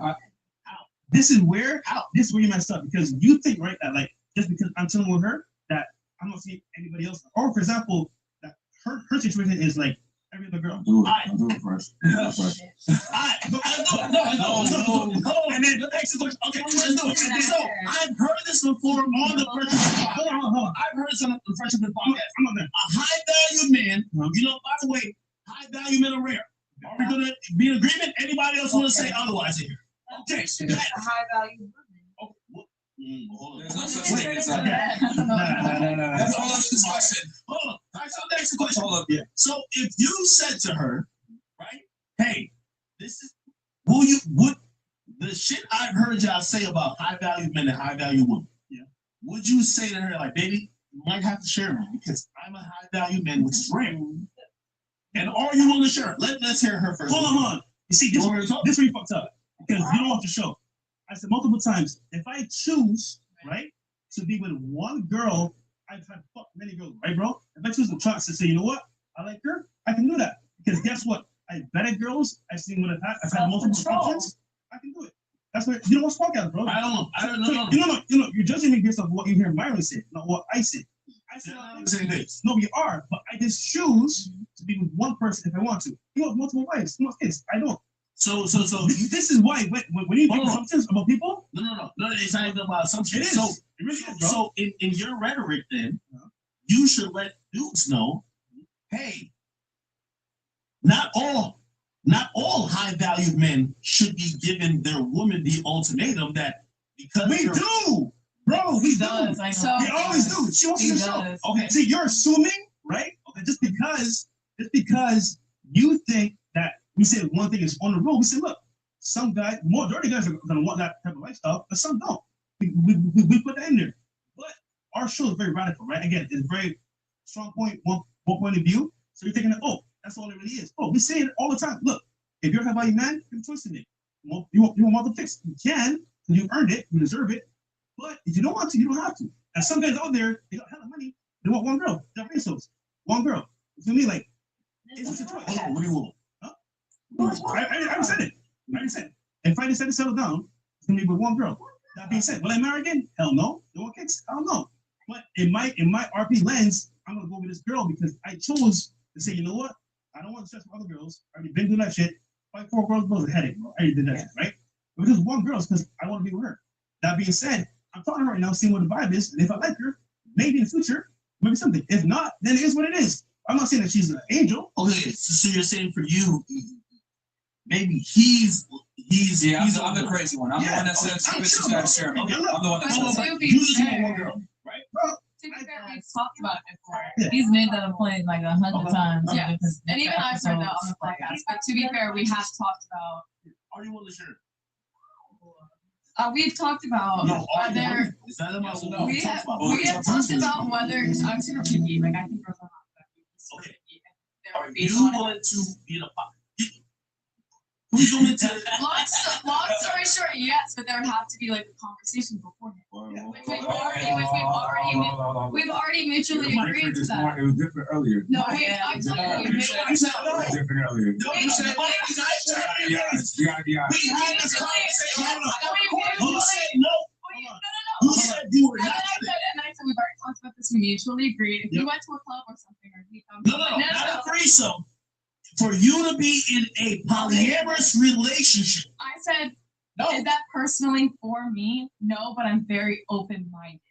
If there was somebody that we had found, am I totally against it? No, absolutely not. But physically, is that for me? I don't think so, but I'm not close-minded about it. Let me I think initially, because listen, every girl says, no, I'm not with you, right? When I hear that, I'm like, no, but it was the shock of hearing it, I think, you know what I'm saying? And she never processed it. And sitting there thinking about it, letting it set in, like the way we framed it was like, okay, you have a high value man. This man is not a lot of guys like this, right? It's rare. Are you willing to share that? Right? First, no. It's a reaction, right? She's not gonna admit that she said that. I know. She said it. But I'm giving her. Yes, I did say no immediately, and I want to clarify because. Was you talking first? No, but in between like my past ex and him, I always thought like I was never gonna be in a relationship. I was never gonna fuck for one period of time, and it was always gonna be like. The host. Not even that, but like I enjoy fucking with one person at a time, but there's never been that person to come along and be like, oh, I only want to fuck with you. I knew pretty quickly that like I haven't been with anyone since him, and I knew pretty quickly that like I only fuck with him because we just have a great time together. Like, so now I don't. I'm in a mind space where I don't care about being with anyone else. No disrespect. It's not even about you. No disrespect. It's about knowing that you're with a guy. Yeah, we've talked about it. Okay, so we talked about it. How do you feel about if he's like, hey, listen, I'm gonna be honest with you, I do like you, I fuck with you, but I also like her. If it comes to that, then we can have a conversation about it for sure, and I'm down to hear that kind of story. I'm not close-minded about But see, you know, fight. Right now, we're on the same She just needed page. time to process it, bro. Yeah. Honestly. But no. Honestly, and another thing, because another thing, I heard it. I did. I admit. I But I said understand. no. I understand they hear this shit all the time, right? And I gotta be honest, like they see how like I treat my woman, right? And so many girls be hopping in the even when we out approaching, you know what I'm saying? Yeah. And they all are with it, right? And even like if I'm interested in someone, I tell my girl, like, you know what I'm saying? And I'll be chopping it up. And they'll initially say, no, I wouldn't share. But the conversation keep going. Why you still talking to me? You know what I'm saying? And then, you know, you see it, you know what? That's really cute. You know what I'm saying? And the shit just keep progressing. So I feel like, of course, initially you've never done it, you never tried it, never even thought about it. The first reaction is a no.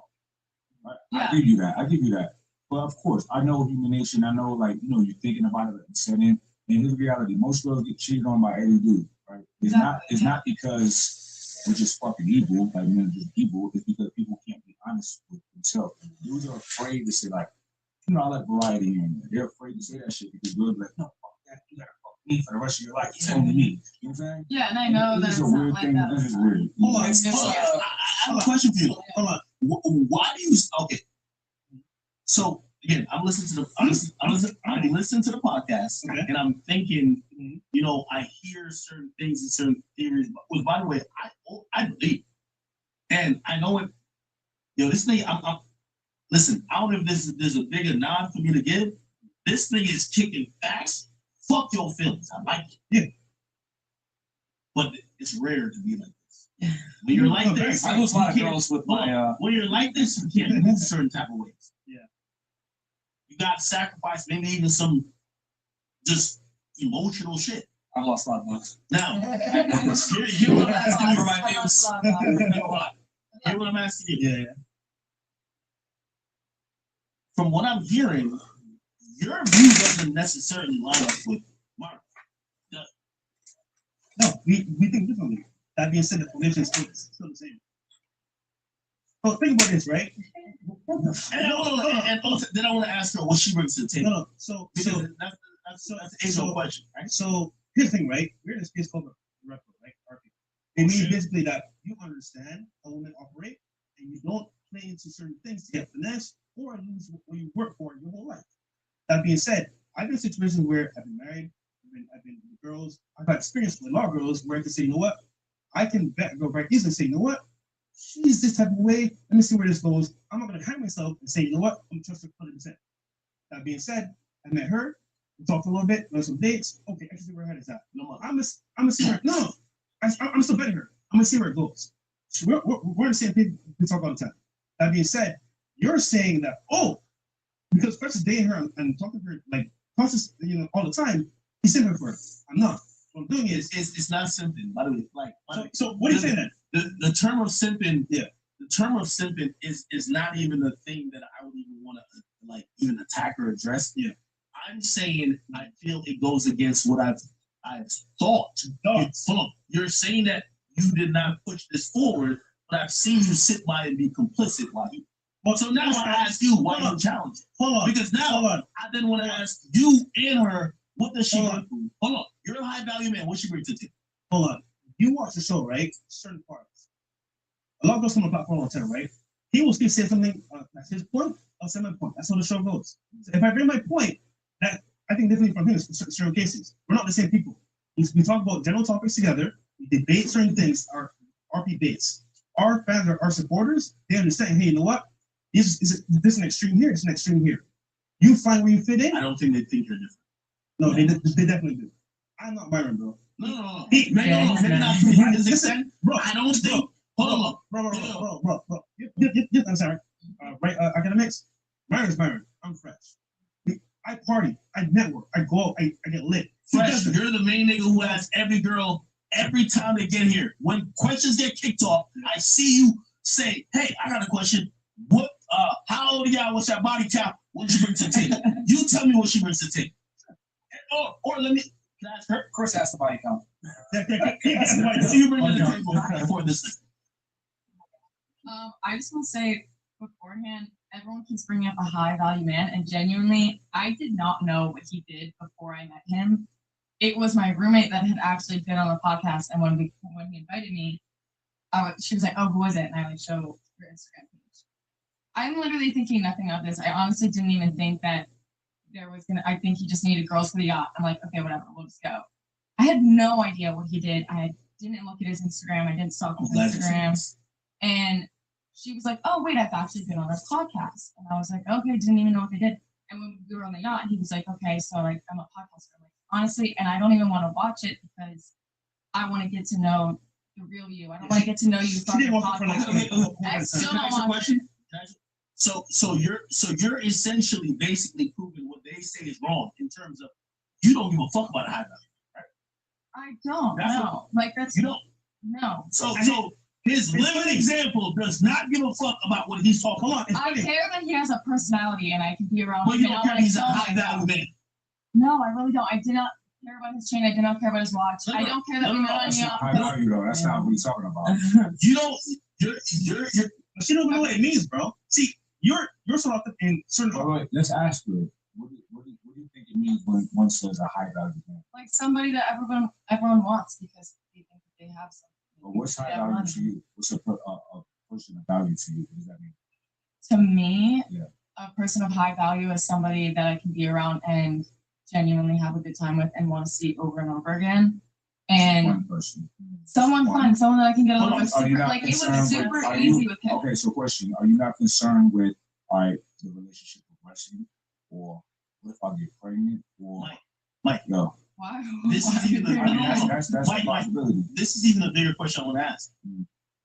If your girl or the girl you're fucking with doesn't care about the theories that you're preaching, doesn't it let you adjust your theories? No, you're talking about even better. Even better. No, you're preaching about high value men to a bunch of men who think they need to be high value. Yet the girl that you are fucking with doesn't care about that. Maybe that should Okay, tell but I you. also don't want a bum who has no motivation and doesn't have a job and lays on his ass all day. You're a valuable person. Hold on. I want someone who wants to do well for themselves. Hold on, I got you. And I got you you. can be successful in your own No, right. She's doing the no. This goes back to what. Hold on, I got you right.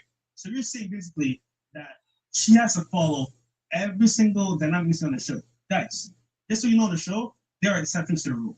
There's not 100% and any. Is she exception? Nigga, she just told you she's not into high value people in terms of. No, that's is she an exception? Listen. Hold on, slow jams.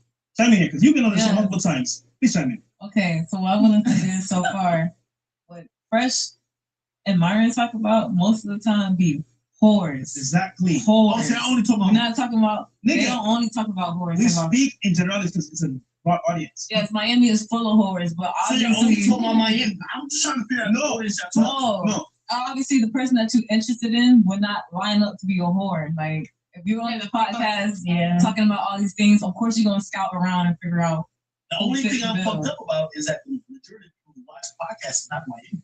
You know that. Are you I from see what- Miami? It's still gonna be horse Are you in originally Wisconsin. from Miami? It still applies. In Australia, it's not like Miami. It's not like In Wisconsin, it's not like Miami. In LA, it's not Miami.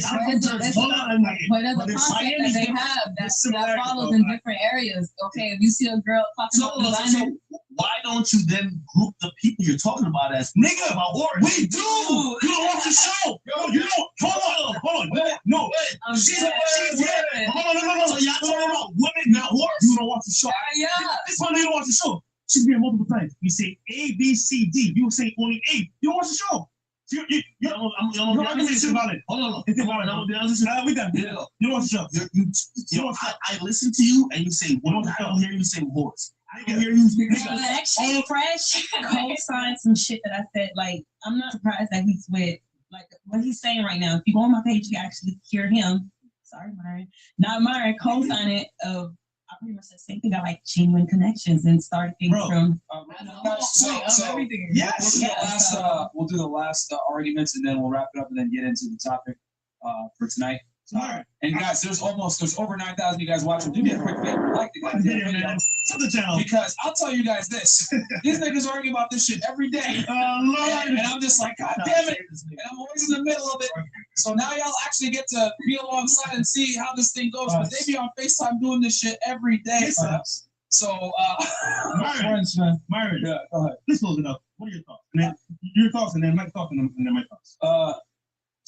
I see where Aka's coming from. I see where you're coming from. I mean, we're just very different, you know. I mean, I'll be very honest. I'm not gonna lie. Like I'm a little polarizing. You know, I've said it before. If a girl deals with me, bitch, you gotta share me with others because I didn't work this. You know, like I didn't work this hard to like get one girl. Like that's fucking dumb. And I've said it many times on the podcast. Like once you rise to a certain level, make a certain amount of money, you reach a certain status. Like it's dumb to share. But I'm sorry, I don't know. She got to share you.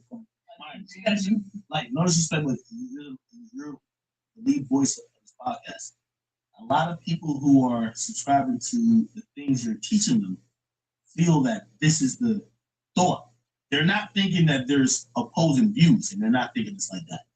And if you're willing to say, hey, listen, that's just me, cool. You should say it. Yeah. Because what's happening He does many times. Yeah. Hey, this is my opinion, not the other people's. Oh, no. But the platform is both you guys. Nigga, he speaks, I speak. Yeah. They chime in. Nigga, people know this. Yeah. I have my opinions on how I think some things are. He does as well. All right, hold on. You watch the show, only watch no. what he said. So for the record, you don't believe in terms of what he says, and how you're living your life is how you. Well, first off, right? You're saying because this right here is only what I believe in. I'm saying, look, we understand the foundation. It's an example of what you believe in. Nigga, you watch the show? Yeah, look, this is what it is. This is what it is. We both have a fundamental knowledge and we see the world through the same lens. We just choose to react to the lens differently. So I look at it like, girls got to share me. I'm not having one chick. That's dumb, in my opinion. First, I said multiple times, you know, hey, if I find a girl, I'm down to have just one. But me, I've always said like I'm gonna have multiple girls. So that's what it is. Since he's not gonna answer me, I get on now. Fine, I love you. Yeah, okay, no.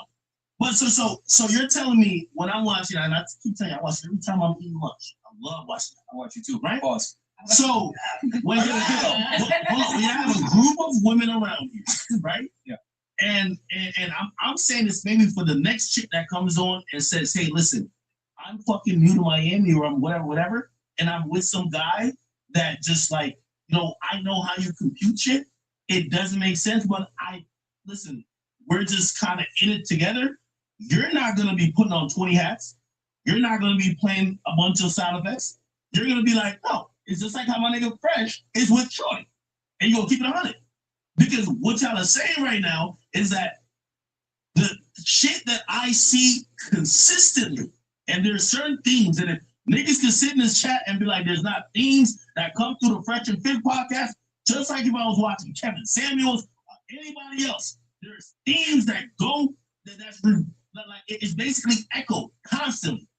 If you are down to say that this does not contradict it, I don't want you to be shaming no other woman on here when they come in here and say, hey, I'm 23, I'm with some nigga who's making mad money, he's on the incline of his career, but we got a connection. Don't say they are gold diggers, don't be sarcastic to them, let's keep it 100. I like to keep it 100. You know what I mean? Because I see it all the time, and I call Cap Butcher. Mine is called Cap. Nigga, I'm on a computer, I slap my mouse. That's Cap. You know why you here. But you're telling me now, because now I feel like I'm a listener misled. Y'all telling me now, oh no, you just took the wrong thing from me. Maybe you just took Myron's point. What is it? If I took Myron's point, why don't y'all debate this shit? Y'all seem to provide a united front every time niggas is watching. Niggas is watching for basically an ideology. You have to ask the question. Where have I strayed from the point of view? Nigga, if the where you strayed was when you said, if any other chick that came in here, if she said right now, she met Trey Songz on a fucking yacht, and she said, yo, I'm talking to Trey Songz, but he likes me for me. Yo, play mad sound effects and play her the fuck out. Okay. Because it's your girl. Okay. She likes you for you. Okay. Hold on. That's hold on. That is one encounter, right, on a yacht. Yo, you know her from months. You're not. No, dude. We misunderstand. Bro, you know her from months, dog. Dude, how do you know? We are dating girls, right, bro? You don't date her for 1 day. No, nigga. It is 1 day you're talking about. Month. I'm saying, look, we're dating right now. We're seeing what's up. You're saying 1 day versus a month is Tuesday. Nigga, tell me that number. Nigga, You don't vet a girl in one day, bro. It's a better over a period of time. Which is true, because he Could you fucked vet her other in a people month? after. Could you vet her in a month? But This is true. He had other girls on the block, right? Like after I know him. that's nigga. Could you vet a girl in a month to say she wants me for me and nothing else? Bro, I have your audience that. Don't tell me. I have. No. I'm asking you right now. Tell them that they need to spend at least a month. Last argument, please. I have experience, right? So does Myron. To see, we do every single night, right? We can see patterns, we can see certain things, right? That being said, don't play the guru card. Tell your audience that if you fuck with a chick a month, your intuition about her is what's gonna be the thing. Listen to me, right? You're not gonna tell the audience that. No. You're saying that you're trying to be the exception. No. You're saying the same thing. No. I see what you're doing here, right? You're trying to say that. Look, this is the exception here, right? And no. And it's the exception because you're a preacher. It's like the fucking preacher who cheats on his wife, but because he's been talking to the Lord every night, he said, "Oh, this is not that bad like when y'all cheat on your wife. It's just as bad." We say vet a girl for a year. It hasn't even been a year yet. So you say vet a girl for a year, but you vet her for a month. Nigga, make it stand. We're still talking right now, nigga. Are you retarded? Bro, you said it. You know what you said. What you said. No. You're saying, right? You said she likes you for you. Did you not say that? Nigga, I'm getting to know her. Did you say that? I said that video. Nigga, I said it. But right. Hold on. I'm saying to you, it takes time to know somebody, right? I'm saying for what I see, you got 11 months. From what I see right now, I can see certain things where you know what? She might be that person. You're saying, oh, fresh. No. You look at what am I saying then? I'm saying if you tell your audience, take a year. My audience knows. If you tell your audience take a year, you take a year. Nigga, don't make no statements. Don't contradict yourself. I never like her. Because you see I'm still talking to her right now, bro. So, okay. He's still vetting her. Exactly. You don't want to show, bro. You don't want to show. I'm going up what he said. He said, I met her on a yacht, but I know she likes me for me. Yeah. If he didn't say that word, if I didn't like him for him, I wouldn't have spent like every day with him to be possible. Said every girl who met a nigga on a yacht and who's with them. Yeah. Like, come on. Like, every girl here knows that you can only tolerate so much with some person. Like, okay, you might have millions of dollars. Like, I've seen people with millions of dollars. I don't want to spend every day with Have you ever heard of Brittany Renner? They tolerated niggas for. They tolerated a lot worse niggas for a lot longer time. Every day, to hang out with them every second. No. My only thing is, I think we've officially reached the point of diminishing returns. You know, this is now you guys got to see what I deal with every day. You know what I'm saying?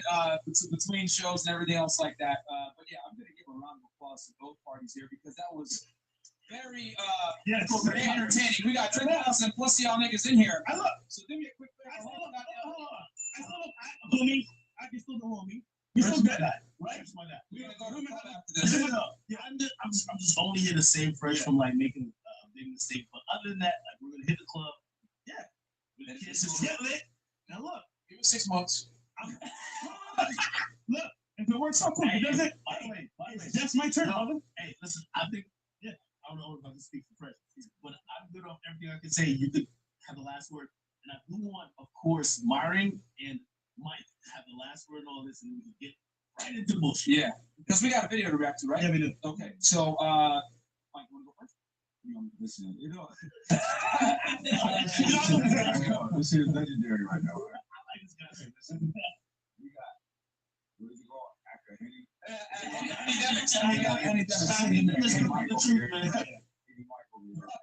After Mike, that's all good, bro. Like, listen, I personally feel like I might own shit. I own whatever the fuck I'm feeling. Yeah. Where I'm like, fuck it, I own it. And listen, there's certain things I learned over like even like in my profession and dealing with employees. Like, say somebody fuck up and I'm backing them in the corner. I know why, and I want them to admit it. You know what I'm saying? It's not gonna happen sometimes. Sometimes I just gotta lay off. You know what I'm saying? I mean, it just gets weird. You know what I'm saying? But I feel like with the situation, shit's a lot of shit. It's only been a month, but I understand feeling that vibe, right? And it's a lot of shit that they haven't really discussed. You know what I'm saying? So, and he's figuring it out the way that he should, that he feels fit, and he's bringing things up when he feels he needs to bring it up. He probably really got to everything. You know what I'm saying? So, I I think shit. I love it. I love motherfuckers being in love and shit. I know y'all love. And you know what I'm saying? Wait, are they? Are you in love? They can't say it. Right now? They can't say it. They can't say it. We're like vibing, see what's up. But like,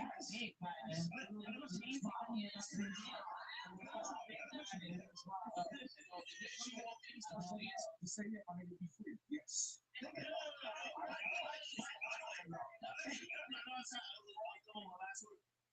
That's just one of the things, like, y'all just gotta throw that intangible in for y'all listeners. Bro, people get in love and make decisions that counter everything that's intuitive, and you hope to see where it goes. That's the fucking X factor among everything I discussed. And listen, as much as I think I don't listen to the show, you don't throw that in it.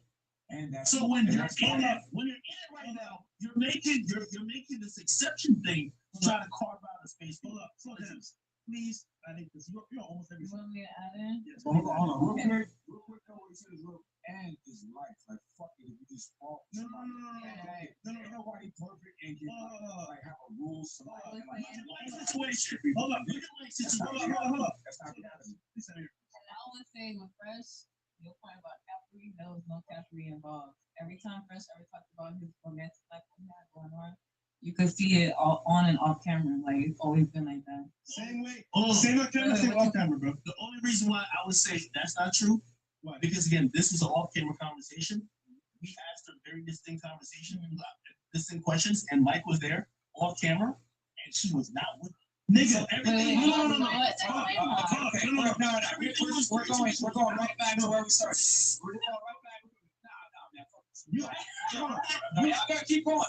No. You asked her, right, if she wanted to be with somebody else that she didn't know about. We spoke about if you're together, you can do something. You asked her physically. Nigga, there's somebody that she doesn't know. You'll remember my answer. My question to you. Y'all not see this fucking super chat right here? It's fucking live. I gotta read them. Basically, my question was to you. Even if a woman say yeah, I sure, sometimes they just be saying yeah just to make it a deal breaker, just to say yes. Some girls don't even be gay; they be gay for pay. Like a lot of them just say yeah because they either have no choice or they see that man as their only way out. So fuck if it's love or if it's real.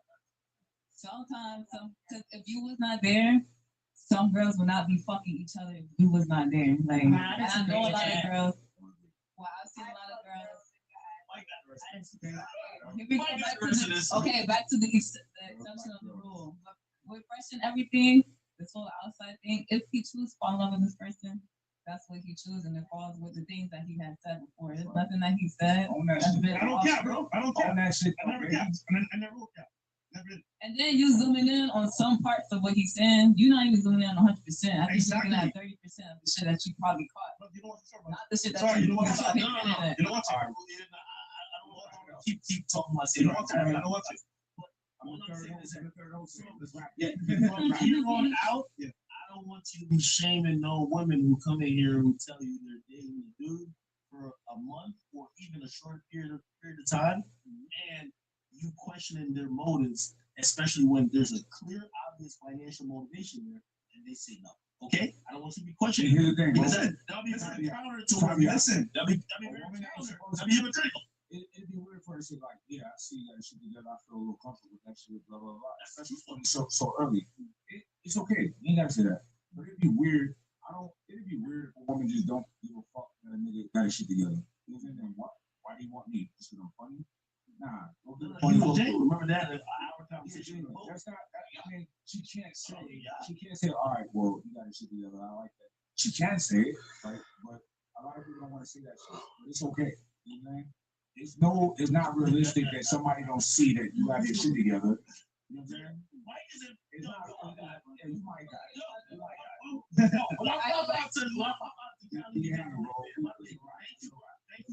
Thank you to Fresh and for you to allow me to. Yeah, bro. By the way, and legendary episode. And by the way, while we got 10K people in here, I just want to reiterate, I love Fresh. This is my guy. We fucking just he'll call. Not love him. Yo, Fresh will call me and be like, yo, act. You know this guy? And I'm like, who the fuck are you talking about? And he'll tell me some story about, oh, I know this guy that knows it. Yo, we have really good conversations. This is, hey, listen, you know, as men, and, you know, I've heard you say this. I saw when you guys, you know, was on his podcast. Yo, this is just like, you know, steel sharpening steel a little bit. You know what I mean? This is not beef, nothing like that. And, you know, when I come to Miami, everybody knows I'm synonymous with Fresh and Fit. And now I'm locked to a mic, and we're going to keep it going like that. But we have other beautiful women here. And yeah, I'm here, man. Yeah. I mean, I gotta say is that now you guys got to experience JMR and Gaines for about an hour. So I hope you guys enjoyed that one. Brandon, don't fuck this one up. Let's continue on with the show. Okay, so we got Mo Rizzo, $20. Shout out to No More Podcast. The legendary guest of the epic show is underway. Loving the friendly discourse between Fresh and Act. The $20 hero, all others are poor. Okay, don't worry, Myron. That little poodle ain't got nothing on me. I'm going to bite the crap out of him. Real city dogs out here. Here all the others from the suburbs. Okay, $50 Dan Hancock. You can't blame Fresh. The boom boom too good. Her other guy feels the same way. We'd like to hear it. Okay, $25 Dan Hancock. She ain't tainted yet. That's a little blue pill, bro. Okay, when you know you act, rules change depending on the situation. $20 Eric Herbert. $20 Hound Dog. I could have brought $20 in Sheba, but said I have to do this. I'm generally with Fresh on this one. I can understand where he's coming from on this. Plus, I'd like to hear from her as well. Okay, this is from earlier, guys. Academics, $20 sounds like he hating on Fresh. Fresh explained it perfectly. Academics listening to respond, not listening to understand. Let Fresh do the same first allowed to bring women in his life that add value. Okay, Doc Hancock, The Myth of the Good Girl by Rollo Classic RP reading. Fresh got to brush up on his RP. Okay, $20 Mike Anthony. Girl, the girl next Fresh is Cloud Chaser for the streets. He's getting clapped on a yacht. You ain't going nobody. You got to say something back to him? You want to say something back? You want to say something back? Y'all getting clapped by anyone else. Okay. First night. Okay, so we got, who else is this? First link.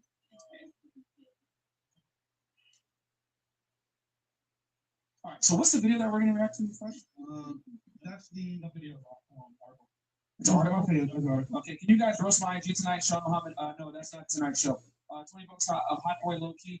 LOL Shorty said, if he approached me at Red Mango, I would have dubbed him, but her and her homegirl needed something to do, so she took me in by the LMAO. Come on, son. Walter South Cap. She saw your Instagram. Okay. I don't know what Red Mango is. I don't know either. Hey, y'all taking this damn seriously again, and y'all not even listening to Fresh and Miranda. Fresh has never had a problem getting girls. Y'all new to this. Facts, bro. Okay. Yo, we don't cap over here, brother. Jonathan Castillo, word of the day is nuance. Not everything is black and white except for Fresh and girl. Mike has 2, Fresh has 1. How many does Act have on this side? Iron so Christian. You want to let them know? Listen, man, you're right. I rock with all this something. Yeah, Venom. Act has some ladies. Whenever Act is on, it is easily the most entertaining episodes in my opinion. $20. And then what else we got? Philip with her. The good thing here is men of all colors love white women. Shut up. Oh man, that's an island thing. I'm telling you, that's an Asian boy. All right, you'll see. That's my dude. This round goes Fresh. I see you, Fresh. What's good, Maya? Good to see you smiling. Stay strong, bro. Say, brother. Okay, LA Panda, $20. Thank you so much. And then we got Mr. Black. Act out here looking like Detective Pikachu. $20 Nobunaga. Have her do the cat back dream guy chart. LOL. Fresh might have the same understanding of the RP space and the proper way to navigate today's marketplace, but there are 2 different entities with 2 different ways they want to live their life in the dating space. Got you, bro. $20 the hero, his dog. And then Jonathan Castillo, over 9K viewers, get the fucking like. So yeah, real man. Seriously, there's over 10,000 you guys. Do us a quick favor, like the goddamn video. Get us pushed up in the algorithm because if I got stuff, you guys got stuff with me. Okay, $20. Gerald Cohen. I've heard Fresh go his own way many times. Act coming off like a hater. This is how they talk to each other all the time, guys. Professor Paradox. Relationship contradicts. Do not let your woman embarrass you. She has embarrassed Fresh multiple times on the podcast. And looks, regardless of reality or if he's trolling the way it comes off, Fresh looks like a baby. You guys say something there, Fresh? Bro, you do know that like on the blog, I troll a lot. I find it funny, right? That like everything I take girl out, they deal with the analytical response. I'm like, bro, it ain't that serious, bro. I'm totally on it, bro. Come on now. Okay. Entertainment. And then from this point forward, what, 15 up, Chris? 20. Okay. Take notes, women. This is a perfect example of how men communicate. Yep, very true. We're very overt with our communication. We don't have to worry about about your feelings. Adonis, hey, Myron, and first is what Mike pointed out earlier. I want to become a male adult film star. One day, so I could constantly do. I just hope women, a woman, would still marry me in that profession. Let me know. Okay. Oh, Lord. $20. Message deleted. Try to make fun of Christian Airline. And $20 Bob, money back. Yo, thanks for the Brittany Renner interview, by the way. I'm so glad you let her know she's the side chick. RIP to the kid's childhood. She got dunks on her head. You got some of that one? Yeah, that's very ugly, man. Yeah. Actually, she might be on pressure soon. We'll see. Yeah. Devil's advocate. All guys should do this if they bro out a risk glove. I noticed this difference when y'all were back at 14K subs. Truth, due to market pressures, Fresh can't afford to demand what Myron can. Y'all owe single great catches, no homo. Like, bro, it's because I don't want to, bro. Like, you understand, right, bro? I lose a lot of girls on my mindset, guys. I hope you guys don't know that. Like girls will see my shit and they're like, "Oh, you're controlling me." I'm like, "No, I'm not. I'm just in control. I don't let chicks like dictate how I do shit." You know what I'm saying? Like, I'm very assertive and I just have very low tolerance for female ineptitude and misbehavior. So very low. That's just how it is. In Fresh defense, he has multiple Latino women in his vlog, so that alone debunks Axe claims. All right, and the $20. Always change your goalposts, win. Stop, give the haters on Fresh Fit reason to hate on them. Keep doing your thing, Fresh. We with you. Nah, bro, trust me, guys. There's Ack was one of the first people that hit us up when this bullshit happened. Everybody. The way that we all can talk to each other, ain't nobody else can talk to nobody else. That's very important. Yeah, it's all love. It's all love. It's all love. It's all love. So yeah, the two guys at the table here, man, they're here at the table for a reason, bro. Like, they're with us when everyone's talking shit. You know what I'm saying? So not many people can grow Fresh like that. You know, Fatty $20. Fresh $20 question: are you hitting it raw? Oh shit. That's a yes. You want to answer? She looked down. It's a yes. You guys did not. Yeah, man.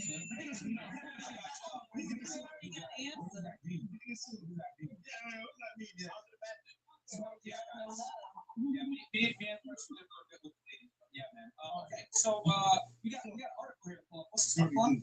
This is regarding Polly and kind of like how it's interpreted by single women and single men. Yes. Oh, and also I want to mention this earlier, but I didn't want to take away from the debate that Fresh and Ack were having.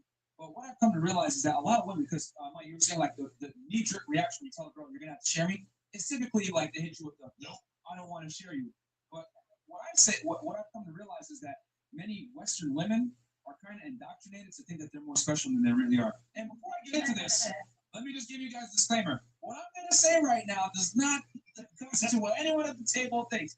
It's definitely my opinion. I know I'm gonna get hit with the side. But anyway, the thing is, what I've come to realize is this: in the West, we put women up, we put them on pedestals. We say you can do anything a man can do. You're equal to a man. You're special. You're sugar and spice, everything nice. You can do no wrong. Believe on women, whatever.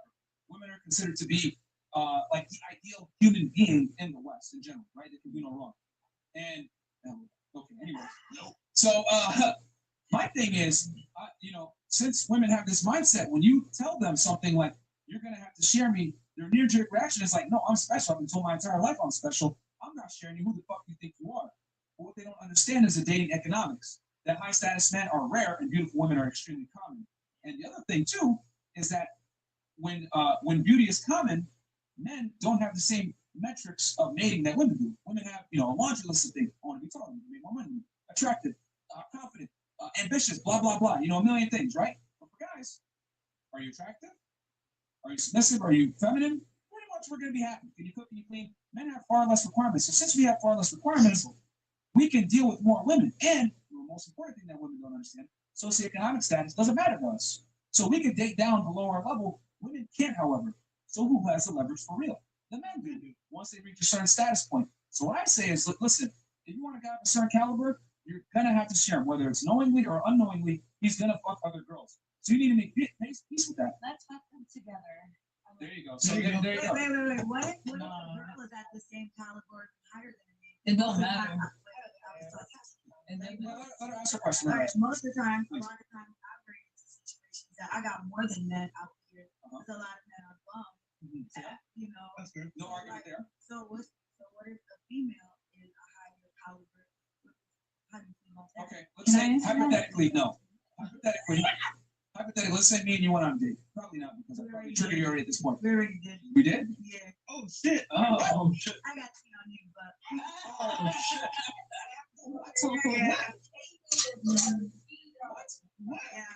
What's happening right now? What a twist.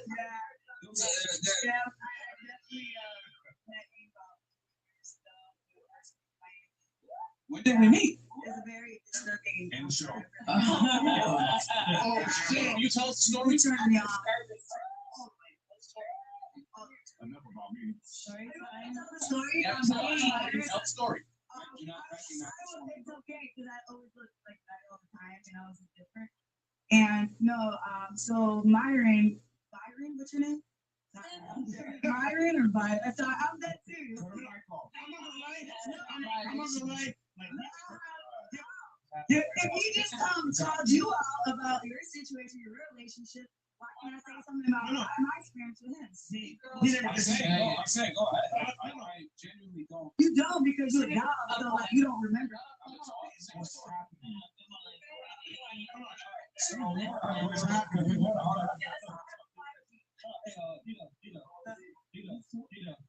Show some respect to the host, please, because the fact that you don't know his name shows a lot about you, okay? Shh. Once again, Go ahead. You can tell your story, but I genuinely don't recognize him or You don't remember him for next day. Yeah, so go ahead. There was no next day. No, I'm saying in general. All right, tell your story. What's happening? Let's do it. All right, so Play the goddamn video, guys. Play the video. at the time I was staying in Brickell, right? And I was walking. He came up to me, got my number, information. We're actually it was at the corner, like over that restaurant by Blackbird, I believe. This is what year? 20. This is about 3 years ago. I only been here. I only been here for 4.5 years, so it was like about 3 years. So I called the approach, guys. All right, there we go. So you called approach. Switched information. You invited me over, and I came over. The second I sat down on the couch, you just kind of like, how do I think, like, kind of like. I tried to It was very aggressive. Yeah. It was very aggressive. Sounds about right. And like me, like everybody's different. I don't like men sticking down their tongue down my throat as soon as I met you. Like I don't know you like that. So Sounds like about that. right. So like, He likes savage. huh? Well, I don't know you. Like I didn't even know you. So I'm like flowers and shit your tongue down my throat. Like I don't do that. Like I need to know somebody. Like I'm sorry. sounds all right. No, I don't want you touching me. When I first meet a man, like I don't want them touching me. I don't want. Wait, you went over to wait, you went over to his crib. You went over to his crib on the first time. I went to his house because we both lived in Brickell. You went to his crib. I think it's a day of or maybe the next day. It was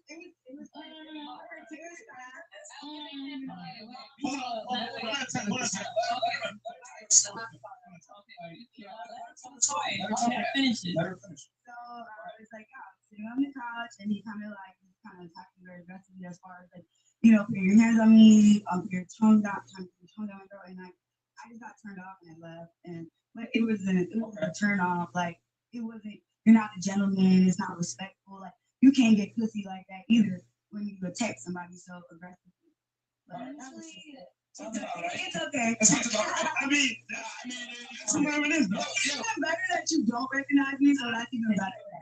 Hold on. Yeah. Somebody got something. I got a flag on the flag.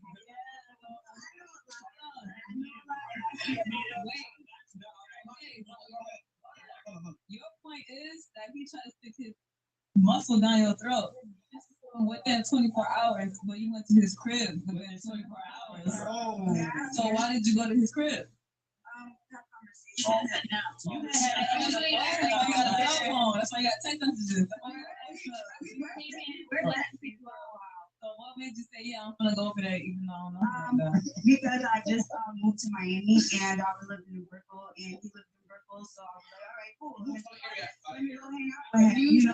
Like any other girl wants to meet new people. Why you ain't proposed to him? Okay, let's go out in the public. Yeah, that's more conversation. Because usually when guys invite you over for first date, that's like that's the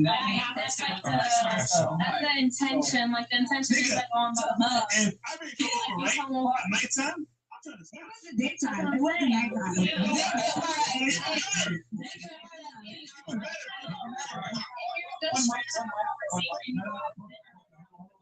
If the girl's coming over, immediately she wants to smash. Yeah. Everybody's coming over just to talk. Fresh already talked about that with New Miami girls, right? So you got something that did anybody else? And then get back to her, say something. I was just saying, like, if you go in first link, you're most likely gonna fuck. Yeah, Because, like, that doesn't happen. usually, like, girls, like, more, you have, like, and I'm not saying that you don't have respect for yourself, because I remember myself, you know what I mean? Right. Like, usually, like, first link, like, if you go over somebody's crib, you're expecting to do something. It's not like you're gonna go over there to have a conversation, because usually if a guy wants to have, like, a genuine conversation with you, they're gonna take you out first. They're not gonna invite you over their crib. Yeah. You know what I mean? So if they're inviting you over your crib, the first link, that they don't want nothing more than. Yeah, I keep that. And real quick. Now let's let's go. be realistic. Let's be realistic. Even if you, what you say you did go into the house, did y'all have an anti-sex conversation about, okay, we're not gonna hook up when we first meet? If you didn't have the conversation, then everything is more so improvised intimately when you get there. That's just Yeah, how it's definitely. like. It definitely. Can I say something real quick? I just want to interject. How old are you? I'm 31. 4 years ago, you was Right. 29. okay, and you said you just made it. But what is when you were 27? I need to like 4.5 years. About 3 years ago. Okay, so you moved to Miami 4 years ago. You said you were new to Miami, but you've been in Miami for a year before you met them, so you're not new to I Miami wasn't anymore. here for a year. So you've been in Miami for a year already. So like next thing, you were been comfortable enough with him to go directly to his house after Yes, meeting we him. create So it's not like you were young minded and not knowing what happens when you go to a guy's house. It's not the first time you've done it. So please don't start and make it seem like he was trying to do something else. No, you knew what you wanted. That's why you No, went I there. didn't. Not everybody has that intention. I'm not from Miami, so I don't come out here. I want to chill with When you nobody. say you're not from Miami, like, you guys seem like Miami girls, and like, Miami I need to girls understand this. So just like the same way they're saying, girls in Miami, they have like a very small mind. No, we don't. They go fuck you just We all the don't. time. I'm from Miami. If I go to a nigga crib, the first night I'm fucking and I'm sucking. Okay. So. You don't have time to come to that shit. You're coming over with the intentions and then Exactly. Like, if the vibe is right, we gonna fuck and we gonna suck. If the vibe not right, I'm clearing it. Like, that's if I'm going to your crib, 9 o'clock, 7 o'clock in the morning, I have intentions, and that's the part that shit on your ass. So, what does that mean? Explain. I'm gonna take those throw. That's it. Oh shit! Yo, so taken.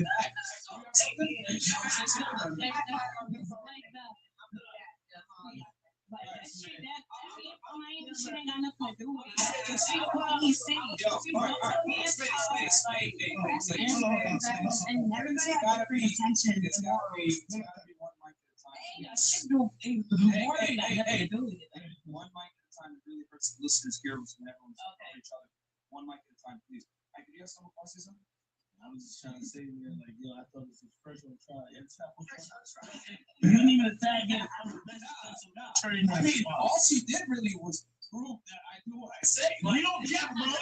We say what we do. He says what he does. Bro. Yeah. Okay, I don't know about you. He is living that life. I said this. No, you're my board. So, Byron, the same way how he talks to these chicks, he's doing the same shit. I'm doing the same thing. So I'll just say this. I don't know if you like watched our content or anything like that, but I tell guys all the time, like, get to it quick, don't waste your time. So I mean, No, I haven't. This is actually like my first experience. Why you call my man? This is a high value man right here. Because here's the thing. Everybody's Like, different. 3 years ago, Different. 3 years ago, I was like, obviously living a whole different life, but that's fine. Like, it's just funny because I genuinely, I'm not even trying to be an asshole right now. Like, I don't know who you No, are. that's great. I love that. Don't, Did you find my man? You definitely found him physically attractive. No, you too. Okay, so you pulled up this trigger with what intention? What was it, yo? I feel like with me, like I'm Yes. a very open, like talkative. I like to get to know people. I like to vibe. I have a lot of meal. You want to know about this crib? He invited me over. I went over there, like on some chill shit. Like me, like when my homeboys invited me over, And like at we smoking 29, in you the thought back. you That's invited your homeboy. Hold on. At 29, you thought he invited you to get to know you. Mari, do you smoke? And the thing is, like, this is like me first moving to Miami. So like, I wasn't really like really know like how everybody moves out here. People move real But like. it's not in Miami. Yeah, it's not. No. That's what happened in New Jersey. I want to say you gonna keep that because I get what you're saying. And by the way, I'm Myron's defense attorney. They've assigned me defense force. But I can be honest. Let's keep it in mind. You felt like you would have fucked the nigga if he didn't approach it like that. When you felt you approached it a little off. Keep it 100. If you ain't going to his grip, just to get to know. You would have fucked him, but you thought he was too forward. He was too with it. Let's keep it 1,000. I wouldn't have fucked him the first day. No, I'm not saying the first day, but you have plans in mind. If he plays well, you gonna suck on his cock. Stop saying that. You fucking playing. He was on the list. I got a nice job. You've been playing Squid Games. Everybody got the gun. Stop it. You've been playing Squid Games with your guts. My nigga, okay, I think this, again, and then I'll throw it tomorrow. All right. Yeah. Clearly, she was saying like, yo, you're fuckable, but she felt like you were too forward and rubbed it wrong and aggressive. She wanted, I don't know, maybe some candles, some chocolate, more. No, not even that. She wanted you wanted to figure it out like, yo, I got time to waste.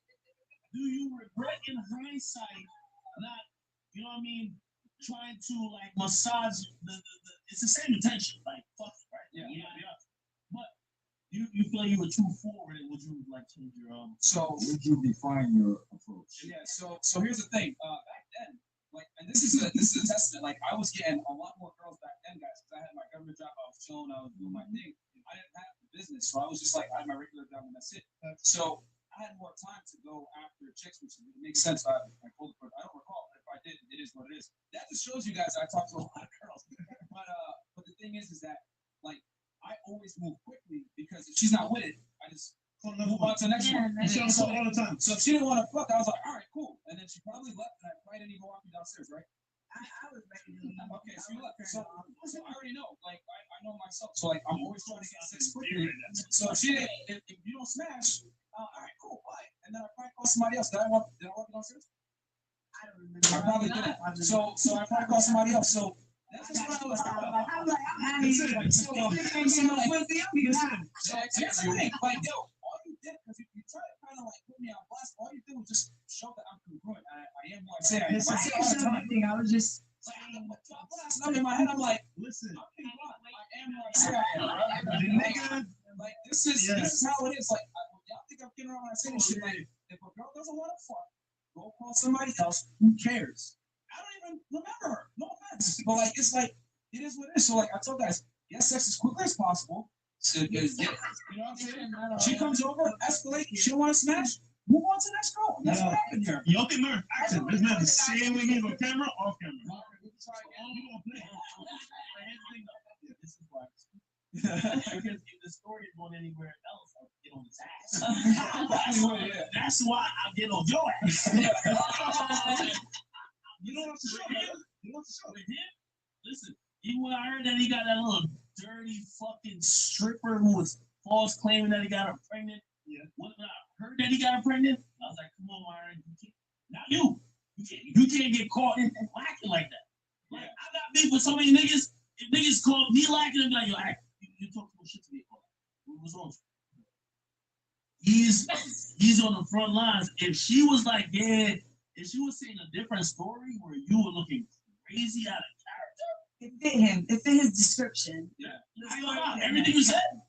That's kind of what I thought he was. That's what I told guys. Like, don't waste time. Like, she comes over, makes the move, escalates. She's not with it. Okay, cool. And just go talk to another girl. So it is what it is. I mean, I guess. What do you think about that? An impressive fit, baby. What do you think now, though? You know what I mean? Like,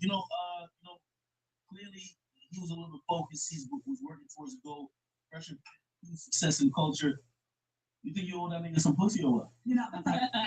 Not no more. Who's your type back there? He was cute, but he was my type. There's a difference. But if you So come you up can on be you attractive, now, but you don't become my type until I can see where your mind at and if I'm attracted to your mental. There's a lot of fine niggas, you feel me? Yeah. Yeah, so it's like, you feel me? Just like y'all said about girls, there's so many beautiful girls. There's so many rich niggas that holler at me. We gotta hear your type. We gotta hear your type. But no, she got uppers though. No, she's lying. She got uppers. She's not She's lying. Listen to what I want. She said, she said that What's your type she right was now? on the list. What's your type? Well, No, nah, I mean, I'm looking shallow, so we're gonna start at 6 feet and up. Okay. What else? I like entrepreneurial man. That's Mara. I like people who into spirituality. You know, I'm not like I don't want to date somebody religious. Spirituality. People are into like saging, crystals, like just divine law and universal law of attraction, numerology. I think zodiac signs are stupid. yeah, me too. Yeah. And I just feel like I was like really like my mom and dad spoiled the shit out of me, and then I spoiled the shit out of me. So like I feel like I have to be treated like a queen. Like I like to be courted. I like to this that, and if I don't have that, if you don't give me that energy, I'm automatic like, look at this bum ass nigga. You know me, like he don't know how to treat a woman. But again, everybody's different. People like different type of treatment. Everyone has their own Everyone has standard. their own. Nice things. Yeah, everyone has their You own gotta say standard. nice things. Let me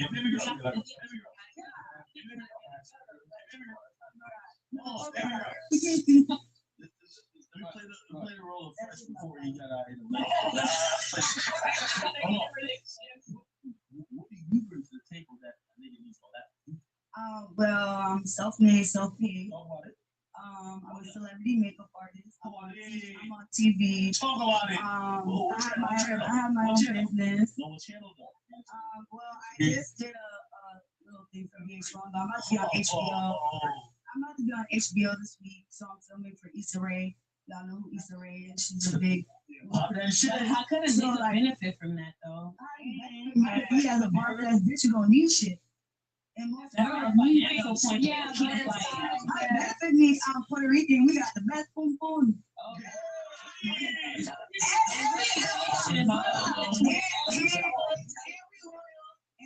And I can cook and clean, and so that's natural. So it's like I don't really like. I don't know. I don't have to think like. So I got one question. Why are you saying no?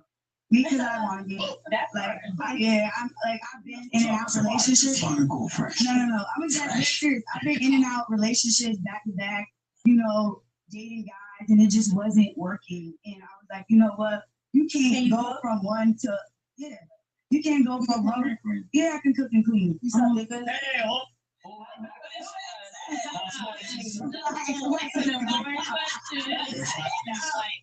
I'm good. Like, I'm good. So the original, how this all started before you told the story about us meeting allegedly a few years ago. Oh God! Messages. All I said was right. We're on the conversation. I was saying that like women in the West tend to have a higher sense of themselves, and they think that I'm not going to share no guy with other women. And what I'm saying is that high value men are rare, whereas beautiful women are common. And you responded, well, what if a girl has her own and she's successful too? She's a boss babe. Well, so what I would say to that is this: hypothetically, going back to where we started, if me and you were on a date, which allegedly we were, and I had told you instead of approaching you, hey, I got an extensive Jordan collection, beautiful shoes, and I got a bunch of Louis bags that I'm fucking lit with my clothes, and I got some Jimmy Choos too. I'm styling. What would your response be? That don't mean shit to me. Thank you. That's exactly what we think about your career. No, literally, like the He's shitting on you in the sense of like, yo, everything you said that in terms of what you bring to the table, that's the shit you don't. It's all material. It's like being a That's boss, being like my shit. A lot of the shit you told him, you probably gonna use against him. Yeah, I ain't gonna lie to you. For me, if you told me she been on Love and Hip Hop, yeah, negative. I'm an actress, so I'm not sitting there dating people. I don't care how you look. You be the DP, you be the camera holder.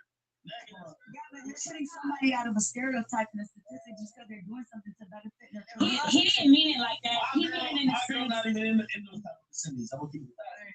I know, girl, but I'm not an actress. This girl might be in Or a it. celebrity makeup artist or a stylist. That's why I asked you what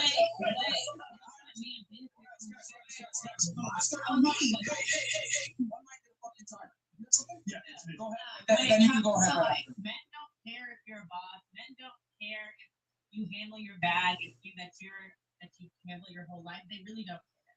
They care that you're sweet and you coming off as like, I'm a boss bitch. That's not sweet. They don't want Well, I'm not being submissive right now. I'm submissive to a man makes me submissive. Okay, fair enough. And then you got something? You got something? No, I was pretty much agreeing with what he was saying, but like that's all I was asking, like, what does your career have to do with what, like, what do you bring to the table? Do you stimulate that nigga spiritually, mentally, like emotionally? Like that's really what I look for. All right, so let me just go back to what I was saying because before because you mentioned your success and your accolades, which is fantastic.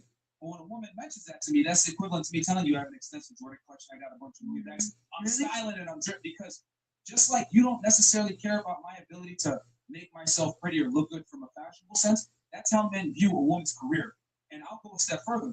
The more money a man makes, the less he cares about your career. So the very men that you're competing for don't care about your personal success because women look for security and success. Men look for beauty and youth. So I don't want to sound like an asshole. Let me just finish real quick. As a 31-year-old woman, no offense to you, you are not going to be able to compete with a baddie that works at McDonald's, 18 years old, for a high value man that has a high net worth. Because I don't have competition, sir. Okay, well, in your world, that's fine. But in reality, we all compete, whether we want to admit it or not. We all compete. So men compete to get women, and women compete to retain men of a certain status. So what I'm saying is that even though you're successful, you make money, and you have these accolades, it does not make you sexier. Okay, from a male perspective. But these things make a man attractive. We live in this crazy world, especially in the West, where we try to tell women attraction is symmetrical. No, it's asymmetrical. The things we look for are completely different than what you look for. You look for security, success, ambition, assertive masculine traits, being dominant, alpha, etc. Men, we're repulsed by that. We want a woman who's the opposite. Not all men. Feminine, Not all submissive. men. Okay. I know some guys who are investors, like, you know.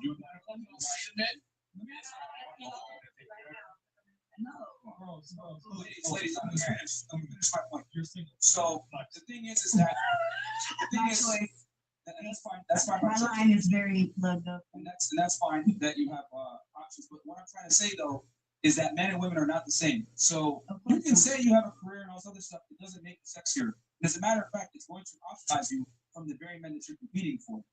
Yeah, you got something? Go ahead. I'll give you an example. For example, like, no disrespect, no more Scott. Yo, I know they pay bitches on Love and Hip Hop. I make that shit like an hour. That's not impressive. For you to expose your life or for you to even be in that environment. First, I said I was an extra, and I'm going on HBO, which is way bigger than Love and Hip But hear what I'm saying. Fuck the extras. I'll talk about the people who are on the stars. Of course. They don't get paid a lot. None of them could fuck with me on a financial level. I look at Trina don't get paid. I'll say it right now. Please say it. Please say it. I need Trina, I got $10 million if you can show that you get paid more on Love and Hip Hop than I do. She gets paid over her life. No, she does not. Let me just say this again. You'll never see Quick Watts. Trina, Trick Daddy, any of y'all niggas on Love and Hip Hop, none of y'all can fuck with me. That's a fact. Love and Hip Hop, niggas like me who run the rap industry look down on. Facts. Stop playing with that shit. Love and Hip Hop is bottom of the barrel shit. They give bitches $1,500 to be on camera. Stop playing with me. $1,500 before I woke up, I made in my fucking sleep. Yeah. You're not talking about what I can tell you as a fact for it could be any fucking Miami, New York, a bitch or a nigga making $1 million on there, that's a big ball. Is that a big ball in my world? Fuck no. They get money behind. Hold up. Fuck no. Hey, listen what I'm saying. You said a point. Fuck no. So tell Trina, Trick Daddy, any of the niggas on Love and Hip Hop, present their statements, I present mine. There's not a motherfucker on Love and Hip Hop that gets more money that could even compete in the world I'm in. I look down at you that you have to do that, especially if you're known. Go get your bag, but don't act like that's some shit that will impress me. I don't fuck with that shit. This ain't on no comments. I'm telling you facts. I'm telling you facts. Tell Trina and Trinidad. Clip this dude's and tell Trina and Trinidad put their paychecks together from Love and Hip Hop and we'll go against taxes. Only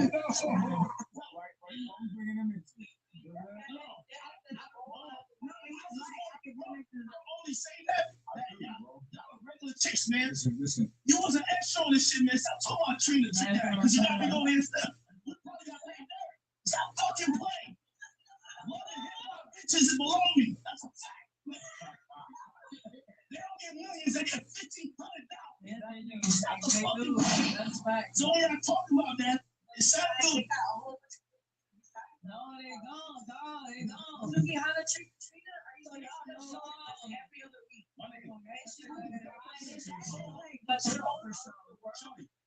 So you think Sukiana has more money than you? I didn't say Suki, I said Trina. Trina and Trick.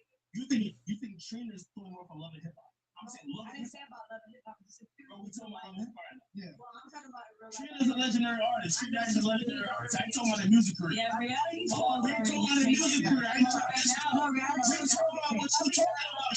Yeah. The reason why when y'all mention Love and Hip Hop, I look down on y'all because I know bitches that get $1,500. Right. That's And then it's not being an extra. Erica Mena, Safari, don't even get mad because you know how I get. I'm devious, nigga. Erica Mena was getting $1,500 when she just popped on there first. All these bitches y'all talking about, they not getting money like that. So I don't know what this Love and Hip Hop shit is. Nigga, my platform is viewed more times weekly than Love and Hip Hop. So if my platform is viewed more than that fucking show, how much you think I'm getting if that's one fucking character on the whole show? Yeah.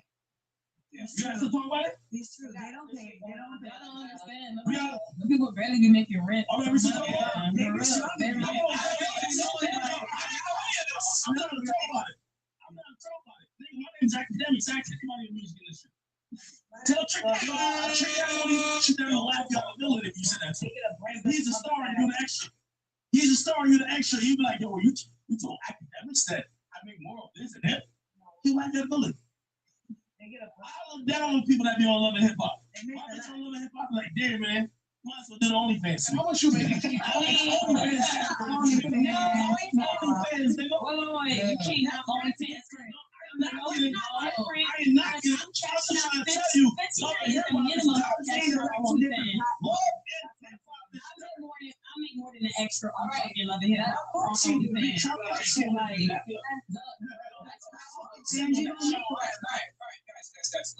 It wasn't about the money actually, because I didn't care about getting paid.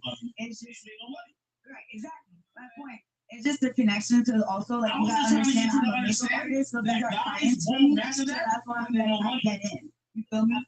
I'm gonna be real with you. I'd rather you speak on your clients than speak on Love and Hip Hop. No, I'm saying that's so hustle and that's so grind. Yeah, I hustle. I do makeup, I do extra work, I'm acting. So it's just like all that shit add up. All right, so just going back to the main thing, I know you had mentioned HBO and all that other stuff. Yeah, I'm filming Thursday for HBO. Congratulations. But like I what said, show? It's called Rap. Show, brother. What's that? I just want to ask the show. It's called Rap Shit by Issa Rae. Okay. So I mean, hey man, like Issa Rae, I fuck with you, but come on. That's good for you. But the main point I'm trying to make is simply put, your career. Yo, Mike, your career. I come with some big dog shit. Like I can't, like you know what I mean. I let niggas get their shit off, but when I start talking this rap shit, Love and Hip Hop, dirt. I can't mention no nigga on there. Get him up. No, it's all rap shit. All right. Who we talking about? Who we talking about? Dirt. Who we talking about? Love and Hip Hop is Who we like the talking only thing one person does. I'm telling you, Or whatever. this name is person. I'm telling you, dirt. Who is that? I'm telling you, dirt. Hear you. First of all, I love Chicken Tree. They talk so like cancer. Extra bag. But they're talking about the platform. Yeah, we just telling you that. When regular niggas hit Love and Hip Hop, I I'm just telling y'all, when you see that shit been over the dirt, nigga, you might as well get in the strip club and get an OnlyFans. That shit is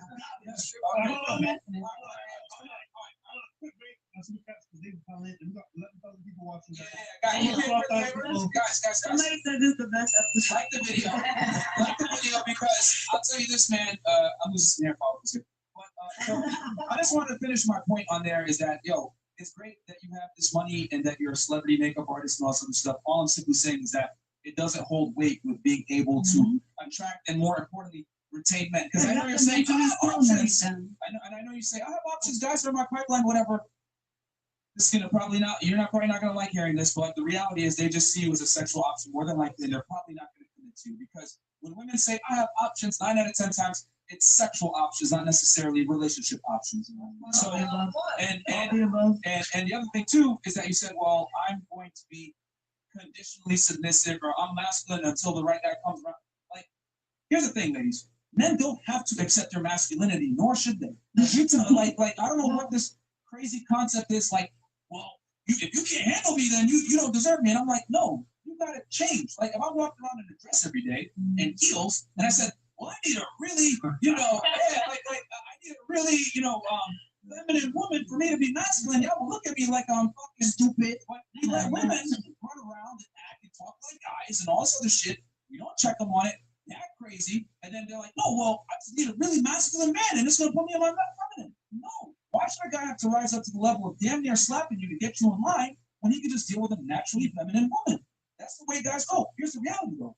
Man, I'm never gonna tell you this because it's politically incorrect to tell a woman, "Yo, you're acting like a dude. It's masculine. It's not fucking attractive." Telling a woman anything that critiques her is considered misogyny. So let's finish real quick. So all I'm saying is, you can, get your bag, get your money, makeup artist, everything else like that, and find a guy that's going to tame you. But what I'm saying is that a lot of guys, especially men with options, are not going to sit there and tolerate a masculine 31-year-old woman that they gotta get in line when they can take a girl that has less experience, that's younger. But I mean, anyway, like they're gonna go and get a girl that's younger, less experienced, and coachable. They're not gonna sit there and try to tame an older woman that's stuck in her ways. You're right. But also, can you define masculine? Because way because we're independent. But also men though. What is masculine? Because right now I'm talking, and you just interjected like, okay. So just to finish my point. So does that make sense? No, it does. But also you have to understand, like, there is alpha woman, and you can't be mad because they're alpha because you like some people like I was 19 years old living alone. You feel me? So like that's why I'm so alpha. You feel me? That's like it's something I. There's no such thing as an alpha woman. Yes, there is. Just a masculine woman. Just a masculine. If you're just a masculine woman, it's a polite way to say that you're assertive and you're dominant, which are masculine traits. It's not a bad thing either. It could be bad for some guys. There's some guys that like it, and there's some guys that don't. Just like girls, there's some girls that like certain type of men. Some girls don't like certain type of men. You can't speak for every man. Okay, so hold on. Look. And I can't speak for every woman. This is the thing. Just like you would not like me if I wore lipstick and a dress and heels, right? Men don't like women that act like men. Here's the thing, guys can't. What? No, but everybody has their own preference. And that's fine. You can get your own money. All I'm simply saying is that you getting your own money and being successful does not make you sexier. And as a matter of fact, the traits it takes to get your own money and be successful, let's be honest, women that earn 6 figures or more, successful women, have certain traits. They're assertive, a woman that earns her shit, it doesn't necessarily make her masculine. You know what I'm saying? So, but that's what I was told last week. You're on your shit. Like, hold on. When we met, I mean, she had a really good job. You know what I'm saying? She had a crib, car, motorcycle, all kind of shit.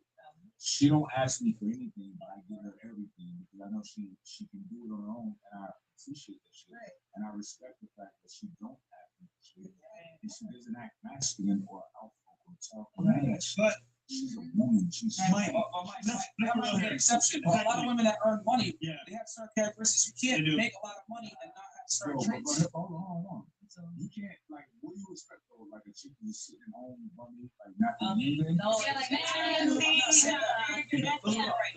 There's levels to it. Now, a woman that's like, I'm dedicated to my career. I got 3 master's degrees. I'm going to this and that and this that. That's different. That chick, yeah, she's probably going to be alone with all her degrees and fucking 6 figures and all that shit, right? I'm just saying, there's a lot of women who got cool jobs, you know what I'm saying? That work their ass off, you know what I'm saying? Get their own shit, got their cars, whatever, and I fucks with that shit. You know what I'm saying? Because I don't want a woman that's not capable. You know what I'm saying? I don't want no weak, fine, soft. Or like the if something was to happen, you never know. Like if something was to happen, honestly, here's the thing: nothing can happen. And I have nobody to fall back on.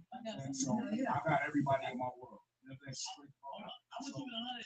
The type of woman he talking about, maybe it applies to one of his beautiful women there, but I ain't gonna lie to you. The rest of y'all ain't. I don't think. I'm gonna keep it 100. Nah, no. What you was talking about is not what we talking I'll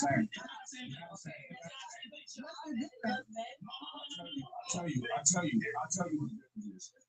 Neither one of them will walk around saying, first of all, bragging about anything. And second, they don't want all of that shit. Like what you do is what men do. Like, oh man, I got this, I got that, I got this, I got this, I got that. That's masculine. That's what he's talking about. No man who gives a fuck about that shit. It's a turn off. You understand? I'm just being honest. It's a turn off. Like maybe it'd be some lame nigga that'll listen to you just with the smash. You know what I'm saying? He's not trying to like fuck with you like that unless there's something wrong with him. You know what I'm saying? He ain't got shit going for himself. That's real shit. Men like that I have stuff. No, they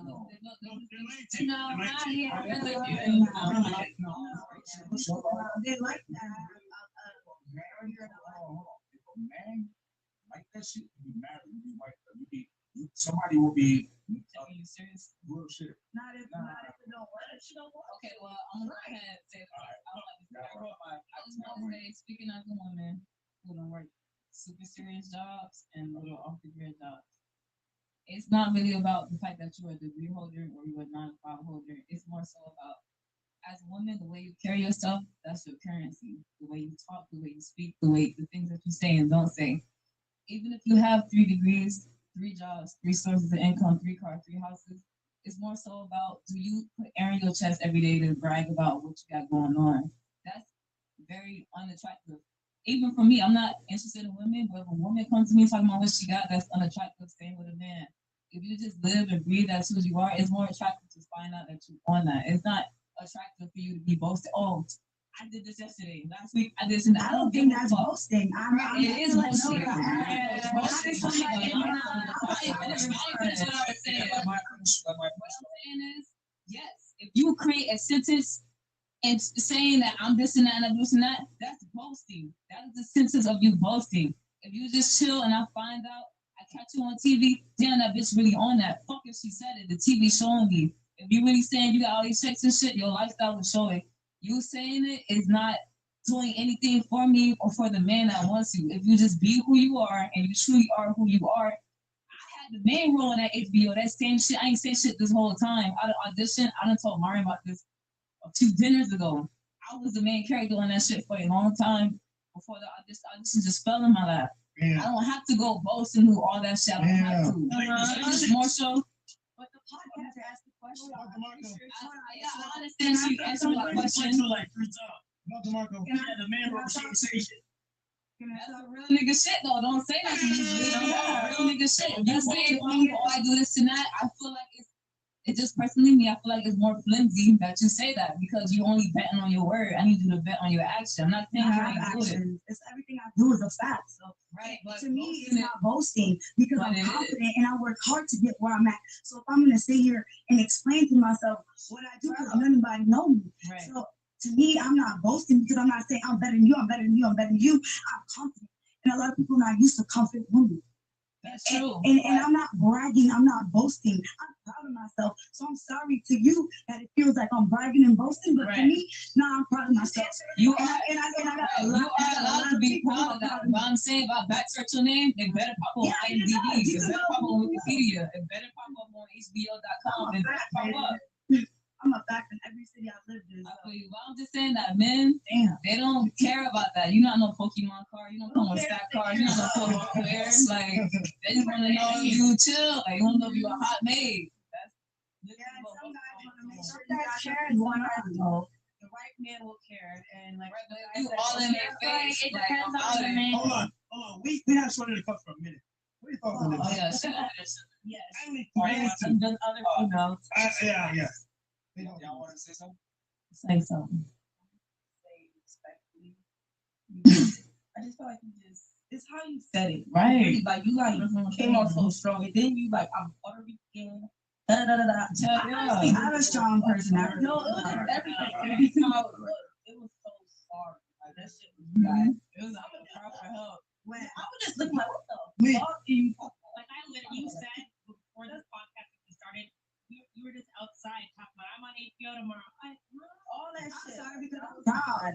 Maybe you ain't feel like I got stuff to be proud about. And like, hey, so if there's an issue because I'm talking about my accomplishments, then y'all ain't really. No, you ain't doing it. It doesn't matter.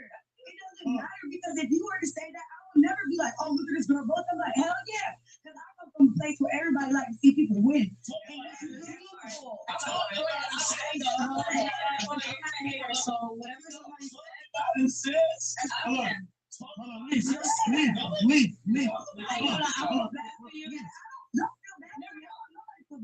Like I got called masculine last week just because I admitted to giving a nigga money that I love. So it's like I'm confused right now. Like, if I love a nigga, then I care for you. Why can't you just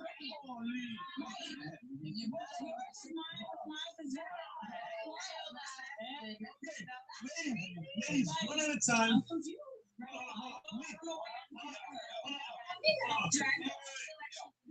ahead, and then you can finish your point. Because he was first. Go ahead. I'm sorry.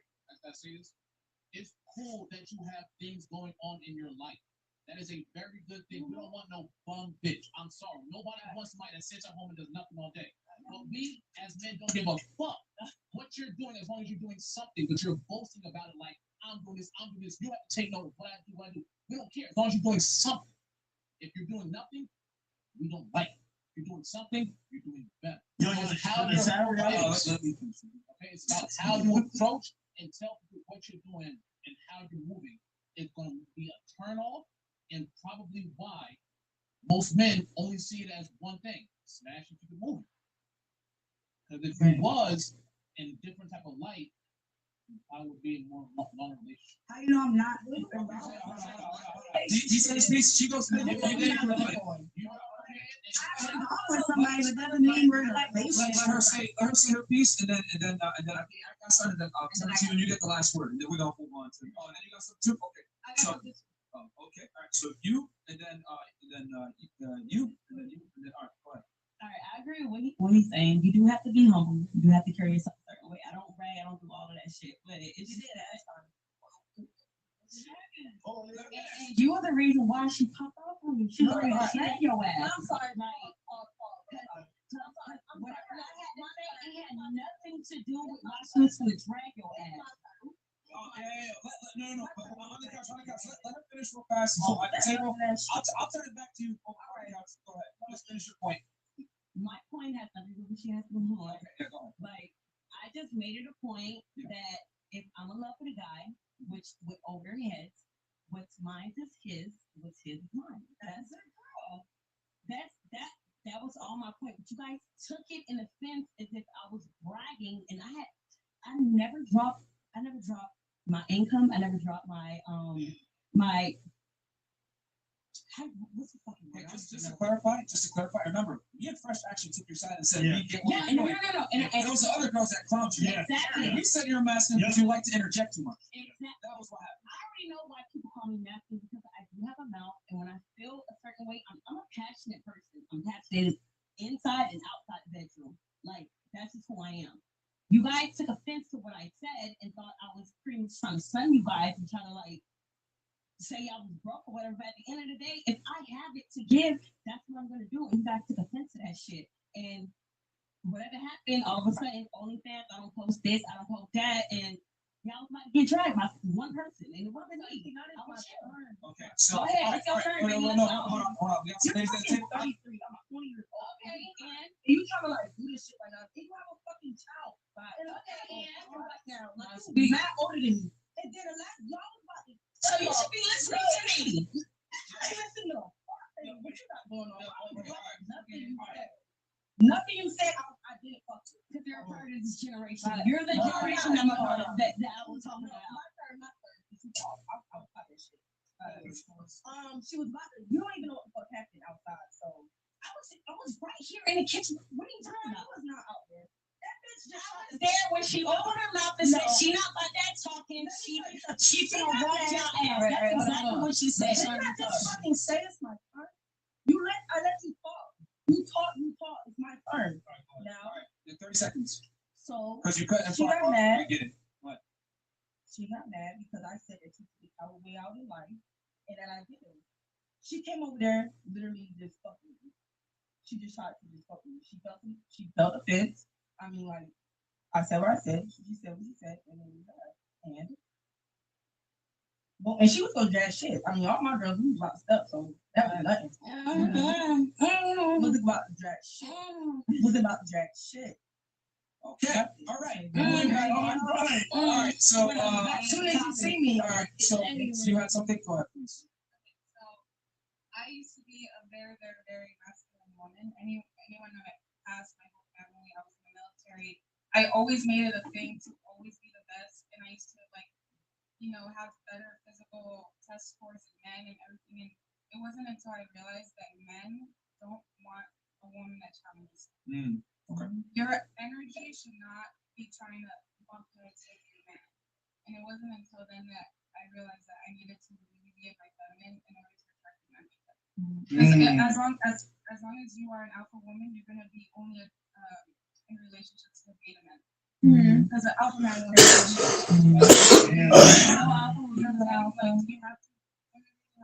realize that You gotta change. You made a conscious decision to change. I literally focused on changing. I was so in my masculine, and this is a problem about women growing up with like single mothers. Because my mom had 3 jobs. She was in her masculine. Oh, that's strong. Oh, that's what I should become. Right, that's right. But it wasn't until like now, like literally a year ago, I was like, oh shit, this is not what men want. This is not how a relationship really works.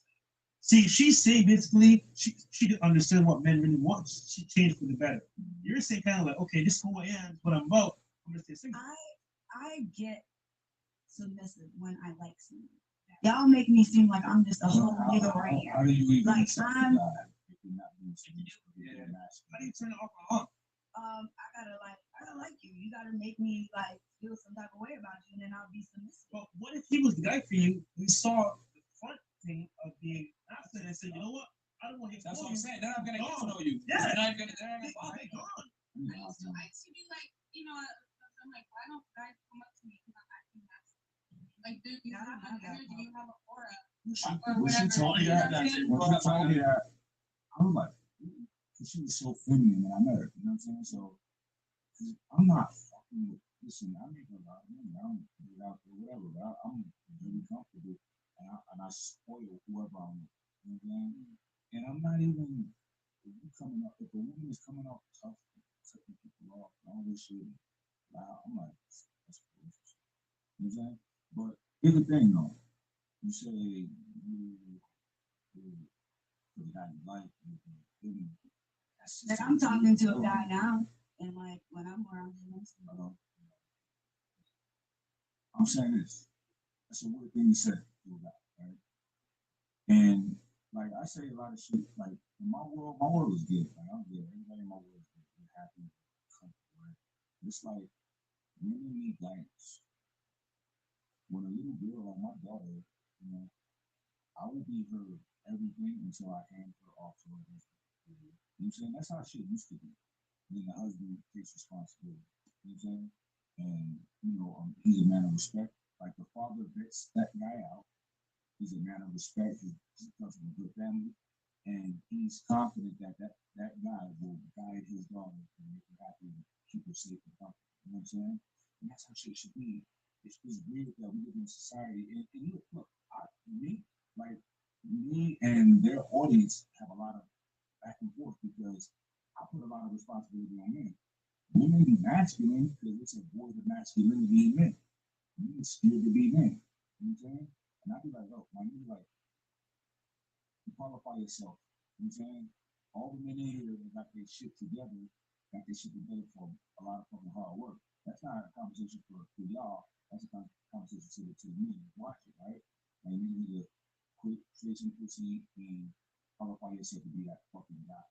Like, in my world, I'm the son, and I have I have to keep my planets in order. You know what I'm saying? Not too close, not too far. You know what I'm saying? Revolving and rotating around, all of that shit. So, you know, women need guidance from men. That's how shit is. That's the normal order of things. It's a natural state of existence. You know what I'm saying? And also, so men, I mean, like women, we see how men treat women, right? How you treat your mother or whatever. Men are watching how you treat other men. So when you interject or when you speak over or when you don't respect a man's presence, he's not gonna want a lady that's barking while he's bringing her over to meet his friends. You know what I'm saying? It's embarrassing. So they want a lady where they could bring to meet his friends, and she's not gonna be like, oh, you know what I'm saying? So, you know, be that person with everyone. Be that. That's love. And I'm not saying you submit, just be with a man because he's a man, like a male. There's a lot of niggas ain't with me. You know what I'm saying? We got a lot of work to do on our side. Men, straight the fuck up. But y'all got work to do too. You know what I'm saying? And y'all out here moving with. For you to go to his house, like just say like, oh, maybe I want to fuck, whatever. But why was off? I was interested. He's possibly considering fucking that.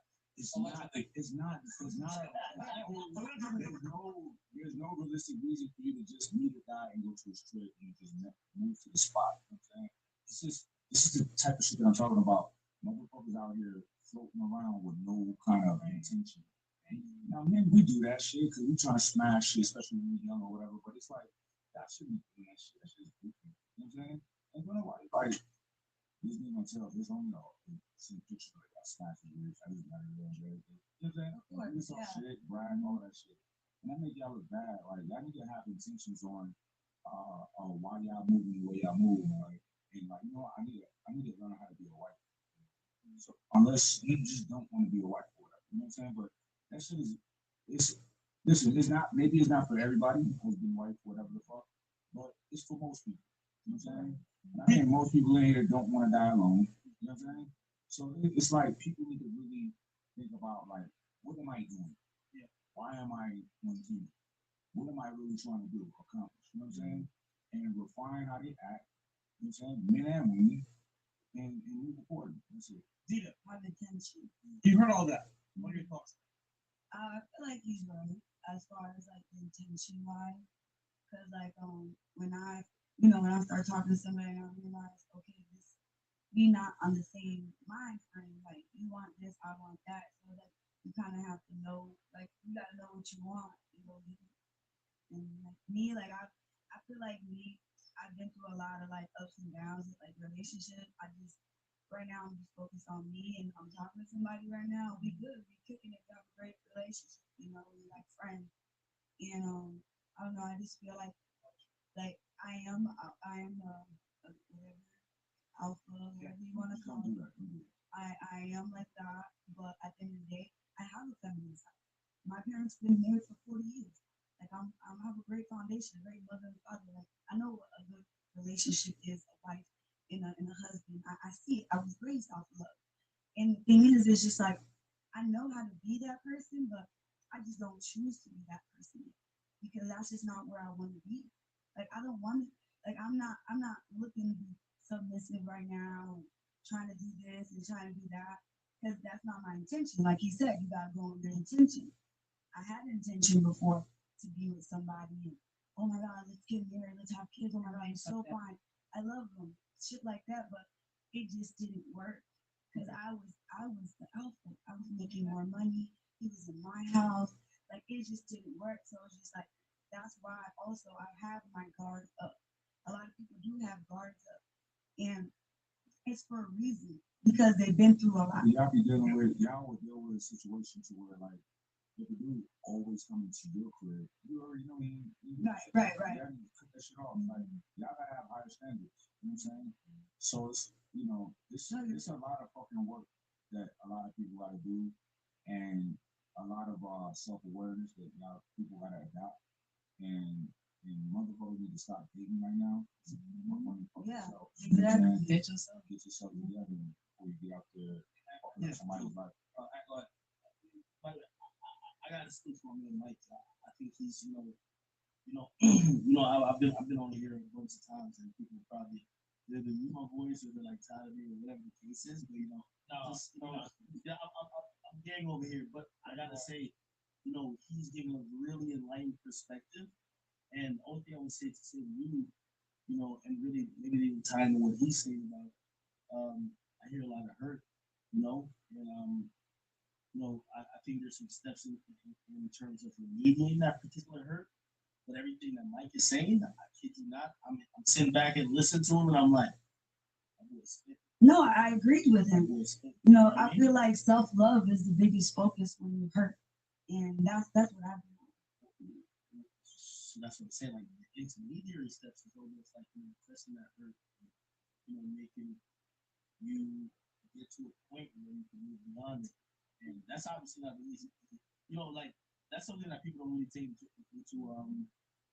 perspective. Is like, a lot of people like the trajectory of their dating relationships or their life is off of maybe one traumatic event or one traumatic event, or maybe multiple.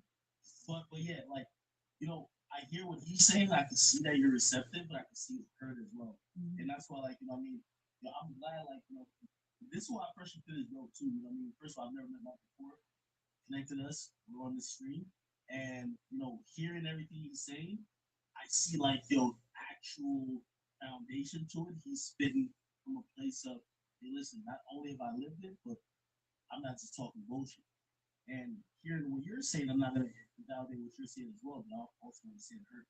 And both ideas can exist in one thing, and that's why I'm like, hey, listen, fuck what Mike is saying, I see the hurt.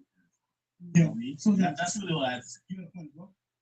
Last thing I wanted to say, I just want to say, as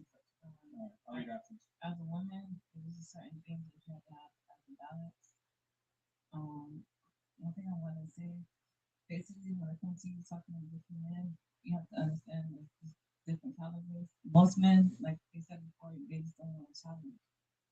It's okay to have all these accolades and things. It's just the bragging part. And I also understand men are not mind readers. As much as women get mad and the man doesn't understand why a woman is mad, men cannot read your mind. So I do understand that at a point, sometimes you have to speak up and show them, like, this is who I am, and I want to be real with you about certain things.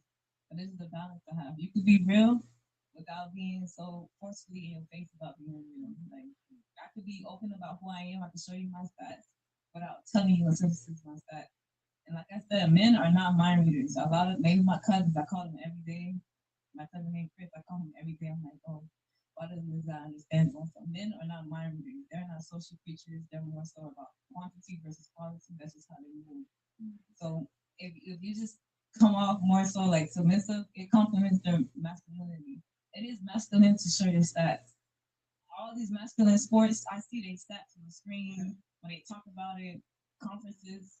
Like, I don't see women, even in WNBA, I don't even see them talk about these stats. They don't have interviews and all that shit. It's just the culture of who we are. And a lot of women are in girl world. If you pop the girl world bubble, there's a real world that we live in. It's a man's world.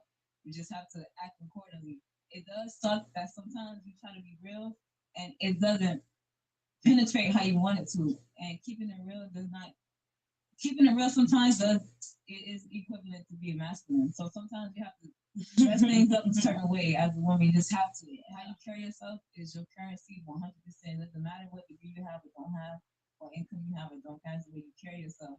If you come off like, oh, I'm trying to challenge you, men will just see that as like, oh, damn, this bitch is a challenge. And I don't have time for that. There's another woman who's younger who has more time to deal with me versus challenging me. Like, if I want to get challenged, I'll go to a fucking a man match. I'll go to a rap battle. I'll go somewhere where I can get challenged, but I'm not gonna let a woman challenge me. It's also a attest to the insecurities sometimes, not all the time.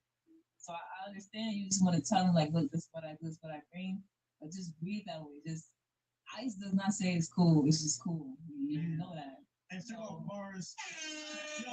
And check out bars on beat and on beat. There you go. She has something as well. Go ahead.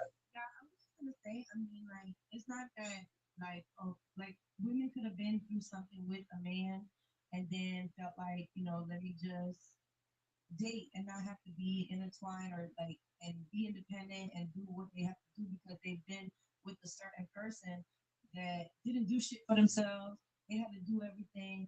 And then they turn into this independent woman. Doesn't mean that they're masculine. You know what I mean? Just means that they're used to doing things by themselves. So they just got used to doing things by themselves because of a certain person that they were with before. That certain man that we call a man, but really wasn't acting like a man. You know what I mean? And they had to take the responsibility of a man, and now they're considered masculine because they're independent. I don't feel like, that's always true. Yes, we are, like she said, I would be submissive to somebody who I like, who I feel is worth me getting submissive with, like, who treated me like I need to be submissive with, it made me laugh, or whatever the case might be, but it doesn't, I feel like that doesn't, you're not supposed to treat every person like that, every man, just like y'all wouldn't treat every woman a certain way. It just depends what vibes y'all give. If they give you hoe vibes, I'm pretty sure y'all gonna treat it like hoe. Okay, let me treat her like a hoe. If they give you like women vibes, like, oh, they're being submissive, they're asking you if you want to drink, do you want me to cook something for you? That's a woman vibe. Like, let me clean up your house, this kind of, or whatever the case. You want something to eat? I'll make you something. Like a housewife would do. You know what I mean? And that's always good in a certain extent, depending which man it is, and how they get treated, how they treat this woman, and like I said, I don't think nobody's wrong in this situation, but I also think that it just depends what every man and what women have been through, because men could have been hurt by a woman who did this, who did that, or whatever the hell it might be, and women act a certain way because they got hurt by a man, and now they want to be independent and they don't want to be Okay. So here's the thing: the world doesn't owe you understanding for your past. Period. So that's number one. Number two, you conflated promiscuity with inherent characteristics. Like, if a girl's a hoe, that does not mean that I'm going to come in and wear a dress and be like, I need you to be super feminine, then I'll be masculine. No, because I'm still, but here's the thing: I'm gonna still be masculine to try to fuck. As a matter of fact, of course, you're a man. You better be. Well, I'm gonna be. I'm sure you're not gonna wear a tutu and be like, can I have some sex? That's what I'm trying to say. You're trying to. No, that's not what I'm saying. No, I was listening very closely to what you were saying. You were saying, well, she's a hoe, you're gonna act a certain way. Yes, I'm gonna be even more masculine to try to get laid. I cannot deviate from my natural norm of what I'm supposed to be. A woman being masculine deviates from her natural state of order, and it's not independency. Promiscuity versus someone's promiscuity versus like how they should act, whether masculine or feminine, are two different things. So that was, you were trying to conflate the two, and it didn't make sense. I was just trying to say that women being independent doesn't mean they're masculine. That's it. To be independent, you have to inherently have masculine traits, which is fine. Which is fine. I'm a whole woman like that. Girl, you masculine, you gotta own that shit. I'm not masculine. Bragging for nothing wrong with being masculine. Like, I was raised in a household. I know how these sisters. I let her get my pussy. I do too. And I'm top two, number two, and I'm still masculine. Independent. Okay. I love it. That went over everything. Like, here's the thing, ladies. You could be masculine. It's a trait. It's still up to you could be a boss babe or whatever. The point I'm trying to make is this: you can be successful. You can be independent. You can brag about your stats. Look at the scoreboard. All I'm saying is that don't give a fuck about it. It's not going to make you more attractive. And as a matter of fact, you're gonna learn about what men do. You can. Okay. So you're gonna lose to girls that aren't as competitive. Is what I'm trying to say. Exactly. Your character mean anything to a man. It doesn't matter. Like, you can act how you want to act. I'm simply saying, act how you want to act. And don't expect men to accept you. Holy! I need guidance. Yeah, bro. Hold up. We gave them a lot of points here. Hopefully they take some of it to heart. If not, hey man. Wait, how many kids you got for it? Wait, how many kids you got? Oh, I have to. And a girl, so I'm God going bless to you. single women. Island boy. Excuse us. All I'm gonna say is this. Island boy. For all the ladies at the table and on the couch, I'm gonna simply say one thing. Man game is being able to attain the girl. Girl game is being able to retain the man. I don't care what any woman at the table says. Unless you have a man by your side that is willing to marry and or give you a ring or give you his last name, you haven't won yet. I don't care if you have options or dudes in your DMs or any of that shit. You're using the male standard to benefit yourself. Men win when we have options. Women win when they have the best option. That's it. I had it, but he wasn't responsible. So who failed? You. No, you couldn't. You can give me a ring and not take care of your kids, and I don't want you. Sorry. All right, well, you chose to lay down with him. Wrong guy. That's your bet about. Can you speak into the mic? But that's not always the best option. Yeah, you gotta speak into the mic. So You don't have to marry whoever gives you a ring. you don't. Well, the thing is that if you don't win. You don't. No, you didn't. You don't win. I'm gonna hurt your feelings right now. You don't win. I'm very masculine, like you said. You don't win. I'm so masculine, but I love the stuff thing. That means nothing. I'm a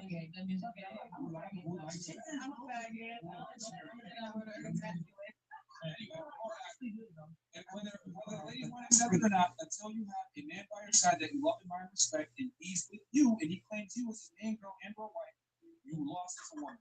I agree. Your options don't mean anything. Can you get a guy that you love, admire, and respect to commit to you? That's a big deal. But you don't. Their commitment wasn't. That means you didn't. Exactly. Like, yo, just hold the L, bro. Like, it's that's it. Like, It wasn't an L. I definitely gained because who wants? I'm not We got some facts here. D-Nice, always changing the, no, way before. $20 freshman seal support. Ayo, Fresh, you remember the body language experts? Jesus, man, y'all boys in the chat kill me. All right. Yeah. Mark Manfield, $20 donation. Thank you. Little Haiti Finest, $20 donation. Thank you. $20. Isaiah McCrimmon.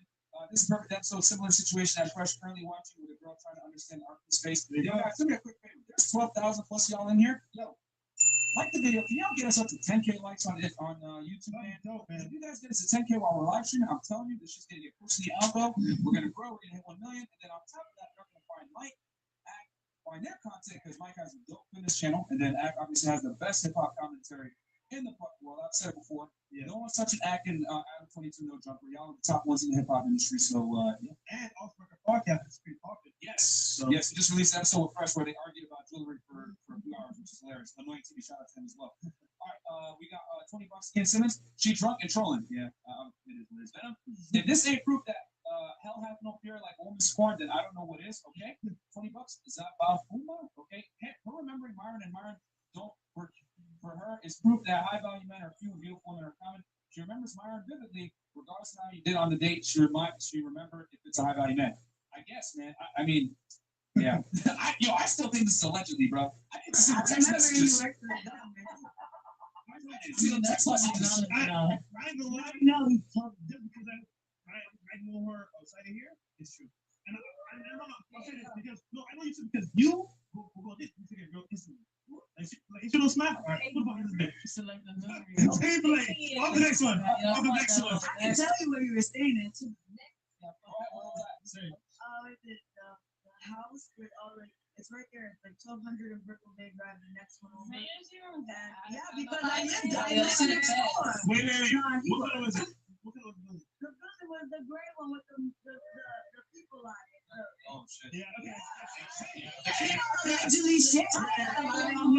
Yeah. I still need proof of text message. I like that. Julie, after I Listen, all that story did was big deal. It showed that I am who I am. I said, and what I am.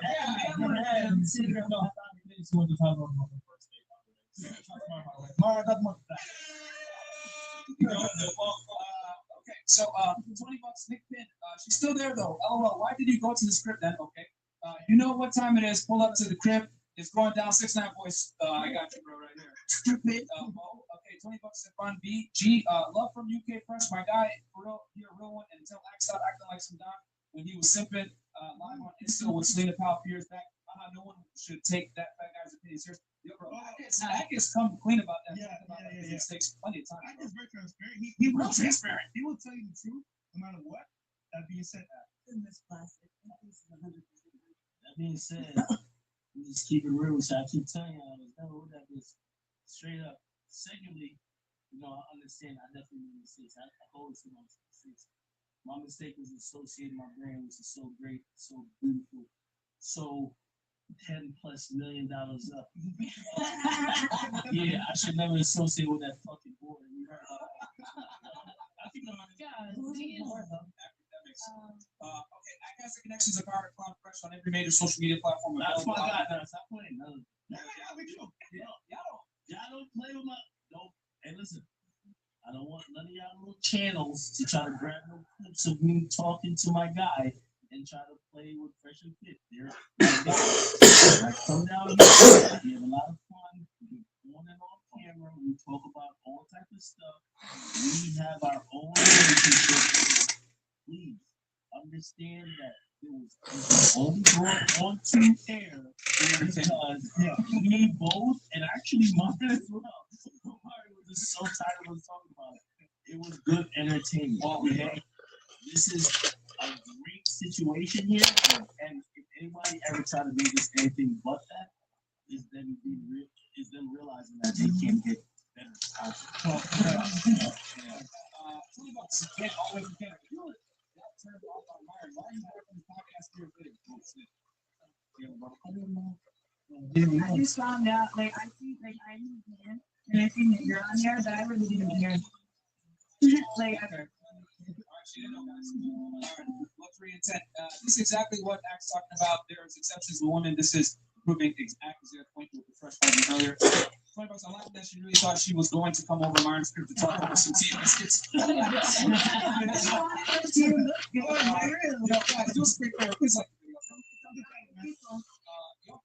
appreciate y'all boys. I've been watching from mine. This is my first super chat. Also, my baby Shonzi, fine ass on the couch. What's up, love? Keep doing your thing. Okay, yo, you want to talk RG real quick?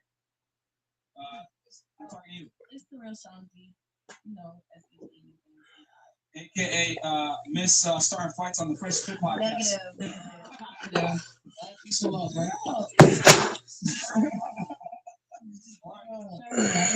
14K. Here we go.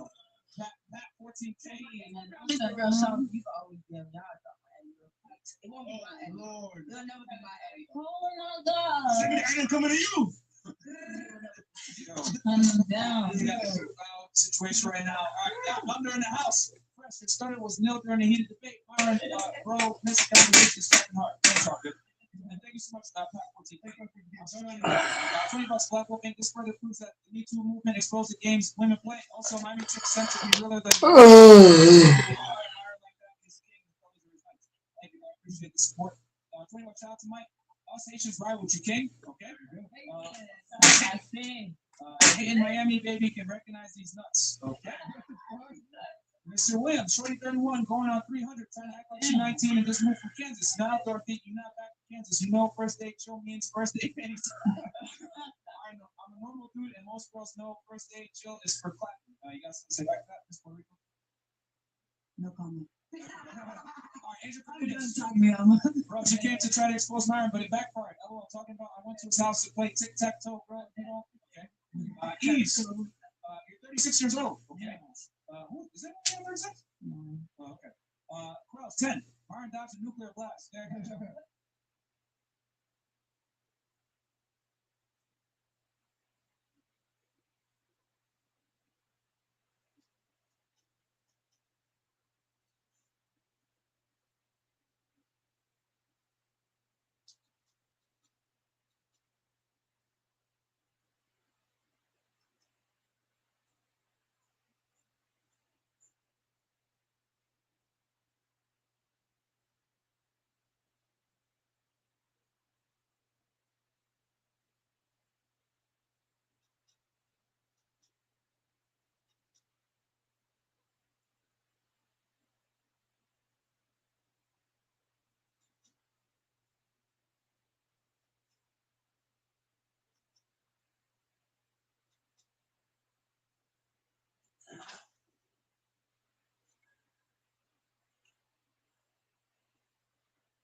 Introducing Origin Fresh Spray, fueled by the meat, organs, and bone mineral brain nutrition. Chevy trucks are as dependable as the Chevy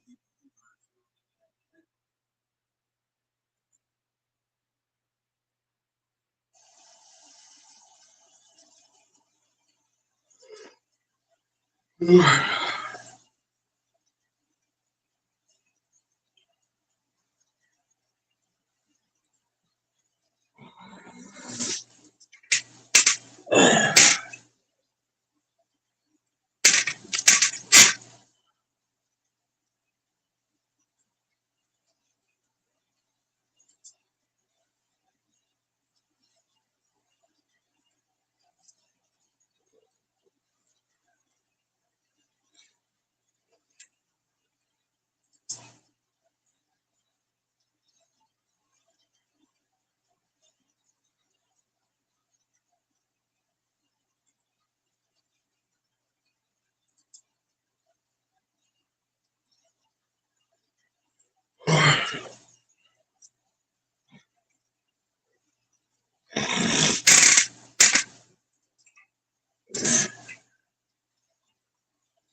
Introducing the origin first, fueled by the green organs and ultimate home for nutrition.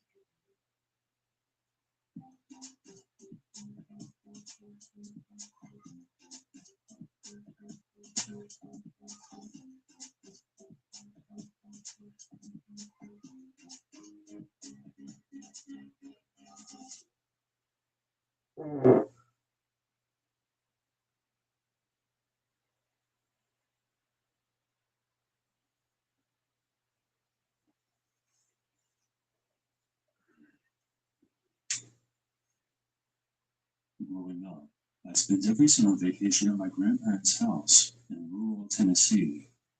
When I say rural, I mean their town was literally a cluster of homes with a singular one-lane road as the only way in and out.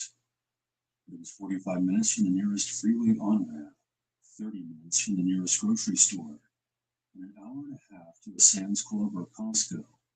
My grandparents still live there to this day and make that drive monthly. Fuck that. What I'm trying to say is that this is about as remote as it gets. I would play outside for hours on end and only see 2 or 3 cars pass by. It was around 11:30 p.m. and my dad and I couldn't sleep because it was an especially hot and muggy night.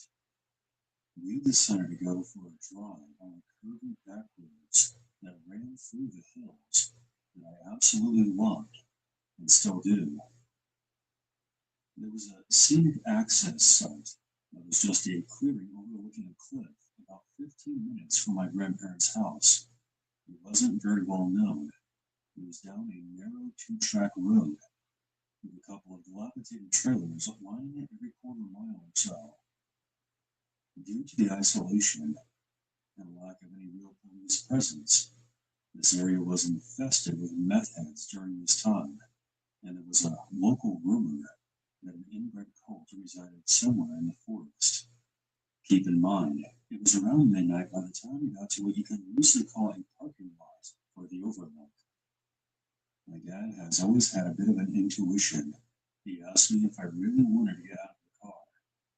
That made me hesitate, but I saw the amount of lightning bugs that were out, and catching them was one of my favorite pastimes. Armed with a flashlight and a container with some holes drilled into it, we set off down the path to the cliff. We immediately heard sounds coming from the woods, then heavy footsteps.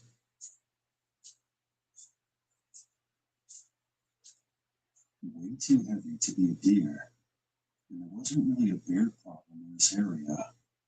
The woods were unusually quiet besides that.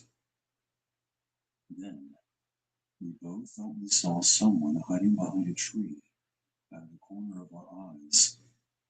Here's where the situation gets a bit freaky. Once we made it down the path to the cliff, we saw the figure of a man. He was about my dad's height, 5'10", but he was as thin as a rail. He couldn't have weighed more than 120 pounds. He was not there to admire the moonlit scenery. He was standing perpendicular to it, just staring off into the trees, perfectly still. My dad slightly nudged me in the direction of our car.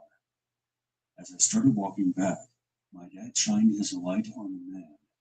As soon as the beam hit him, my dad gasped and dropped the flashlight before literally picking me up and sprinting full force back to our car, and we soon peeled out of there. I had no idea what the fuck was going on. After pulling back onto the main road, my dad finally broke the silence. That man's face looked like a melted candle. Apparently the man he saw had no nose, just 2 nostril holes in his face. The way he was described sounded like he might have been a burn victim. We brought it up to my grandmother the next day at breakfast. She immediately turned pale. Apparently there was a meth lab explosion in the hills a few months prior. Since then, they've had to resort to making their product in the forest, and are very defensive, even homicidal, about those who wander into their operation.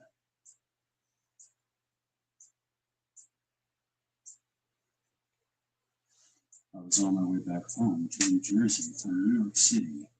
I had gone to go see a Knicks game at the Madison Square Garden that night. For full context, I went to a nearby nightclub and did a bit of drinking before heading back. So by the time I left the club, I was feeling a bit inebriated. I was absolutely not going to get behind the wheel of a car at night in the middle of New York City. I made my way to Penn Station and took the train to Times Square. Got off and walked over to the Port Authority bus terminal. Once I got there, I saw that it was empty. Not a single soul in sight. Suddenly, I was pushed from behind, and as soon as I fell to the ground, I felt at least 3 people kicking me while I was down. I curled up into a ball as I was assaulted. I then felt my wallet being taken as I just laid on the ground, completely defenseless.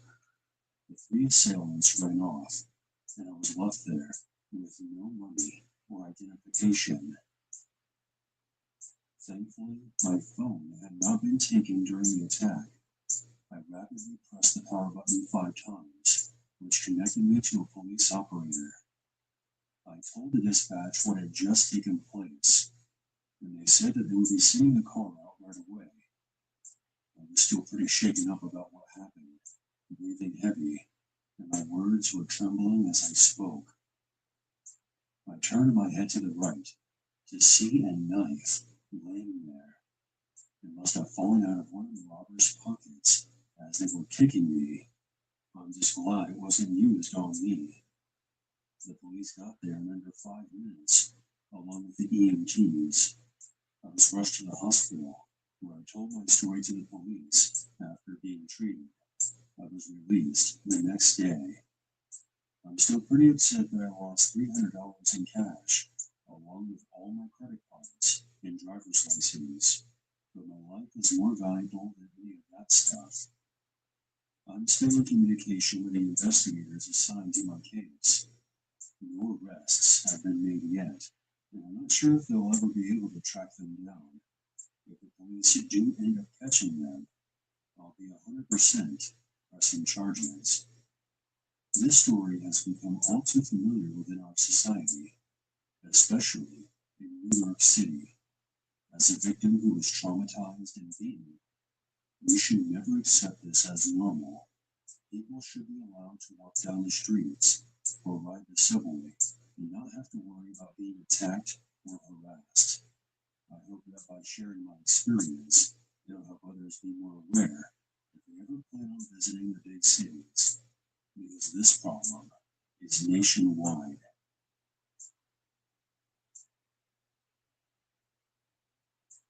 I'm a big hockey fan, and my team is the New York Rangers. One night I went to go see them play in the Big Apple at the Madison Square Garden. I tried to get some friends to join me, but everyone I knew was either not into hockey or was an Islanders fan. Ugh. So I ended up going by myself. Overall, I had a great time. When you're drinking an overpriced beer while surrounded by other Ranger fans, there's always someone to talk to. The Rangers ended up defeating the Bruins, so of course a fight broke out toward the end of the game, which I found entertaining. For those of you who are not into hockey, the chances of physical fights happening during the game is always higher when the Boston Bruins are on the ice. When the game concluded, I exited the arena with a big crowd. I eventually separated and went my own way. Now, I never park at any of the parking lots around the stadium because I don't want to be stuck there for 3 hours after the game. I'd rather walk the 6 or 7 blocks to another garage. Plus, it gives me a chance to burn off some of the calories from the many beers I drink during the game. 10 minutes later, I finally reached the parking lot where my car was. It was eerily quiet. As I was approaching my car, I felt a towel being wrapped around my head. And the next thing I know, I was being thrown to the ground and felt several kicks to the side of my chest.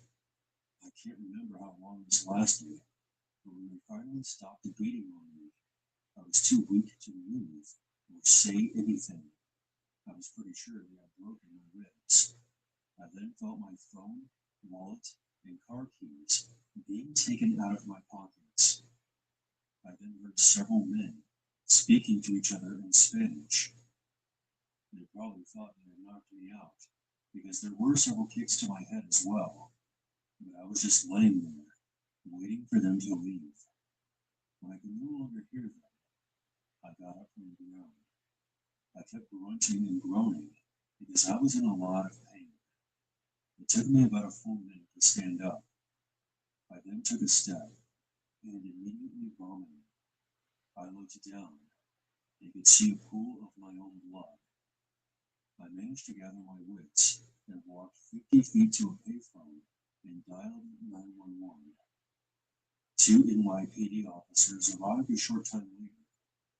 They immediately radioed for an ambulance once they saw the shape I was in. I had to be taken to the hospital, where I was treated for 2 fractured ribs.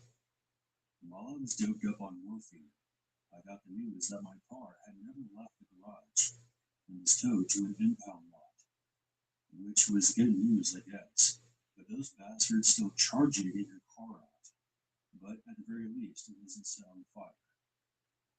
I was released from the hospital a few days later and returned home.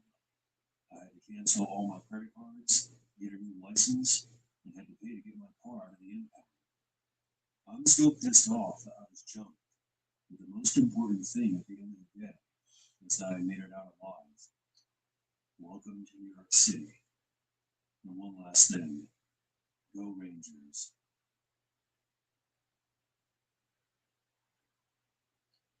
My name is Muhammad. I am a practicing Muslim living in New York City. Back in 2015, I was always bullied in middle school for my religion. There were two bullies in particular, whose names were Frankie and Johnny.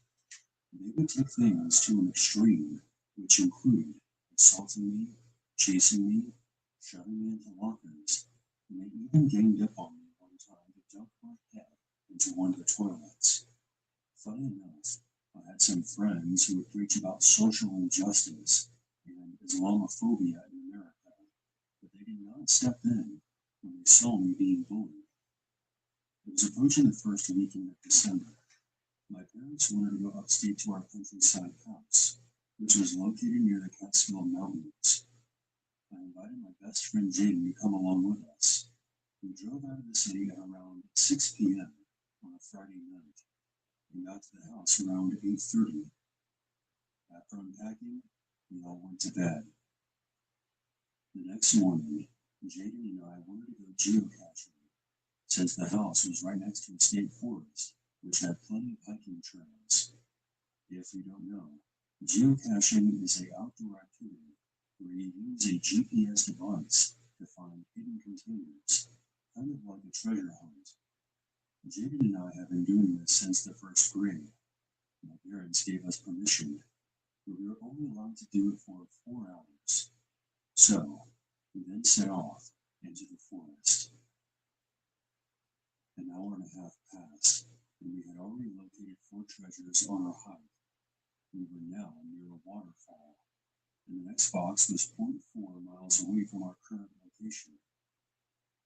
As we were walking and trying to locate the next geocache, we heard something moving around behind us. We turned around, and what I saw was scarier than any horror film I've watched. Here in this forest, many miles away from the city, I saw the 2 people who are currently making my school life a living hell, Frankie and Johnny. How the hell were they in the same exact place we were in? Did their family secretly have a house up here? Did they follow us? I didn't know how this was even possible. They couldn't have got there by themselves, since they were the same age as Jaden and I. Once I saw them, I blurted out, "What the heck are you two doing here? How'd you guys even find us? You thought by coming out here you were safe from us? I don't fucking think so." We then saw a large knife in Frankie's hand. I didn't have time to think about how crazy this situation was. Jaden and I were now in danger. Suddenly, Johnny sprinted toward me. Before I could even run, he shoved me to the ground and held me down. Johnny was much bigger than me, and it was impossible for me to escape. He grabbed the back of my neck and forced me to the edge of the waterfall.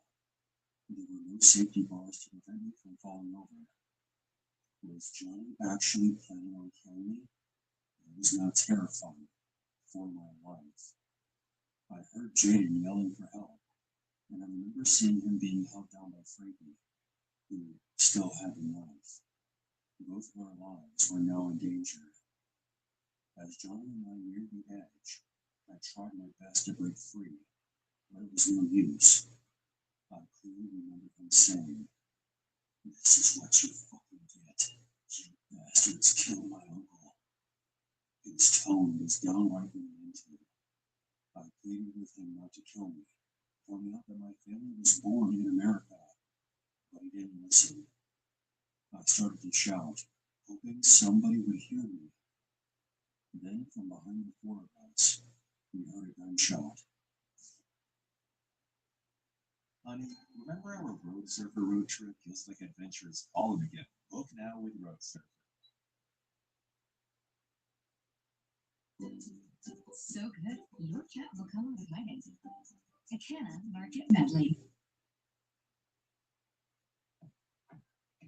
Earn a top 10 ranked online MBA from the Jack Welch Management Institute at Sterling University. So you can get from an idea to I have a plan and keep striving. I like my name easy on the eye and my lips soft to touch. New Revlon Glimmer Lips Treat Balm and rich moisture by day, deep conditioning overnight. For visually smoother, healthier lips. Revlon, be unforgettable. Spring is here and so are the savings. This season, skip the rent and step into a brand new home with unbeatable value. For a limited time, LGI Homes is making home ownership easier than ever. With exclusive pricing, low financing, and move-in ready homes built for modern living. At LGI Homes, we have it all. But hurry, spring deals don't last forever. Find your new home and spring into savings with LGI Homes.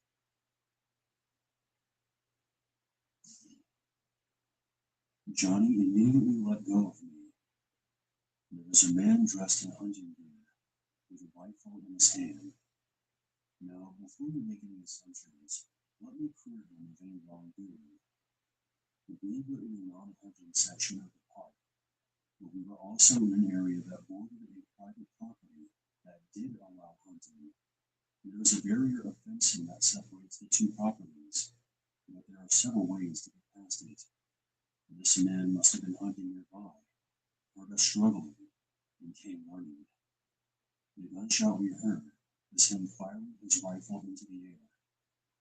You two, let them go. And get the hell out of here. Frankie and Johnny then disappeared into the forest. The hunter made sure that we were okay and offered to escort us back to the house. We accepted, since we were still worried about Frankie and Johnny surprising us again. If they followed us all the way out here, it wasn't out of the realm of possibility. On the way back, he asked us who those two guys were. I told him the truth and said that they were school bullies and that they somehow managed to follow us all the way from New York City to this upstate forest. The man was floored by this, telling us that the kind of people who would go to those lengths are dangerous, and there was a very real possibility he would have killed the two of us. We made it back to my parents' property about 10 to 15 minutes later. We had a lot of explaining to do to my parents when they saw us being followed by a man with a rifle. We told them that this man saved us from two bullies who would constantly harass me at school. They didn't believe the story at first, because frankly, it sounded insane, but they spoke to the hunter who backed us up. After hearing the full story, they were in shock. After some discussion, we all agreed to go to the local police station, even if it meant the hunter would get in trouble. Under the circumstances, hopefully the authorities would understand. We met the hunter at the police station a couple hours later. We gave our statements as my parents waited in the lobby. They thanked us for coming forward and said that they would try to get in contact with our school back in the city. Hearing them say this put me in a much better mood. The hunter was let off at a warning for discharging his rifle in a restricted area. The remaining time at the country house was pretty chill. I was a bit worried that we were running into Frankie and Johnny at school the next day. But that Monday, I was called into the principal's office before classes started and was told that Frankie and Johnny had both been expelled and criminal charges were being considered. Although since they were teenagers, the worst that would happen is a stint in juvenile hall. But I was happy to hear that both of these assholes were no longer bothering me at school anymore. The rest of my school years went by pretty smoothly. Every once in a while, I would still get called names, but it never came to physical bullying again. And I learned not to take it too personally. I never saw or heard from Johnny again, but I did run into Frank one last time in 2019. I was walking on a sidewalk around Times Square, and he happened to be walking in the opposite direction. I don't think he even noticed me. I wish I would have stopped and asked him how he and Johnny managed to follow us all the way to our country house upstate, because I had not got to the bottom of how exactly they lived there that day. My follow-up question would have been why he and Johnny were such psychotic, racist assholes to me. I eventually moved past this incident, but the memory of what happened almost a decade ago sometimes plays back in my mind and serves as a reminder that there will always be screwed up people in this world.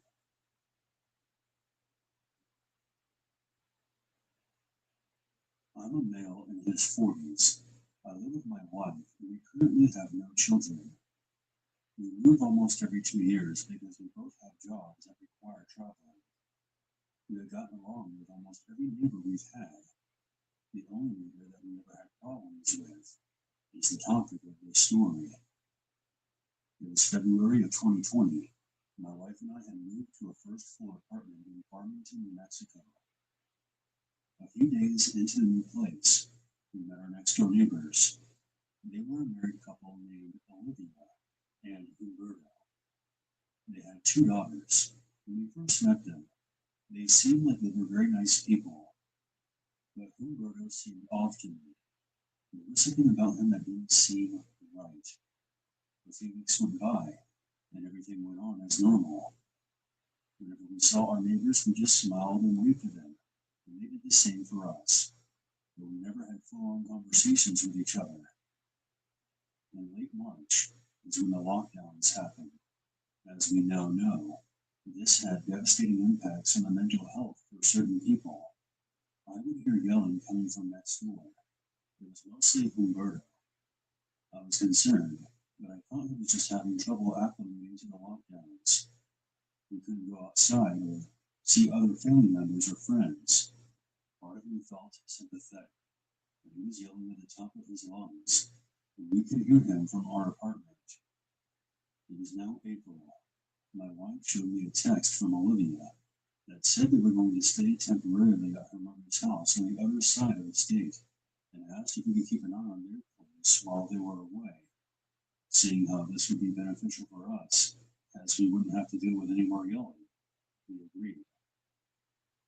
They returned in October, but things did not improve.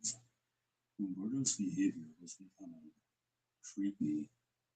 One night at around 3 a.m., my wife and I woke up to loud knocks at our front door. Who the hell is knocking at this hour? I grabbed my handgun from the closet and made my way to the front door.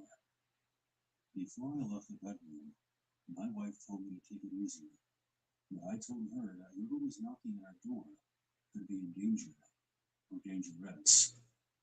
When I got to the door, I looked through the peephole, and it was our neighbor. I took a deep breath and opened the door halfway. Humberto, what the hell are you doing? I think you left your wallet outside my door. I knew my wallet was in my bedroom. I put it in my room every night. I don't know what he was on about. So I asked him, are you on drugs right now? No, I'm not lying to you. Your wallet was at our door. I did not have a good feeling about this situation. There was something threatening in his voice. So I decided to make a subtle gesture to him. I took my left hand, which had the gun, from behind my back and placed it at my side so he could see that I was armed. And as soon as he saw it, he began backing away, but did not break eye contact with me. The look in his eyes told me, if you didn't have that gun with me, I'd rip your head off. I then said to him, I don't want any trouble. Just go back into your apartment and don't knock on my door again.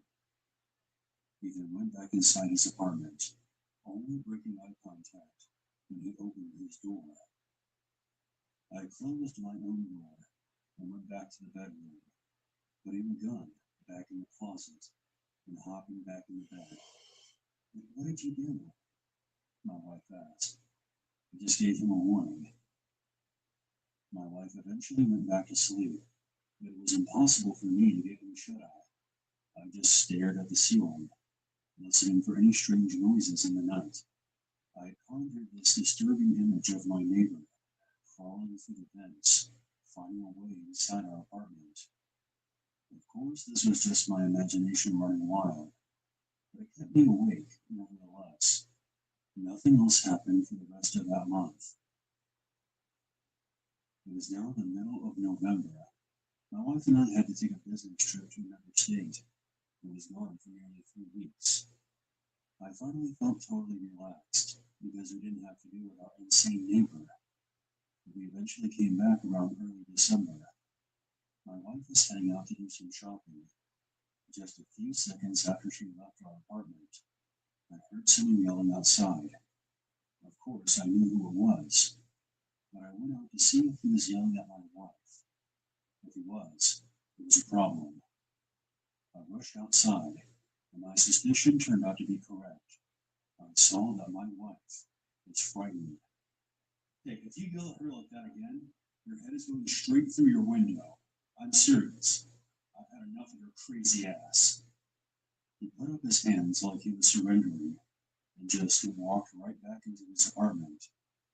After he left, I asked my wife what happened.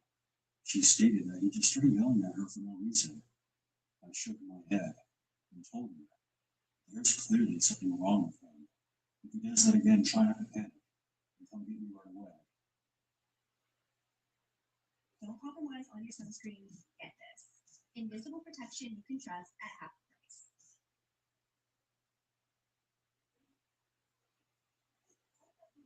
Invest your change with equals instead. That way everything is done. You can ramp it up into your future. Smart investing. That's your strategy.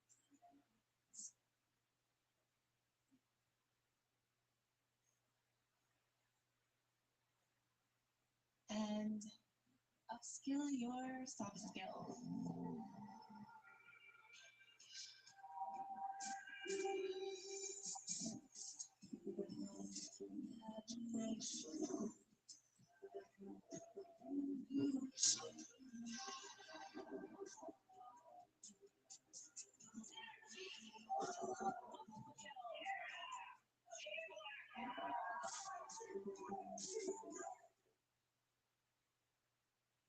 She nodded, and I walked her to the car. When she left, it occurred to me that I hadn't seen Humberto's wife, Olivia, or his daughters, since we came back. And now I was actually wondering if they had moved out or had gotten a restraining order against him. Neither would surprise me. That was my speculation at the time, but this turned out to not be true. But it did make me consider that we should think about moving out ourselves. But I decided just to see how the rest of this year would play out. By the time January came around, things had cooled down between us and our neighbor. At least, that's what I thought. Towards the end of January, tensions between us and our neighbor reached a boiling point. It was on a Sunday, and it was getting close to the evening time. We were watching TV, when all of a sudden, we heard loud knocks at our door again.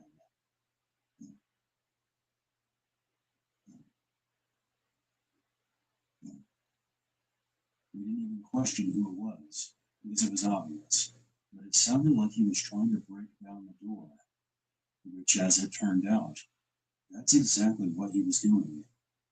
The doorknob fell off, and the door came swinging open. Humberto made his way into our apartment. Now I would have tackled him and started pounding his face into the ground. But there was one thing stopping me from doing so. He had a gun in his hand.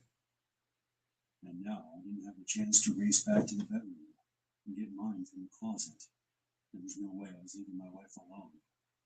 We both put our hands up as Humberto began yelling all kinds of crazy things at us. He accused us of harassing him and his family, which was not true in any way, shape, or form. In fact, the exact opposite was true. And then he struck my wife in the face. I shouted at him, and he stuck the gun in my face and said, "I'm going to kill both of you." Suddenly we heard his wife calling to him from outside. As I said before, we hadn't seen her or her daughters in months. They always seemed to disappear when Humberto began acting nuts. I wish I could tell you that I disarmed him with a ninja move, but when his wife started calling out to him, he became distracted, and we used that opportunity to quickly run outside. His wife started screaming at him, and we booked it out of there. And as soon as we were at a safe distance, my wife called the police. The police arrived a short time later. I felt safe enough to go back to the complex once we saw them pulling in, but we still kept our distance. Humberto had retreated back into his apartment, and there was now a standoff between him and the police. Olivia and her daughters were now staying behind the police cars. I don't remember seeing her daughters when my wife and I fled our apartment, but they were all there now, shouting at both the police and Humberto. Olivia was begging for him to come out and surrender. I remember her saying, "Please don't shoot him. He has severe mental issues." The officers attempted to reason with him, but he stayed barricaded in his apartment and made it clear that he would not be turning himself in. He then smashed out a window. And after some more yelling, he came out and threw a Molotov cocktail at the police. But the rag fell out while in midair, and it failed to ignite. He then reappeared in the doorway a few moments later with another Molotov. That's when the police shot at him, hitting him in the stomach. He still managed to throw the bottle, but it just bounced off a police cruiser and hit the ground. Soon after, the police stormed in and finally arrested him. They had to wait for an ambulance to arrive to take him away. Luckily, no one else was hurt during this incident. My wife and I packed our bags as soon as we were done giving our statements to the police, and we would be staying in a motel for a few nights. We ended up going back to the police station later on and gave a more detailed account of everything that happened in the months that led up to the incident. Humberto had broken into our apartment, threatened us with a gun, assaulted my wife, and then attacked police officers with Molotov cocktails. He was facing multiple felony charges. We moved out 2 weeks later because we just couldn't live in that apartment anymore. It was just too much for us now. If I had to guess, Humberto was probably still institutionalized somewhere in a mental hospital or prison. I despised him for a while because of what he put us through that day, but hopefully he's doing better now and keeping out of trouble. There's a lot more to this story. Apparently he poured gasoline on himself at some point, which we didn't see, and the Farmington police discovered more handmade explosives inside his home. I'll link an article that gives more details about this event for those who may be curious.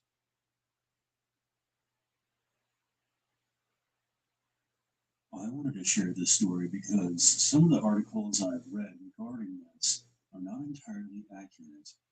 I'm not the best storyteller myself, but I'll try my best to explain these events as accurately as I can. I was 21 back in 2019, and I was working at a car wash in Flagler County, Florida.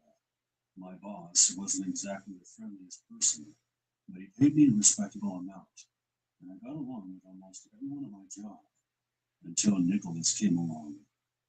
He was a 25-year-old man who began working at the car wash at the beginning of that year. At first, he seemed like he was a nice person, and we even exchanged each other's social media. It was around March when he started to act creepy towards me. He would keep touching me every chance he got. He would claim that it was accidental. But I'm not that dense, and I know a liar when I hear one. He also kept messaging me on Instagram, asking me to go out with him. I kept telling him that I wasn't interested, but I guess he just couldn't take the hint. I was starting to feel unsafe at work with him around. It's hard to explain, but everything that had happened up to that point had not been too extreme. However, I knew that these were early warning signs. Something inside told me that things were only going to get worse. I couldn't stand being in the same area as him. It was like my body temperature would skyrocket every time he looked at me. I I tried to talk with the manager about it, but he basically told me that I had to deal with my own problems. I had no one I could turn to. Nick's behavior started to get more concerning. He would continue to message me, asking me if I was online, why was I ignoring him, or if I wanted to meet up. Sometimes he would even send me these creepy poems that were supposed to be romantic, but only managed to make my skin crawl. One night I was home. I was coming out of the shower with nothing but my bathrobe on. The shades of my bedroom window were left open. I caught a quick glance of something outside. I reflexively turned away for a half second, but then I looked again. What I saw was absolutely terrifying. The street light outside my house provided a clear view. Nick was outside of my house, sitting on his bike. Right as he saw me, he pedaled away as quickly as he could. How the hell did he know where I lived? I never told him my home address, and I never hung out with him outside of work. That was the last straw for me. I went on my phone and blocked him on everything. I then emailed my boss and told him I was quitting because of Nick, and also pointing out that I had tried to bring this to his attention on many different occasions, but he did absolutely nothing about it. And the only way for it to end was if I left. After I sent the email, I closed my blinds and went to bed, hoping that this would be the end of it. Of course, everyone listening knows how these things go. And if you're wondering, no, I did not contact the police at the time. I should have, and it's something that I regret. Nick showing up outside my house should have triggered every alarm bell for me. Even some of my neighbors said something about it, but at the time I just thought it was creepy. The next morning I woke up to a bunch of Instagram DMs from an account that I did not recognize. I opened up the app and saw that it was obviously Nick using a sock puppet account, because I had blocked his main account. He also did the same thing on Snapchat. I blocked him on both apps again, but this kept happening over the next 2 days. He would make more accounts, and I would have to block him. Nick had become such an obsessive stalker that I decided that I would disable all my social media accounts until all this blew over. A few days later, at around noon, I had gone outside to take my dog for a walk. I had barely made it down the street when I spotted Nick on his bike, heading in my direction. As soon as I saw him, I turned around to return home. I made it to my front door and let my dog inside when Nick stepped onto my front porch. Nick, what the hell are you doing here? Listen, I'm not leaving here until you explain why you've been ignoring me. If you don't have a good excuse, we're going to have problems. I was now inside my house, but Nick was holding open the front door and placed his foot in the doorway, preventing it from closing. I decided to try and diffuse the situation. I'm currently on a break from social media. That's why I didn't respond. He seemed to calm down after I said this, and began explaining to me that he was going through some mental issues, and even had to resort to cannibalism in order to repair muscle tissue. I'm not kidding. He said this to me. Okay, well, I have to go help my dad find something. This was a lie. I wasn't even sure if my dad was home at the time. I tried to close the door, but he wouldn't let me. I was in utter shock. What was Nick capable of? I had to think of something to scare him off, so I firmly told him, Nick, my dad owns a gun, and you need to go before he comes out here. This seemed to scare him enough to let me close the door. I immediately got my phone out and called 911. Nick didn't leave right away. He hung around and knocked a few more times before getting back on his bike. A short time later, a police car pulled up in front of my house. By that time, Nick had vanished. The officers came inside, and I told them what happened. I ultimately decided to have him trespassed from my house because this was not the first time he had showed up here. I thought that this would be the end of it, but of course, I was wrong again. After the cops left that day, they were able to track down where Nick lived. They didn't arrest him, but they gave him a trespass warning. He admitted to the officer that he had been messaging me, but denied that he prevented me from closing the door on him. But I think the police knew right away after speaking with him that he was lying, because of what happened the very next day. A police officer that was patrolling in my area caught him on his bike heading back to my house. This time they did arrest him. When they questioned him at the station, he confessed to some very disturbing things to the detectives. He told them that he had been collecting photos of me that I posted online and studied the photos of my house to find out where I lived. He had been to my house multiple times over the past 2 months.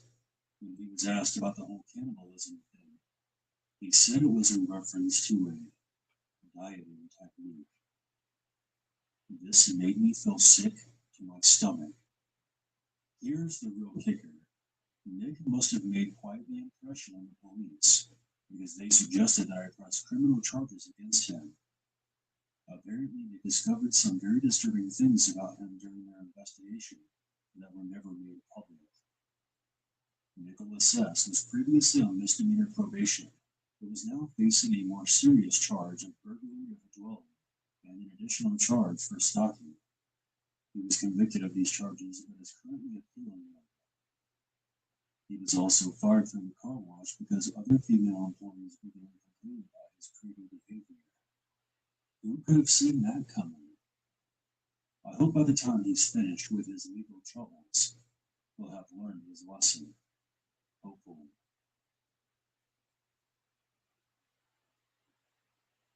At Walden University, we get the W. We create opportunities, not wait for them. We look forward, not back. We focus on what matters. Learn the skills to get us there and do it on our time. Now it's your time. Get the W. Walden University. Set a course for change.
My husband and I were camping for the first time in the Copper State as part of our extended trip to the western United States. I picked out this really cool place that was located on the side of a mountain overlooking the valley below. It was located on a cliffside in a really isolated area. It was at least 20 miles from gravel back roads in the middle of a national forest.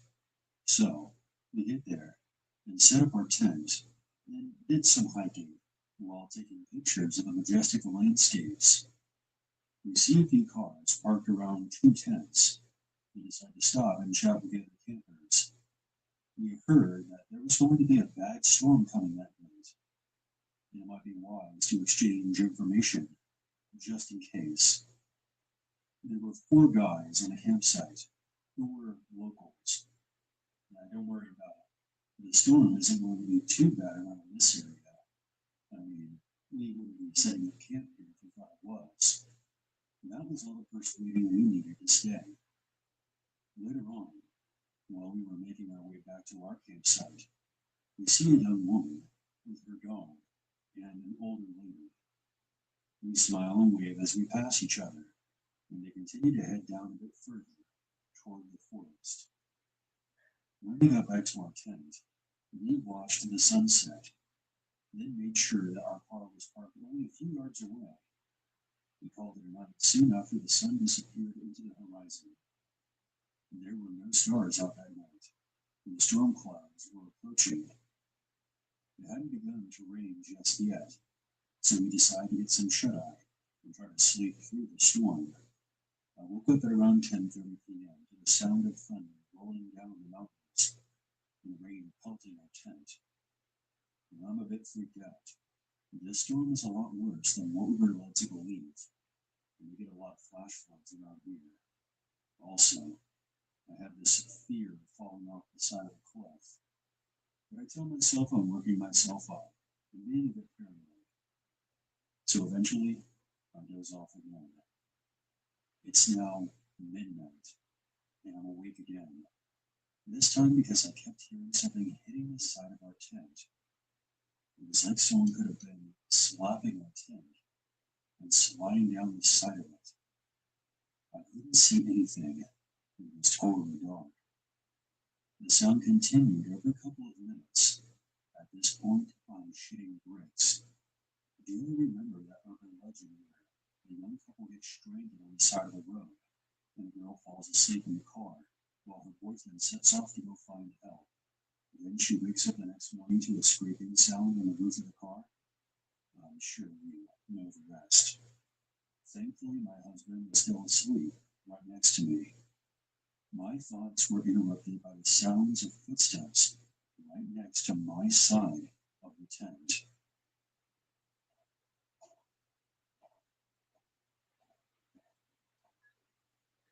They were slow but steady. I felt my entire body freeze up. I seriously started thinking about how this was it for us. We were going to die out here in these woods. My heart was going like a generator. I could literally hear it fighting against my ribcage. Then, whoever was there let out a deep sigh on the opposite side of the tent. Maybe it was a bear. I squeezed my husband's hand really hard until he wakes up. I don't know why I thought he was a mind reader. I was kind of assuming that he'd know I was trying not to alert whatever was outside the tent. Instead of reading my mind, he blurts out, "Oh, what's wrong? Why are you squeezing my hand?" Right as he says this, the movement outside stops. After a while, I break out of my frozen state and tell him what I heard. We both decided it may have been an animal passing by. However, our tent kept getting hit every so often. I'm starting to go a bit insane. We convince ourselves that it's just pines falling from the trees above us, and we try to go back to sleep again. Surely, if someone was there, we wouldn't be just standing outside the tent. I thought it would be smacking every 5 minutes. We just need to make it through this one night. Then we'll be laughing about this in the morning. A couple of minutes go by, and then the most terrifying thing happens. The tent caves in on my husband's side, right on his head. I felt my heart instantly sink, and I'm losing my mind, thinking that a bear just sat on top of his head. He pushes back, and we hear the familiar noise of something sliding off our tent, the same thing I had been hearing for the past few hours now. It had been snowing outside, and the sound that we heard hitting our tent was ice falling from the trees. And yes, it does snow in Arizona, especially in the high altitude regions, which we were in. Our tent was covered in thick ice, and my husband pushes the tent from the inside until all of it slides off. We were still determined to make it through the night, and we're a little relieved that it was just ice and not the cocaine bear. We tried to get some sleep until sunrise. It was now J Station o'clock at this point, 3 a.m. Not even 30 minutes after we settled back down, my little worst nightmare happens. Out of nowhere, we heard a woman screaming.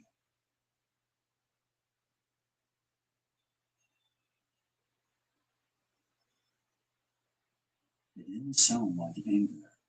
It sounded like pure terror. My husband and I are both frozen, looking at each other. I started panicking, asking what the hell we should do. Then we hear her again.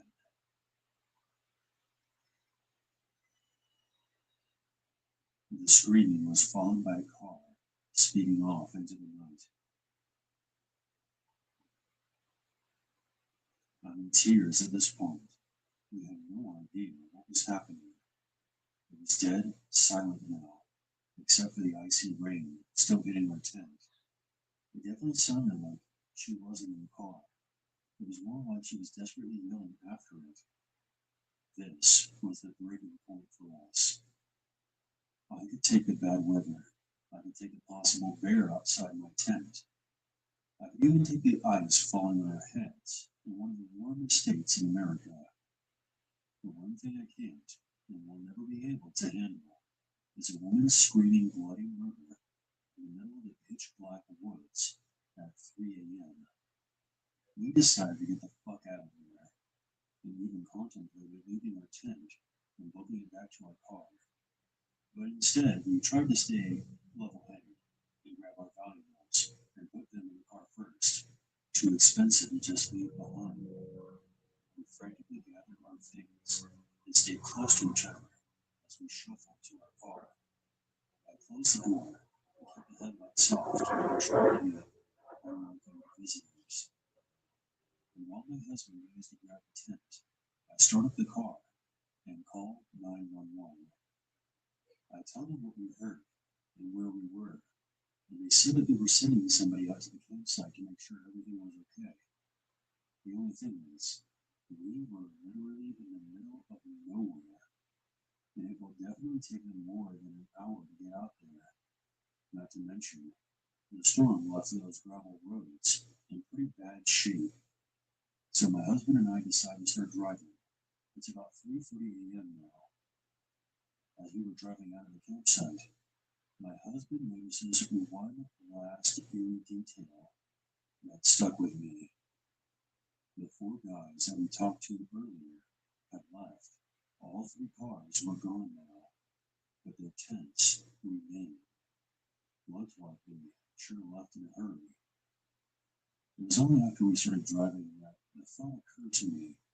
Whoever was walking around next to our tent may not have been an animal after all. It very well could have been someone looking around in the dark. We decided to go after the girl we had previously seen on our hike. I'm not quite sure what went down on the mountain that night, but I hope that everyone got out okay.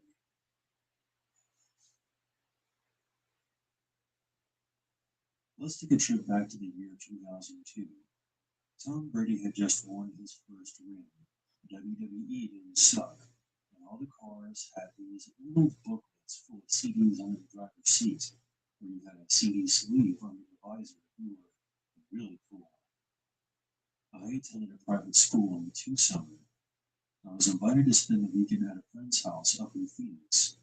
Our parents knew each other well, and I wanted to get out of Tucson for a while. So I packed up my bags, and we headed up to Phoenix. My friend's parents were the country club type, so they quickly disappeared once we got there, and we quickly got up to no good. And met up with some of my friends' friends. They invited us to come hang out with them, since we literally had nothing better to do. We, of course, accepted it. There were 5 of us total. One of the guys borrowed his mom's favorite TV, and we were cruising around downtown Phoenix. We were drinking beer, smoking pot, and listening to loud music. Just having a good time. Once things began to wind down, we decided to head back. We were stopped at a red light, and a black SUV pulled up alongside us. The windows were tinted, so we didn't see what the driver looked like. The driver then rolled down his window, and we saw that he was wearing a pair of aviators with a ball cap on. He then flashed a handgun at us, then yelled something that we couldn't understand. We then waited for the light to turn green. Our driver tried to speed through the intersection and lose the SUV, but that wasn't happening. The engine was already sputtering even before we got to that red light. The SUV then started tailgating us as we tried speeding up and making some quick turns to lose him, but no luck. He was easily able to keep up with the Camry, which sounded like it would give out at any moment. We ended up accidentally cornering ourselves when we pulled into a power voltage station entrance, and there was no way to cut through. The headlights of the SUV were shining into the car's cab, making it difficult for us to see. The driver of the Camry put his hands up, signaling to the rest of us that we were pretty much fucked. We then heard the driver of the SUV exit his vehicle and start walking over to the driver's side window. None of us said a word. The driver's window had already been rolled down because of the joint we lit up earlier, and soon we saw a figure standing right outside the driver's side door with his handgun at his side. I was sitting in the back passenger side seat. You could see that the driver just kept looking straight ahead. I can't imagine how scared he must have been in that moment. It was then that it occurred to me that all 5 of us could die out there that night. But what happened next was a miracle. Sorry, kid. I thought you were someone else. The man then casually walked back to his SUV, got in, and took off. We all just sat there in total shock.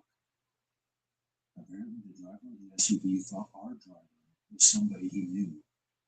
And we can come to the conclusion that since he flashed his pistol at us and chased us all over town, that his intentions were not what I would call good. We were scared shitless.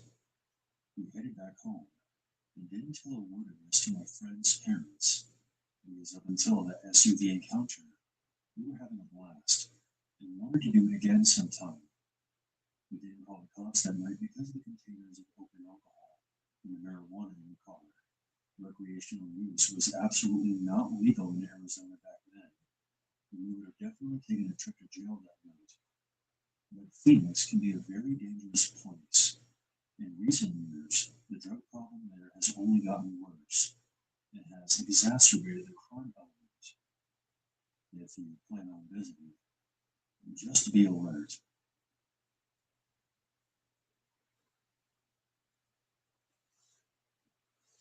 Zaxby's just dropped a whole new line of fries.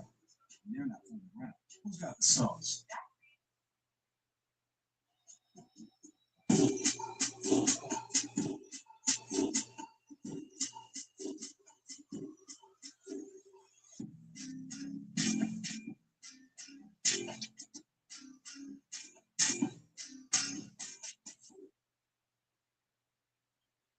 At Camp Vimpo Waco, we believe fun is more fun outside.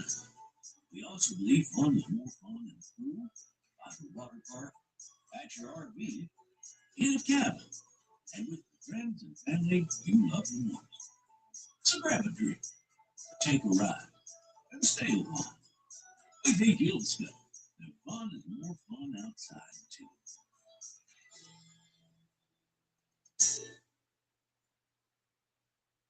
I thought long and hard, where did I want to spend the summer? We decided England.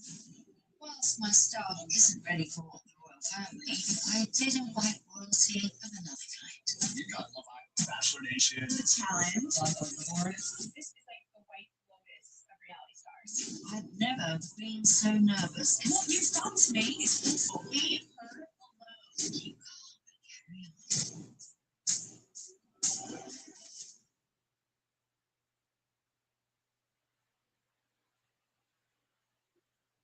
I was born and raised in the Phoenix area, but this story does not take place there.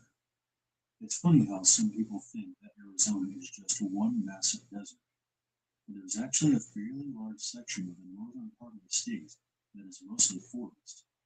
This story takes place about 15 years ago when I was 8. It was the 4th of July, and my blended family decided to go to one of these northern parks known as Sedona. We go there pretty often, and it was a fairly safe area compared to some other parts of the state.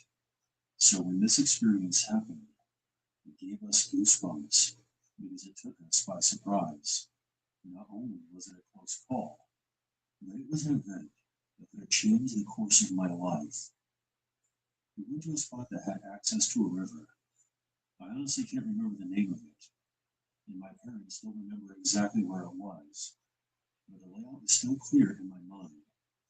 We would pull off a main road onto a cul-de-sac until there was a pavilion with those long green tables, which was located on top of a hill.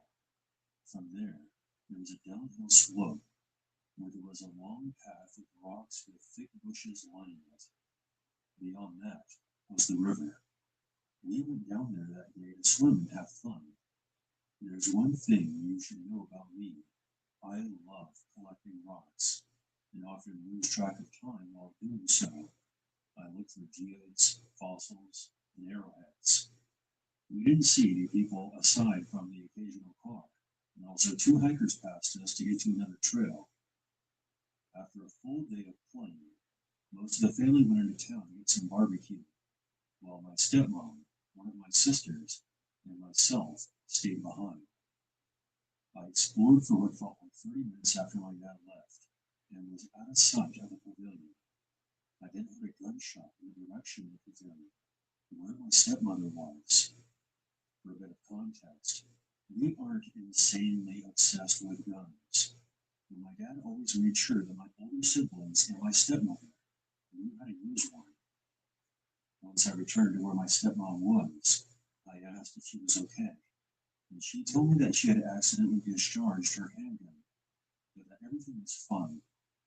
But it turns out that was not what happened at all. We didn't hear about what actually happened until 5 years later, when I was 13. I will now shift to my stepmother's perspective to explain what went down. After Dad left, I decided to let you and your sister keep exploring because it was not something that you were really able to do back home. I was just sitting down at one of the tables when I saw a red car pulling into the parking lot. I could see that 2 men were in the car.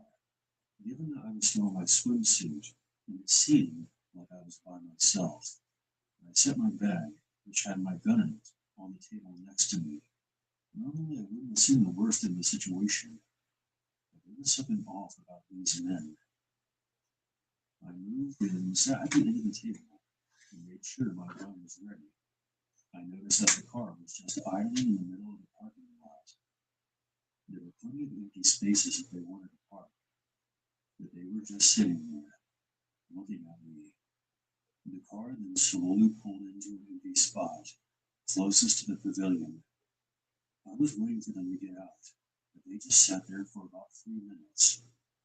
I then pulled out my phone, which didn't have service at the time, so I just pretended to have a conversation with someone, trying to act like I wasn't alarmed. With the engine still running, the 2 men emerged from the vehicle. They were both wearing really nice clothing, with clean haircuts, trimmed beards, and nice sunglasses. I thought I recognized them from somewhere, but I couldn't figure out where I had seen them before. Suddenly, one of the men started calling out to me. I honestly couldn't fully understand what he was saying, because he spoke with a thick accent. They began approaching me, but they didn't walk together. One of them started going around the pavilion, while the other one came from the opposite side, almost like a tactical maneuver. At this point, I knew I was in a bad situation. I don't know what you 2 want, but you better back away. No, I don't think so, beautiful. I think you need to come with us now. I was in shock, but not frozen in fear. When they got about 20 feet away from me on both sides, I pulled out the gun from my bag and pointed it at the one to my left. I'm not going anywhere with you. Now back the fuck off. Suddenly, the one on the right rushed at me, and I quickly turned and fired a shot at the ground next to him. In that very moment, he stopped in his tracks, and the other one stumbled backward and fell down. His sunglasses came off so I could see his face, and my stomach turned. I recognized him as one of the two hikers from earlier. I assumed his accomplice was the other hiker. However, he didn't come to his partner's aid or rush at me again. He bolted straight back to his car and threw it in reverse, with his buddy in front of me, jumping to his feet and running to not get left behind. The car peeled out of the parking lot, and I never saw them again. It all happened so fast, and when I saw you kids coming back moments later, I was relieved that you weren't there when all this went down. When I told your father, he said that I had done the right thing. One thing that still bothers me to this day, when I saw them as hikers earlier, they both had longer hair, looked a bit dirty, and had unkempt beards.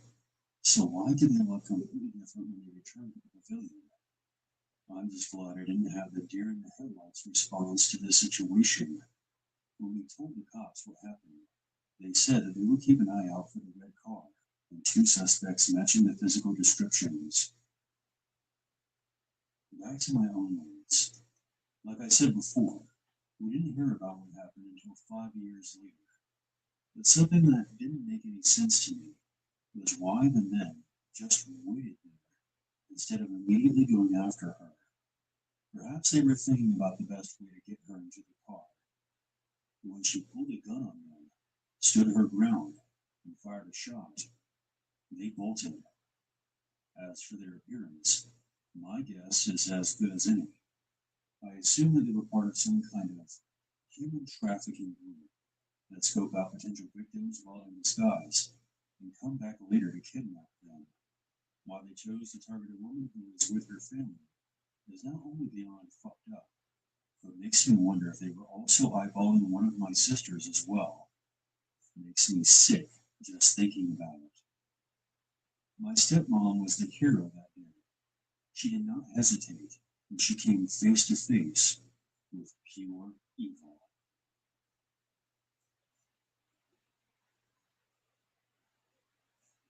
Iowa is one of those places that can feel a bit cut off from society. My town was literally a school, a grocery store, a gas station, a post office, and a barn that was converted into a roller rink with a population of about 900. For the sake of the story, I'll refer to the town as Outpost 19. I was 17 when this happened, in my senior year of high school. My best friend, Jeremy, had moved to Cedar Rapids because his parents had gotten divorced and his mom received full custody, at least until he was 18. Jerry had been dating a girl who lived at Outpost 19. So every weekend, he would make the hour drive back into town to see his dad, hang out with his girlfriend, and if he had time, we would meet up and have a beer. This was a routine for about a year. I remember when the story happened. Graduation was approaching, but the school year wasn't quite over yet. One weekend, Jerry came back into town like usual, but his girlfriend was on vacation with her family, so we decided to go cruising around. We considered making a stop at the roller rink, but quickly dismissed that idea. Since it was a Saturday night, a bunch of kids would be there, so we literally ended up just driving around and throwing empty beer bottles at road signs. Around this time period, I picked up some part-time work at the local grocery store, restocking inventory on weekends. Point B, I would listen to crime podcasts and creepypastas during my shifts. There was one story called The Showers that really stuck with me. The story was about a guy who went on a witch hunt through the back roads of Nebraska, searching for a mysterious building that his teacher told him about, only to discover something truly horrifying lurking within the structure. Nebraska and Iowa share very similar landscapes in the way the author described the setting, reminding me a lot of the prairies and farmland surrounding Outpost 19. Since Jerry and I were bored enough to be driving around aimlessly, I suggested that we try to go somewhere that looked abandoned and check it out, withholding that I had gotten the idea from the creepypasta I heard on YouTube. Truth be told, we've never really done too much exploring outside of our hometown. Sure, we had gone fishing in the nearby rivers, and as kids, we'd play manhunt in the cornfields, but we never went snooping around someone else's property. I guess we were bored enough to take the risks that night. So we drove around a bit until we came upon a dirt road that was situated between two cornfields, which led up to what looked like a two-story barn. There were absolutely no lights on anywhere, just the moon and the headlights on Jerry's truck, which I suggested he shut off before turning onto the dirt road. We moved slowly and carefully along the dirt road until we reached the barn house at the end. I was geeking out on the inside because this was literally just like the story. But we had no idea if this barn house was actually abandoned. We could have been shot at by some angry farmer for trespassing, but there wasn't a soul in sight. So Jerry turned his truck around to face the dirt road and killed the engine. If we had to make a quick getaway, at least the truck would be facing in the right direction. We then got out of the truck and made our way toward the barn. As I said before, there were no lights anywhere on this property. But in the moonlight, I saw one of those galvanized windmills, a couple of water troughs that were dumped over, and a silo next to the barn. This place looked like it was a cattle ranch. But where were all the animals? I guess there was only one way to find out. There were a few wooden doors inside of the barn that we tried to open, but each one was locked. So we made our way to the giant double doors that were in the very front of the building, and to our surprise, they swung right open.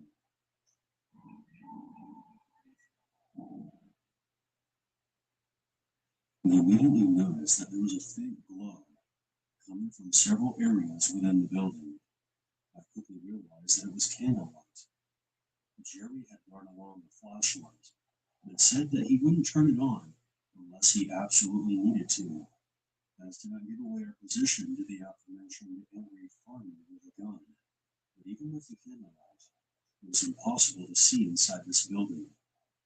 That's when I got this sinking feeling, telling me that we should leave right away.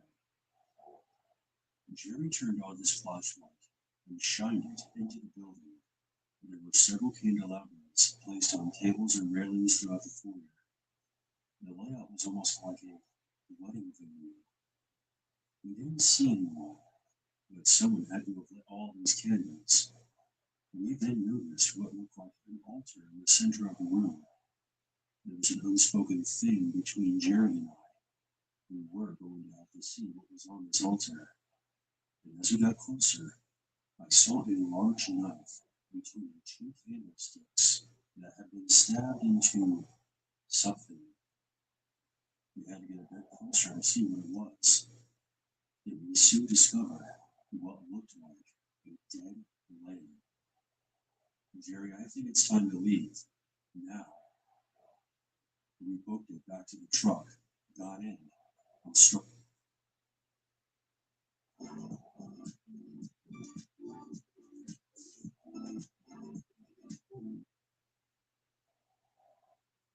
If Hannah Market Medley is so good, your cat would buy it.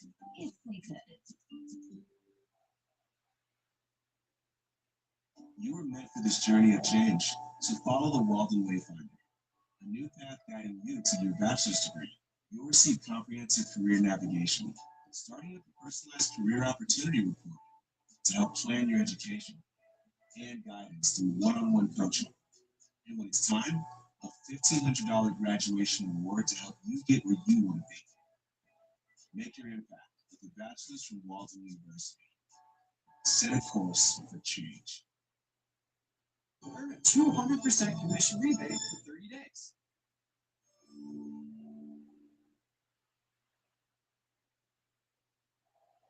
I'm Gabrielle, and this is my Max Sephora. Thank you.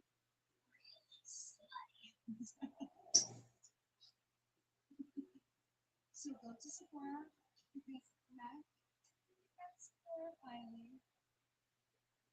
And started it up.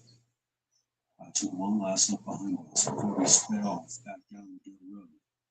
I shit you not, I could see several figures standing outside the barn. And we even heard something hitting the tailgate of the truck before we peeled out of there.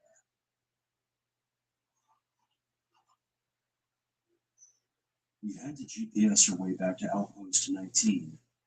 I would say it took about 30 minutes to get back there. We didn't tell anyone about what happened because we didn't want to get into trouble for trespassing.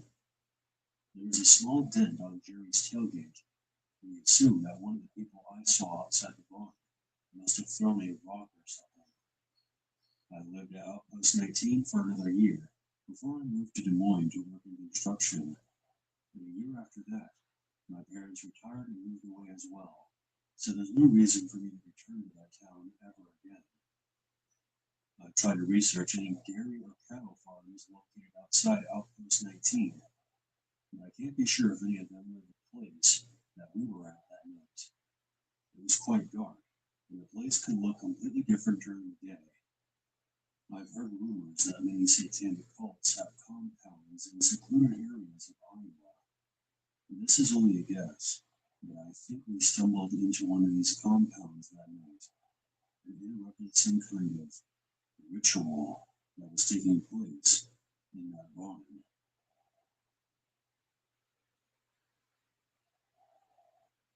I'm a student at Iowa State University. Go Cyclones. The story takes place during the second semester of my sophomore year, and the campus was in this strange limbo between the chaos of the finals and the quiet of winter break. One night at around 2 a.m., my friends, Hayden, Marcus, Ben, and myself decided to go for a night stroll. The campus was shrouded in a thick, eerie fog that night, giving an almost otherworldly appearance. The streetlights cast a hazy glow, and the silence was so profound it felt like we were the only people left in the world. We were all feeling restless, and the fog made our campus look like a new place to explore. We grabbed our phones and headed out, joking about how it felt like we were all in a horror film. The air was cold and damp.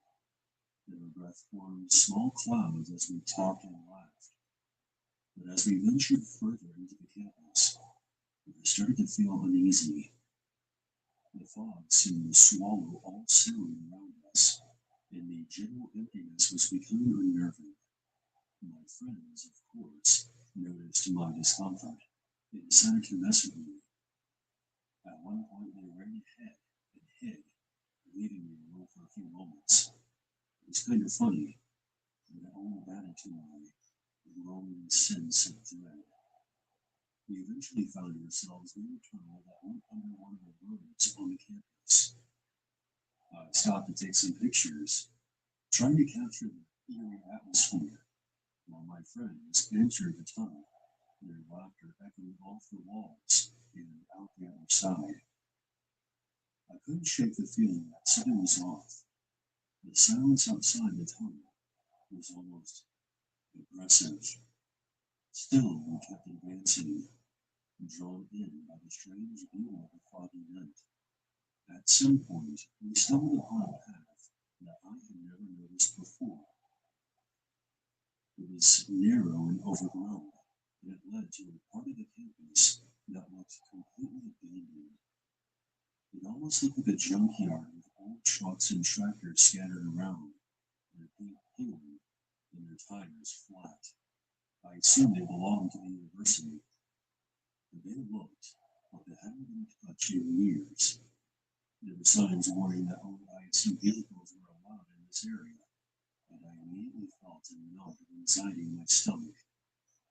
I shouldn't be here, I said, but my friends brushed it off. We're students, it's fine, replied Marcus. Reluctantly, I agreed to keep going, though every instinct was telling me to turn back. The path led us to a wooded area, still within sight of the trailers. My sense of unease was growing. Out of nowhere, a car appeared in the distance. My heart leapt into my throat. See, I told you we shouldn't be here, I hissed, convinced it was campus security. But when the car stopped, a hooded figure stepped out, wearing all black clothing. He just stood there, staring at us. Whoever this was looked like he was the exact opposite of a security guard or police. We all froze, unsure of what to do. The silence was deafening, broken only by the faint hum of the car's engine. To my horror, Hayden called out, "Who are you?" His voice was amplified by the stillness. What if this guy had a weapon?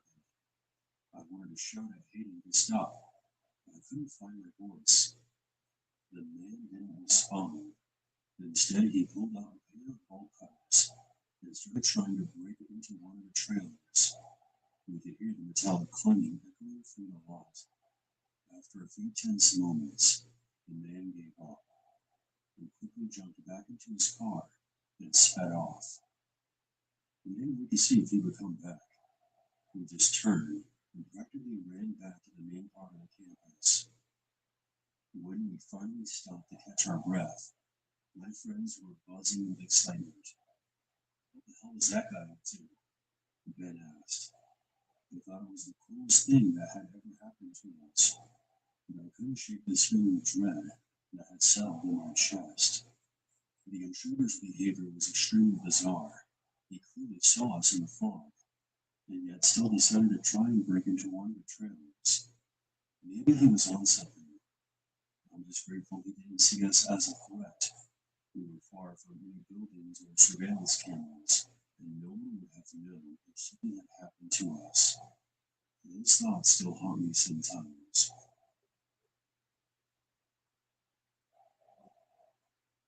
During my early 20s, I worked as a meter reader in Iowa City. A meter reader is someone who records how much electricity, gas, or water you've used each month. If your meters are on the inside and you want an accurate bill, a meter reader must enter your home, whether you're there or not, to let them in. As a side note, we only enter houses if consent is given when the customer first signs up for the service. Customers also provide us with keys if necessary. Entering a home when the owner is not present is something that I've never gotten used to. No matter how loudly I knock, it never shaped this uneasy feeling that I wasn't welcome there. The inside of a home is the ultimate private space. A home's exterior is just the image of ourselves that we project to the rest of the world. However, the further you venture inside, the closer you come to truly seeing what kind of person lives there. And if you want the raw, unfiltered truth, head to the basement. I hate basements. I've seen walls that look like giant static-filled TV screens, until I realized it was roaches scurrying across a white background. Cobwebs so thick it looked like a cotton candy machine had exploded.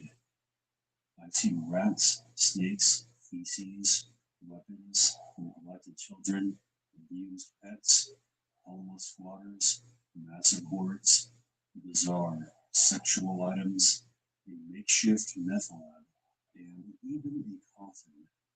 There are rational explanations for all these things. Well, maybe not the coffin. But there was one basement where I found something that was beyond the grasp of logic, and that's what made it so terrifying. It was at an old apartment house. From the outside, it looked like any other home on the block. I entered the back door and found myself at the top of a staircase. I ran my hand along the wall until I grazed a light switch. I flipped the switch, but no lights turned on. I wasn't carrying a flashlight. A typical route for me involved 5 or 6 hours of walking, so I tried to carry as little as possible. Oftentimes, I would use the light from my handheld screen, but it only illuminated whatever was about a foot in front of it. It was essentially the world's worst lantern. I aimed it and made my way down into the darkness. Once at the bottom, my blindly shuffled across the room, one baby step at a time. With arms outstretched and head down, I eventually made it to the far side of the basement.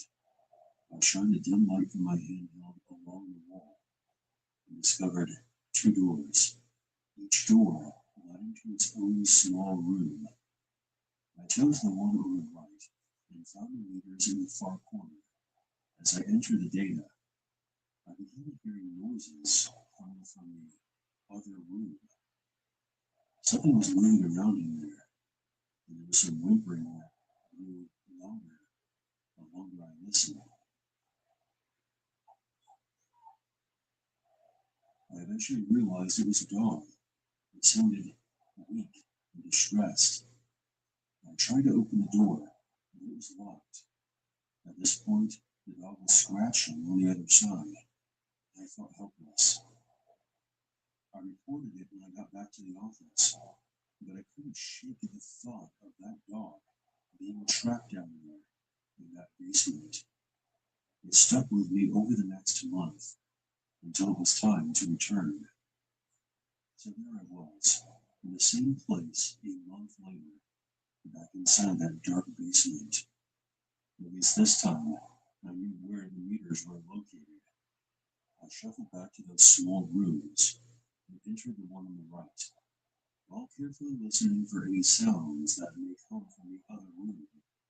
This time I heard nothing. I read the meters and started making my way back. I couldn't shake that memory of the dog. Was it still trapped inside that room? Curiosity got the best of me. I stood outside the door for a few moments, just listening, but heard nothing. That's when I made a huge mistake. I tried to open the door. I had barely jiggled the doorknob when I first heard it.